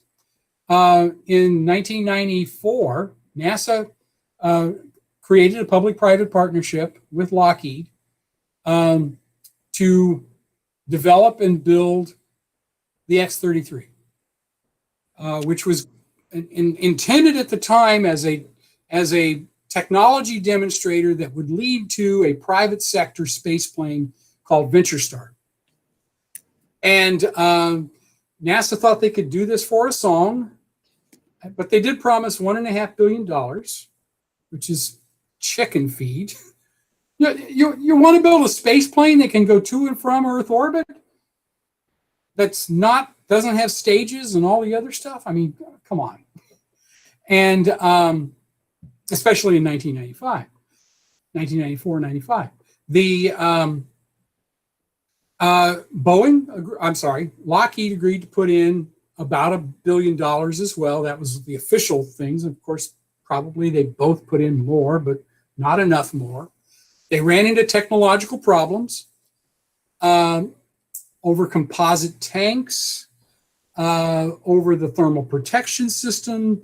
There were obviously other problems, but those are the two biggies that everybody talked about at the time. And NASA got cold feet. The question that everybody, when they pulled the plug, I think it was 2001, on this particular project, they had invested all of that money. It was sunk cost. And the question I asked at the time, without ever getting a good answer, maybe somebody knows the answer, is what would it have taken to solve the technical problems? I mean, obviously, if you're throwing good money after bad, that's you want to cut your losses. But could you solve that composite tank problem for another 100 million, 200 million, 300 million? If you can, is it worth it? And clearly NASA decided it was not, but in talking to people working in the program, what they fundamentally didn't want to do is have to go to Congress and explain themselves. And it would be an embarrassment. So they cut the program. I still think it's a mistake. That project, the technologies out of it found their way into other projects down the road and have been quite useful in a lot of ways, but they never built the X-33. Yeah, wonderful examples. Thank you so much. We really appreciate your time. We'd love for you to stay on for our breakout groups. We're going to turn it back over to Tim Chrisman, who is on location in Scranton, Pennsylvania. He is the executive. Want to make sure that I do a little interlude for Emily Mishler as well. So as many of you know, Foundation for the Future is dedicated to the creation of a public-private partnership for space infrastructure development. And we've had a wonderful discussion today around the specifics and pitfalls of that design, and very excited to have more detail there. And before I turn it back over to Tim and Lila, I want to hand over the screen to Emily Mishler. Emily, the screen is yours, and I'll Thank you post so much, Lee. Thank you. Well, it's a pleasure to meet you all and be here today. My name is Emily Mishler, and my background is the intersection of corporate philanthropy and creative solutions for revolutionary ideas. I've recently become affiliated with the Foundation for the Future, and from the nonprofit perspective, have become a partner in building the development arm of the operation. So what does that mean? That means we're financially positioning the foundation to be able to continue this important work for years, if not generations to come. From the conversations today, it is abundantly clear that our work is disruptive, necessary, and the time is now. And that means we need your help.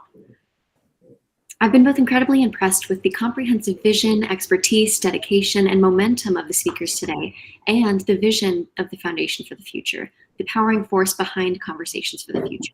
We can all agree that the future the Foundation is building is inspiring and worth investing in. This future, in space and beyond, is being built one relationship, conversation, and connection at a time. In order to continue this momentum in building and contributing to this caliber of event, conversation, and community, we need your help.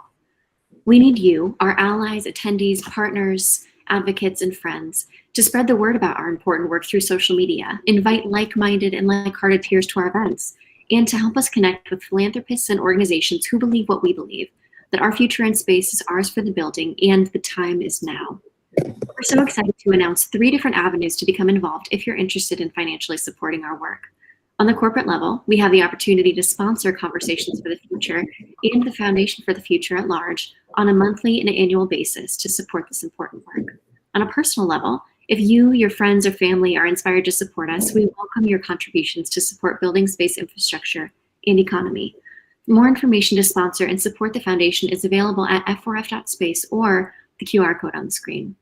The foundation has also recently launched a corporate and individual membership program whose mission is to connect like-minded and passionate individuals to see the near-term potential in space. We're recruiting everyone from students to CEOs to join us in creating a dynamic ecosystem of young enthusiasts, investors, entrepreneurs, and larger industry partners inside or outside of the space industry. We welcome all who want to join and contribute to this urgent conversation, which impacts us all. More information is available on the Foundation's website, f4f.space. So what is our ask?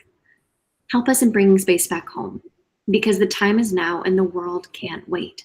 If you have any questions, please don't hesitate to reach out to Tim or Lila or any affiliate of the Foundation for the Future.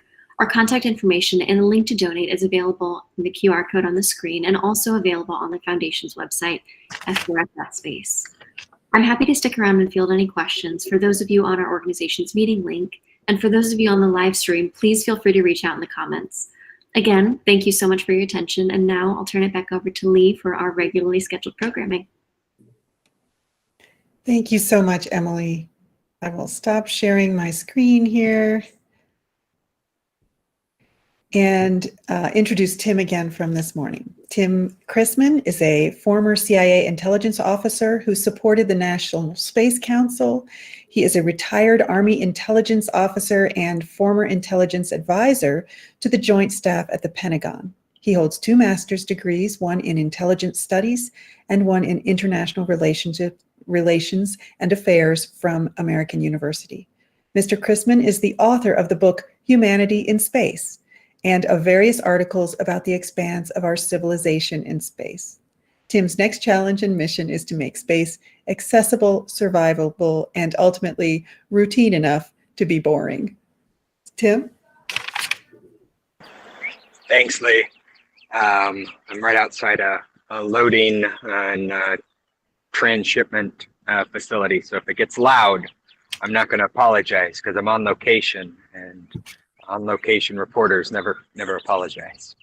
But yeah, I wanted to take a second here before introducing the breakout and the topics there to sort of re-emphasize some of what Roger, Andy were talking about earlier in this concept of long-term duration of any public-private or any sort of agreement between the government and the rest of us.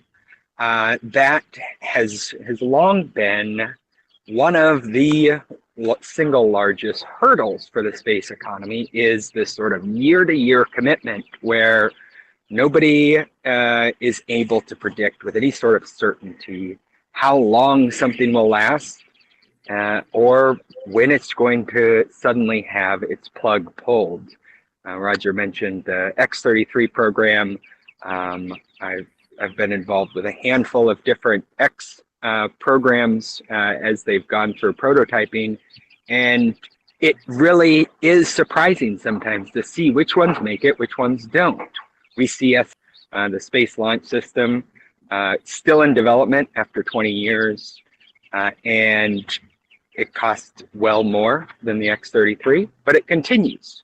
And so there's an urgency within the industry to provide the long-term certainty around projects and not let them be subject to the whims of whether it's the political cycle or other administrations. But before we close out not only this event, but also transition to our breakouts, yesterday we talked about what kind of workforce could and should Scranton provide to the space economy? How could that look? What sort of retraining, reskilling, recertification programs could be done? I took a number of the suggestions, met with Katie, the president of Johnson College, earlier today. First in-person meeting since the pandemic started. This is weird. but was meeting with her and got to use a lot of the suggestions and ideas that were talked about yesterday as part of the breakout. Her school, largely a 1 and 2 year certification program with automotive focus, some manufacturing and industrial design, and they want to stand up a aviation certification program for mechanics and manufacturing technicians. And I was talking with her about how in many cases, a lot of what is being done there is identical to what would be needed for manufacturing a satellite, a rocket, or some other component for the space economy. The tolerances are going to be different. It's going to be a different wrench. But as any mechanic or craftsman will tell you, you give them the right tools and they'll figure it out.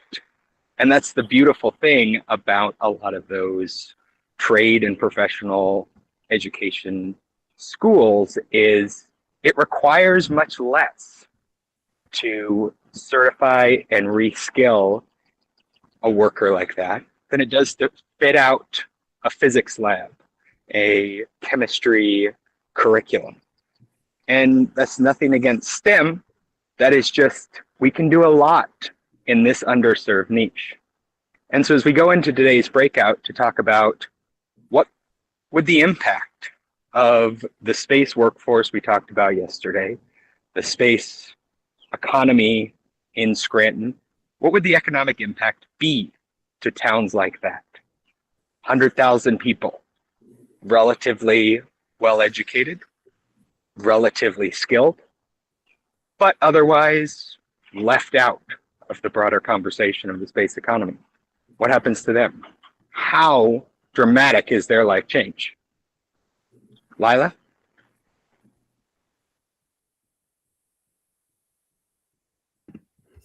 Thanks, Tim. I love that you had an in-person meeting. That's fabulous.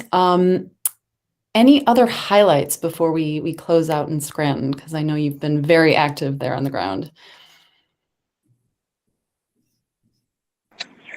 The main highlight, and I touched on this earlier, is Scranton wants everyone to know they're not done.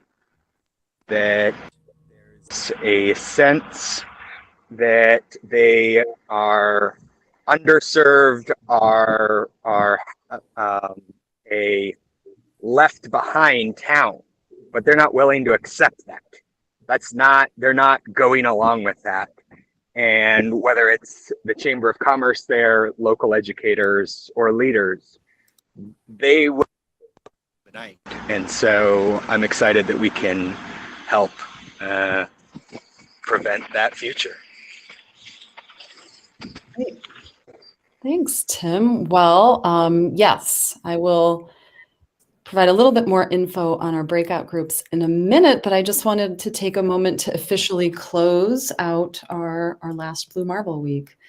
But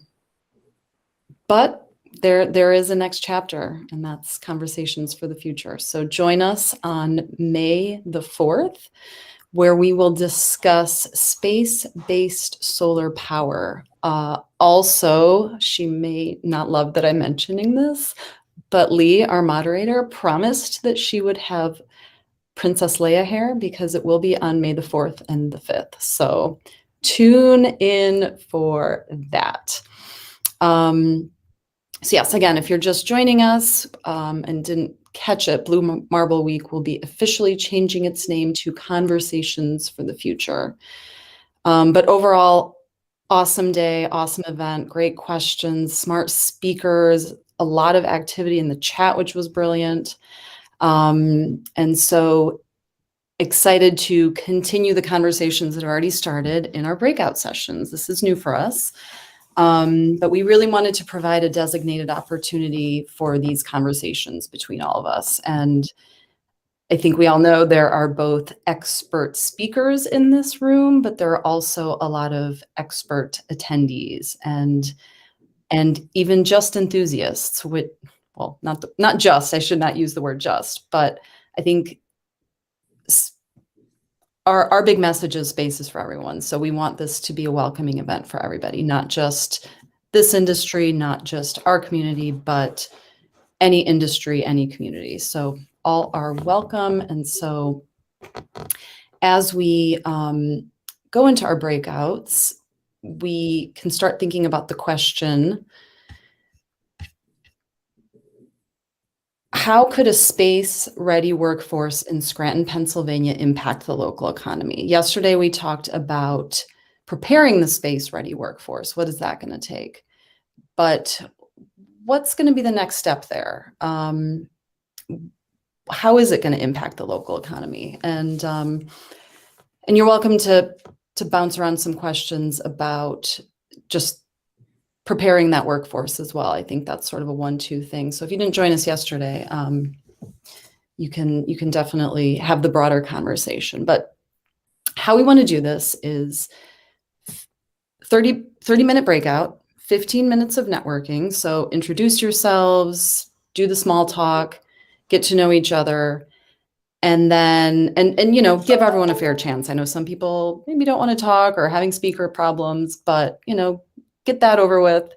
And then start answering the question, how could a space-ready workforce in Scranton, Pennsylvania impact the local economy? And again, the answers to the questions are important, not only because they're informing the conversations that Tim is having on the ground, but also this is going to help crowdsource information that we can use as fuel to further our Space Corporation Act in Congress. You know, these are all real-time stories, and I think it's really important that we have them here and then can move them up and share them, because it's something that involves all of us. So 15 minutes networking, 15 minutes answering the question. Before we jump in, designate a presenter to take a few notes. And remember your group number. Yesterday, nobody remembered their group numbers, so it just we'll streamline things at the end. So if everyone remembers their group number, that will be helpful. And yeah, with that, we'll move on. But wait, before we do that, we will have a networking happy hour afterwards, so we can hang out as long as we want. The designated presenter will report out, and then we'll kind of just let that conversation flow into wherever it goes. So we'll linger for, I don't know, maybe an hour or so. We'll see. But yes, again, thank you everyone for joining us. Fabio, are we ready to shoot everyone into breakout groups? And Fabio, can you real quick, just if you can, tell us the